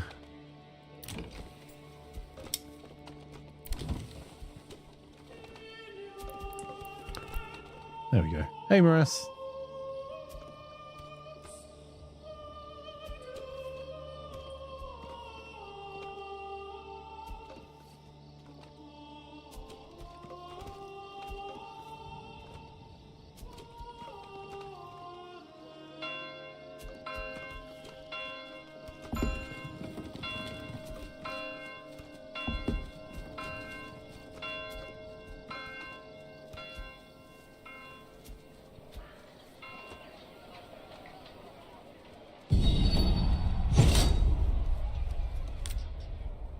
Oh.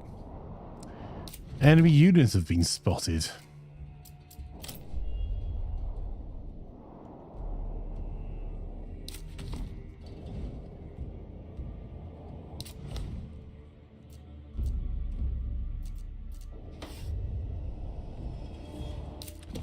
I suppose we can go and hand their backsides to them.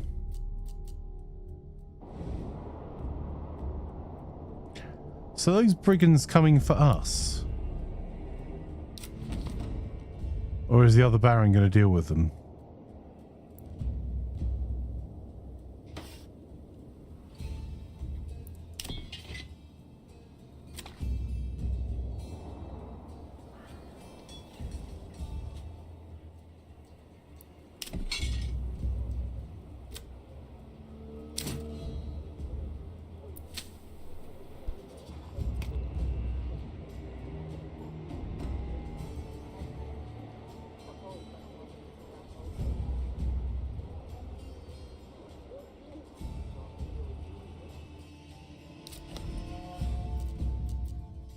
I think they're coming for us, chat.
Pick up the pace. Shoot it. Yes, sir. Move quickly. Your orders.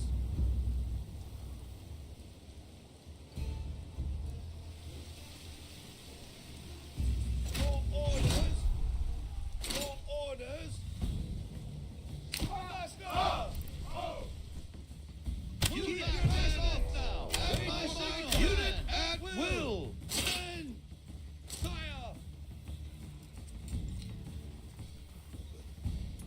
Faster. Stand and fight. Run. My lord.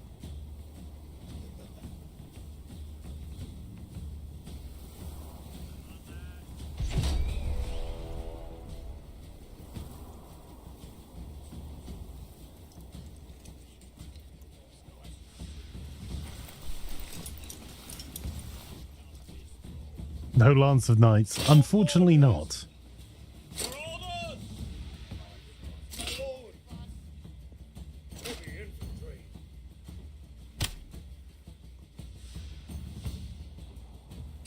Run!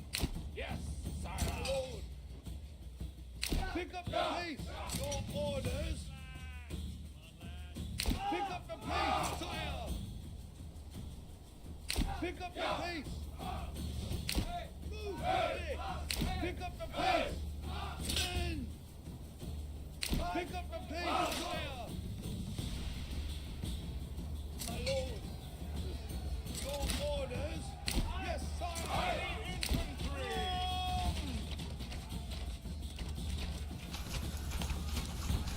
Bastards! My liege. Move, ready. Your orders. Faster. Sire. Yes, sire. My lord. Men. Faster. Your orders. Your orders. Yes, sire.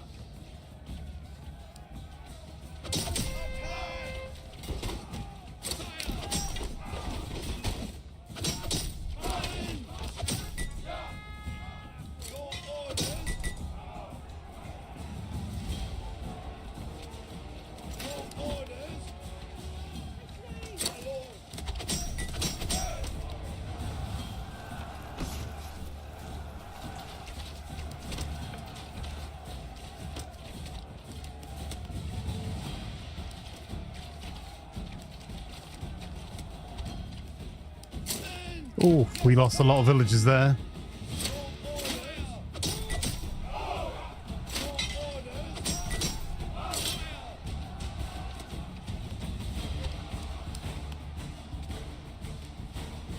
How big of a market should I make? I honestly don't know, sir. I've always made a fairly big one, but some people have suggested having much smaller ones with only like 8 or 10 stalls, so you can have multiple around the place. Right, those last two.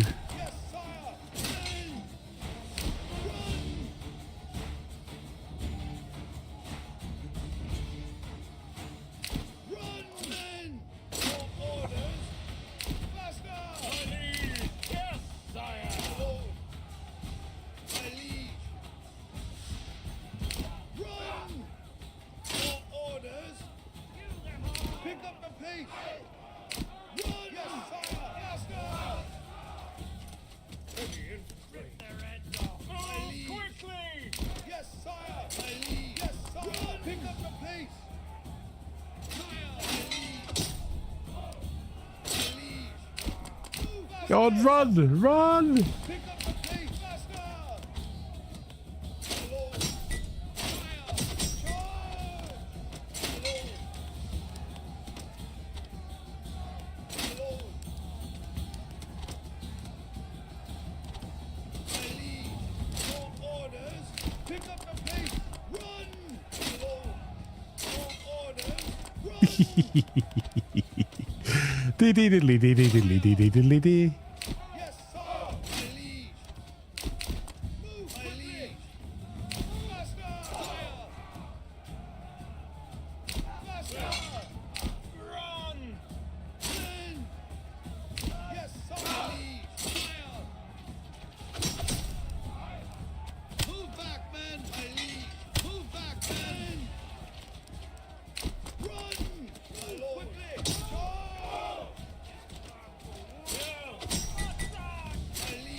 Oh, hang on, that's more brigands.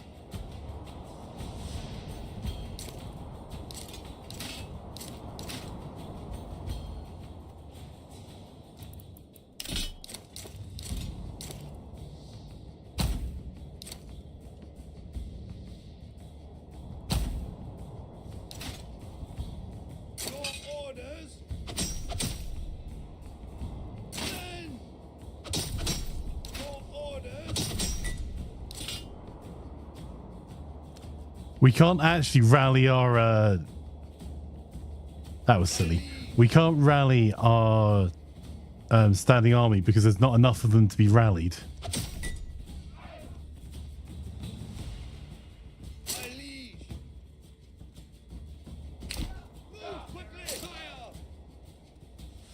Pick up the pace! And kill them!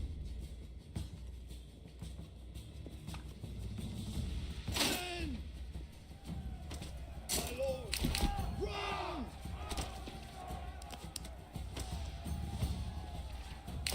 Move fire! My lord, attack! Your orders!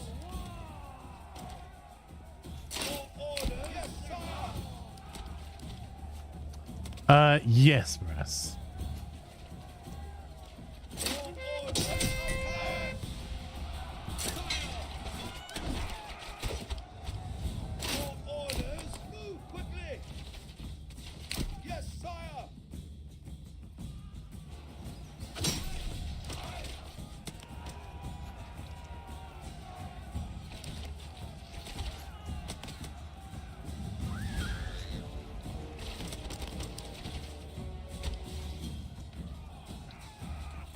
Okay, I like quite a lot of the balancing they've done to this. There we go.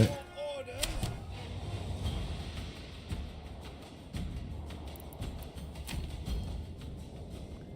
That was interesting.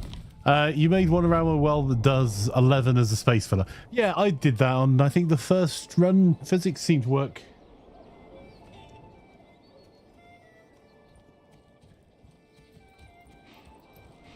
It seems to work pretty well because the markets don't, they only need this much per stall.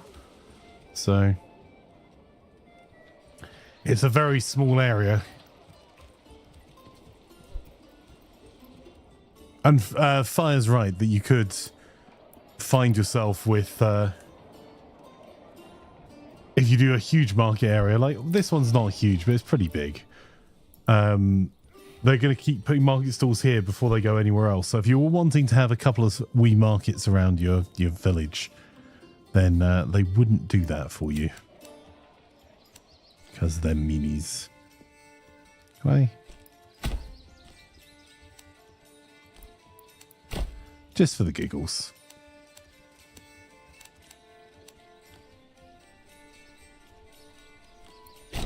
Oh, I'm going to need a pit.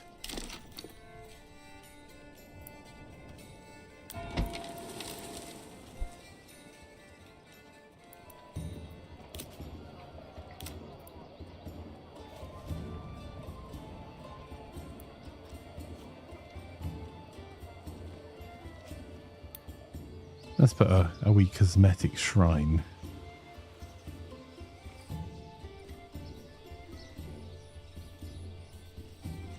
To commemorate the fallen at the Battle of Emmenruth.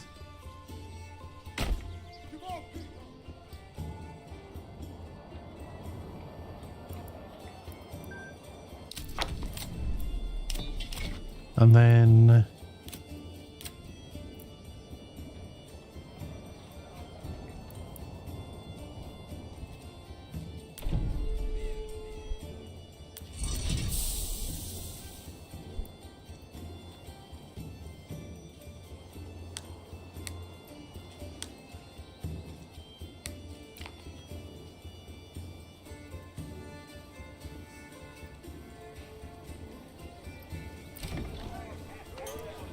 we need ourselves a pub landlord.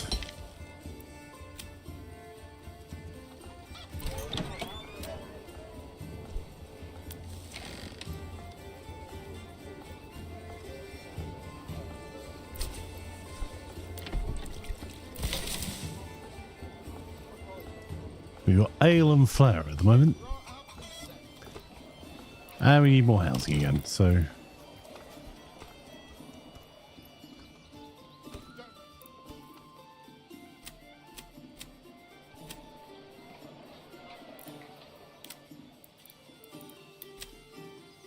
Summer's coming soon. Soon.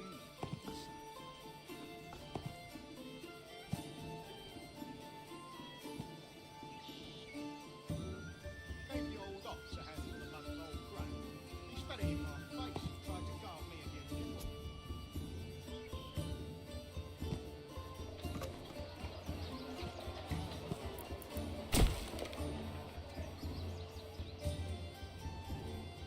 I'm not sure this is really wide enough in any...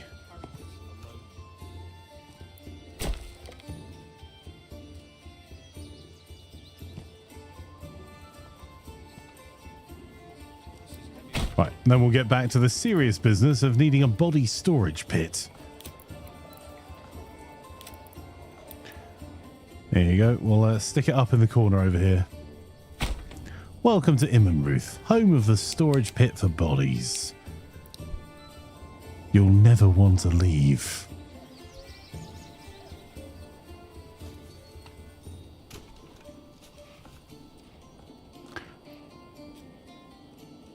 You start your militia so everyone stop working to go get spears and shields. Yes, they'll do that. And they'll also, when you have your militia called up, your militia, unlike your retinue who are just professional soldiers that do nothing else, your militia are pulling from all the production. There's families that are pulling workers out. So the real problem with raids isn't so much the raid. It's the fact that you're going to have a lot of people that are employed dealing with the raid rather than actually doing their job. So you're far more likely to have a lot of starvation.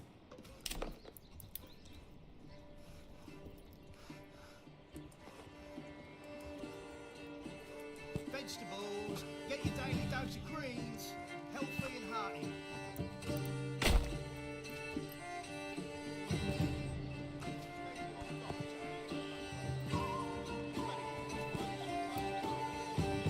I wonder if it's that shrine that's stopping it.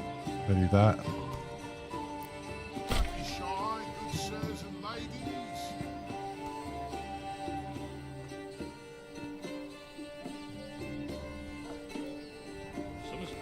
There you go. There's plenty of extra houses there. Quality, he said.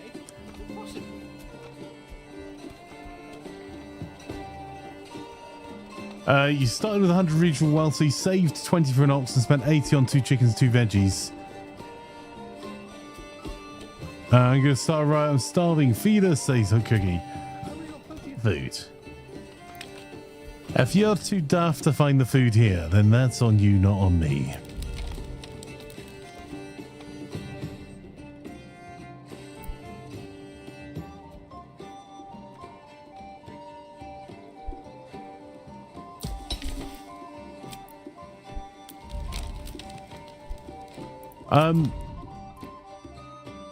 So to get a point physics, it depends on what you're going to do, because like this area, bear in mind you're limited to 6. That's the number one thing to remember. So it depends what your resources are nearby and what you fancy building in that region. So we're building armorers and blacksmiths here, so all of my development points are going into this bottom area, with 1 I can afford to spend elsewhere, which I'm super tempted to go with going for orchards. But that means I'm not making the best of the meat, the trapping, the other unlimited resource that I have here.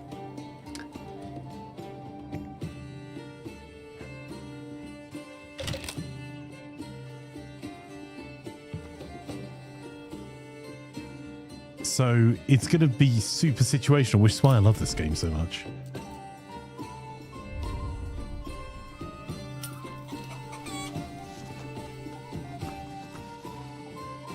You have 221 iron, fairly close. That is not a lot of iron. That feels like one of the normal deposits. So that deposit will get used up. So there's no point in going for an unlimited deposit unless it has a rich deposit crown on top of it. If it has a rich deposit crown on top of iron or clay, you can make it unlimited. If it has a rich deposit crown on top of wild animals or berries, they're just going to grow significantly more for you.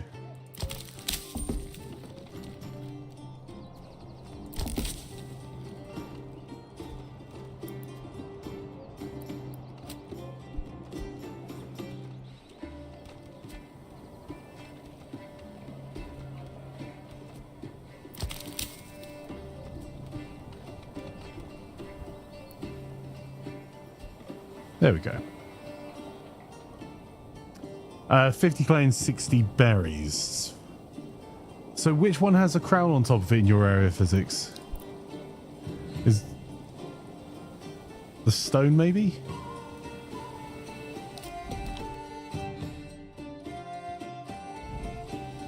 Animals and stone. Okay.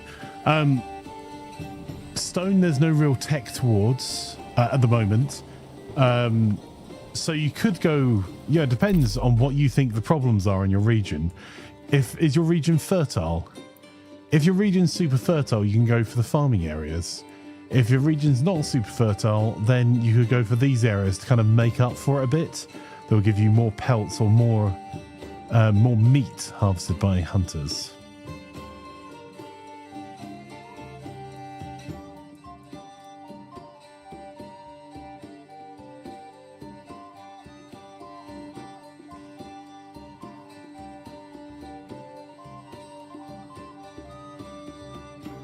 That's interesting, the foreign suppliers.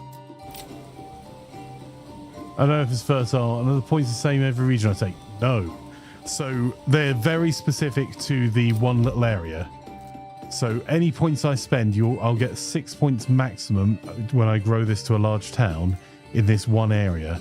This area doesn't benefit from any of that tech when I build there. So if I were looking at these two areas, I might... Well, the problem is both of these actually have very similar makeup. So let's say... Oh, God, they all do here. All right. So I might look at this and say, well, I need to make that rich deposit there unlimited. So I'm going to go down into the mining techs. I don't much care about the meat, maybe because I've gone into farming because it's fertile. And you can see the fertility of your land when you go to Emma fertility. That's for wheat. Flax is for clothing. Barley is for beer. Worst case, you can always trade your way out of it. So pelts and trapping would give you an option that would really help your food, yeah. Another option, which I'm gonna do, hang on. Some of these must be close to being... food supply stores. So I'm gonna sit and watch these just for a wee second. I need to get some of these up to level 3, and I've not really been paying attention, chat. If your fertility's rubbish, then you might want to go into meat to give yourself some more food. If you have rich animals, that'll make more of the rich deposit you have there.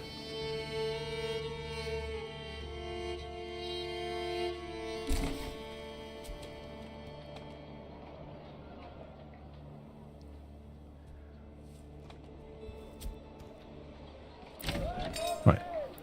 What do you mean the tavern has nothing stored inside of it, you numpties? There's 60 beer there. How are you failing at running a pub?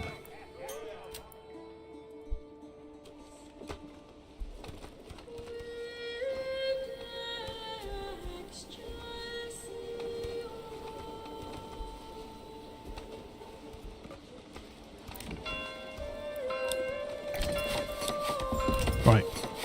Let's do those two quickly. So I don't have very much regional wealth, so I'm trading away a lot of it.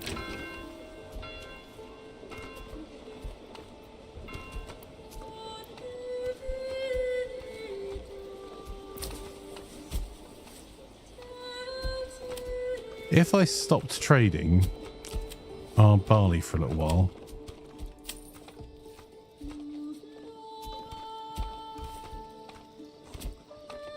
that will get our regional wealth up pretty quickly because we're still going to be selling war bows.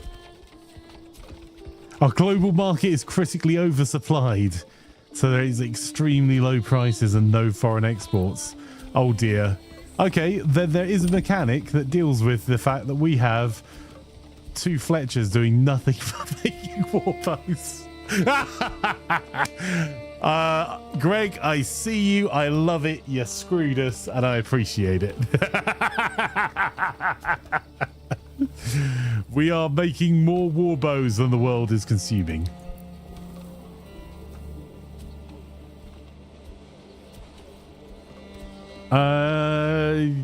I think Morass is working on that at the moment. Yes.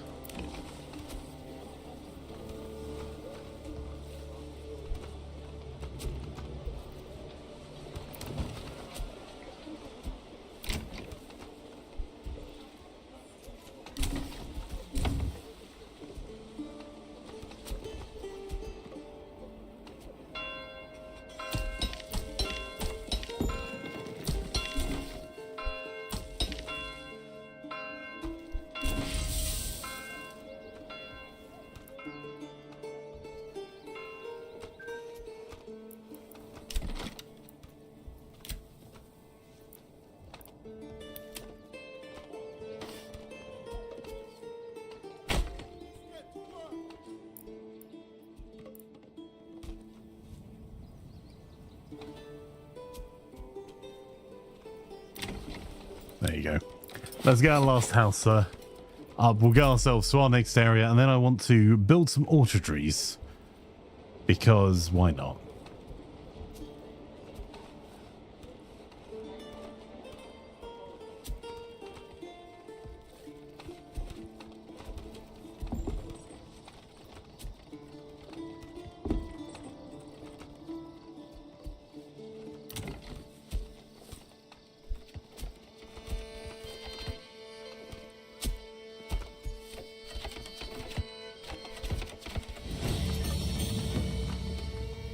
love it.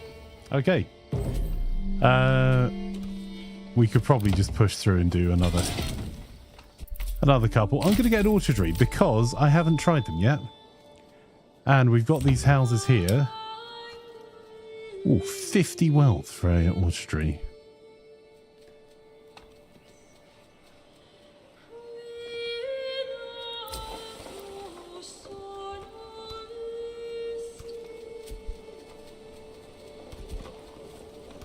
I'm probably not joining it this week either, Doc, truth be told. I think in about 5 minutes I'm going to switch over to Bellwright.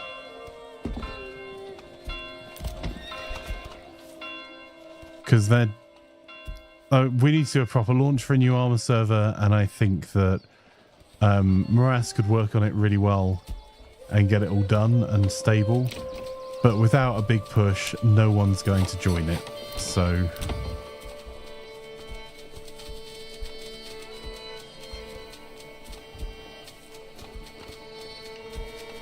and I don't have time between now and like 8 o'clock to make some promo videos and decide on the mods and test everything.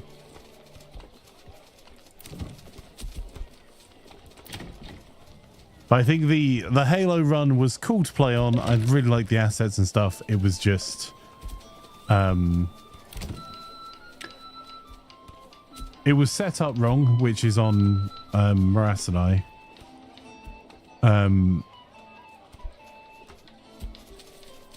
So we were starting with the wrong lot. Yeah, it was configured wrong.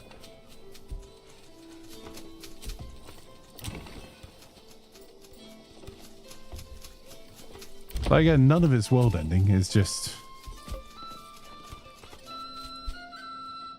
oh, we do need to set up. Let's get someone back in the windmill.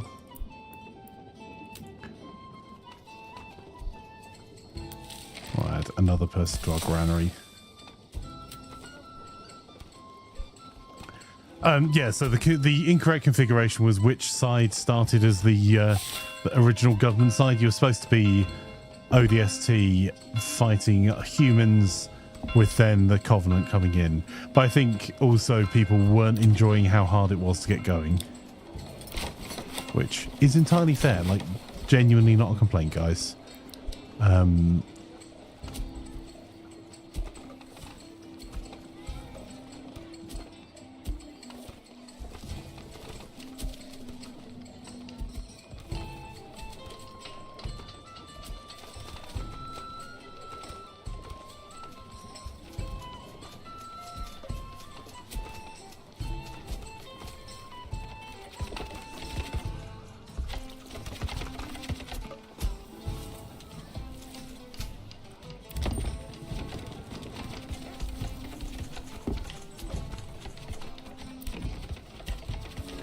So I'm just doing some quick upgrading, and then we'll switch on over. So yeah, what have you guys thought about Manor Lords? How's your playthroughs been going?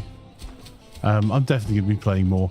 We've played a really relaxed like city builder run this time to kind of show some concepts off rather than doing a real push.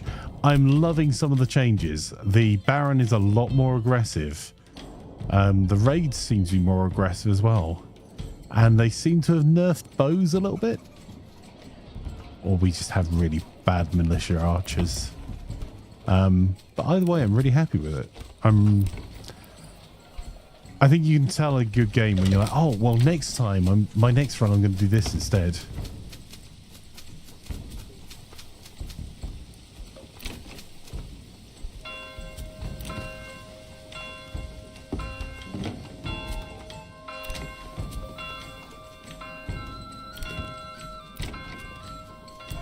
And we've got a city that I think we could quite...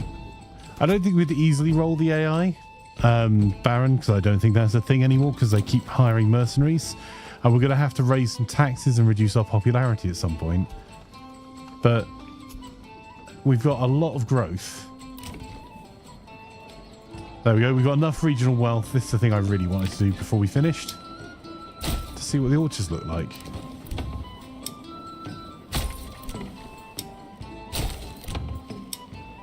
Because the reason I'm excited about orchards is we've not done them before. It's going to take 3 years before we start seeing the trees bear fruit. Oh, that's cool. I like the aesthetic of that. But also, where we're needing, we've got terrible fertility really, and where we're needing 3 types of food to keep the level 3 houses happy. Well, 3 types: vegetables 1, eggs another, apples another, means we wouldn't actually need any farms. Not the farms really doing much for our food supply anyway.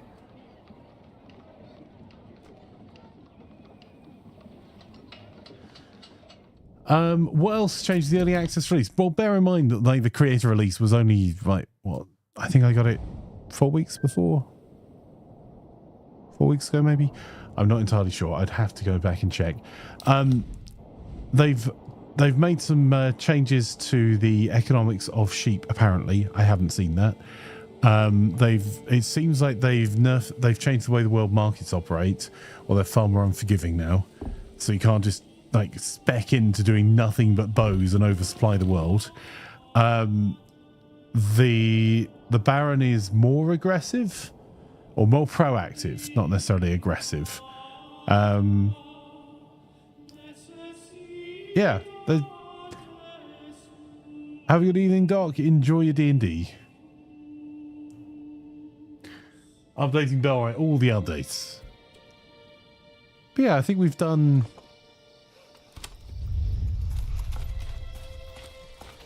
As it goes, I think this is not a bad wee hamlet.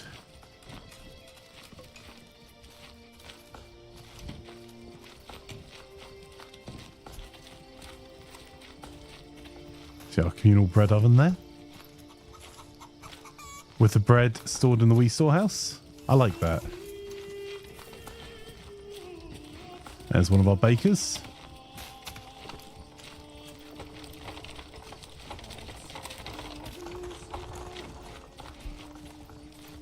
You might have bought something with the goats. That happens. I love the little lights from inside the houses as well in the evenings. I love the day-night cycle. Literally does nothing functionally in the game. It's just an aesthetic, but it's a cool one. You can turn it off if your graphics is a problem. I genuinely still don't know the answer to the question that Fizz is asking, which is giving your housing larger backyards help at all? I am going with growing crops and orchards and things with much, much larger burgage plots, because I reckon that the more land you have, surely the more you've got to be able to grow. I have seen no confirmation of that anywhere, and it's not in the Getting Started guide. So no one has told me that is correct. So, you know, this is information coming from me, so assume it's wrong. But also the aesthetics, I've put chicken coops in the small ones and growing in the big ones.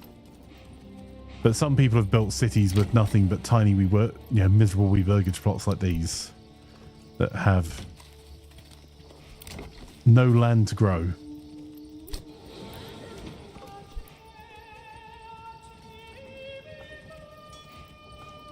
Right, let's save ourselves up. So this is release.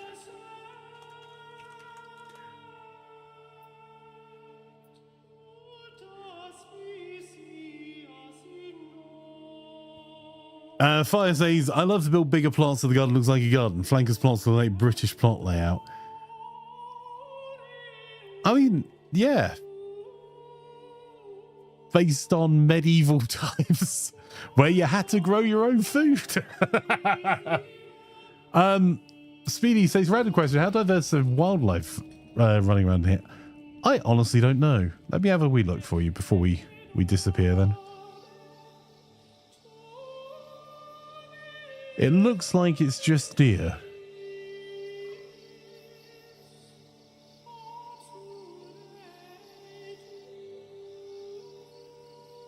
Yeah.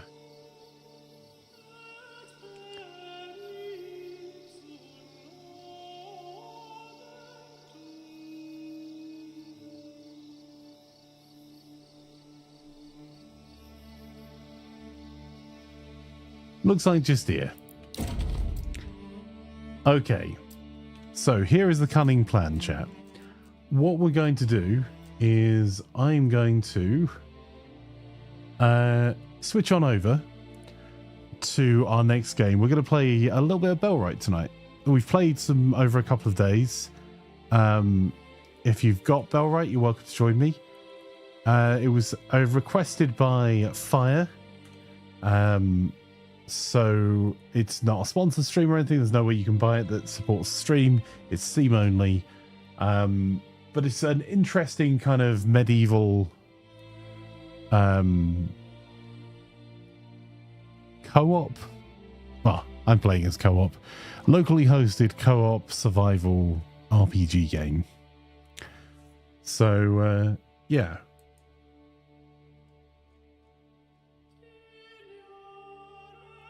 We're going to switch on over to that. So, if you are watching on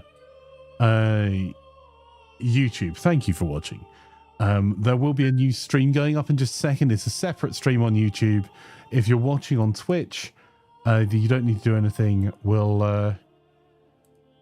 It will just continue in just a few moments. There'll just be a short intermission.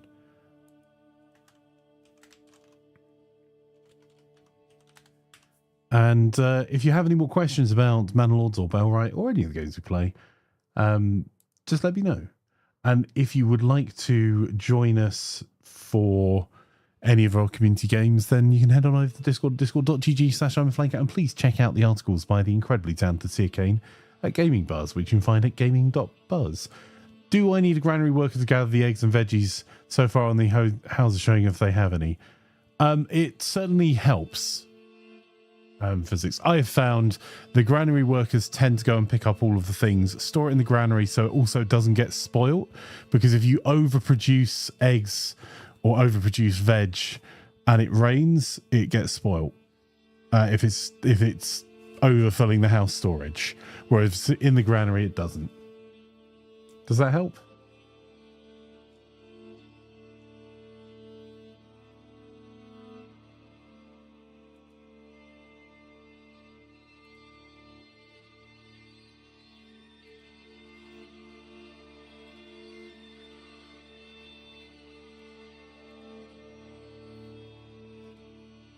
Right, okay, well, let's do the thing then. Let's switch on over. That is really not what I was going to switch to. Let's go with...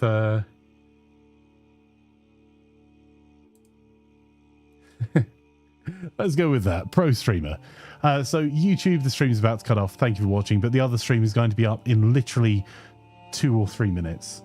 And for everyone on Twitch, if you stay where you are, if you fancy watching some Bellwright and continue hanging out and spending your Friday night here, I'll be back in just a few moments.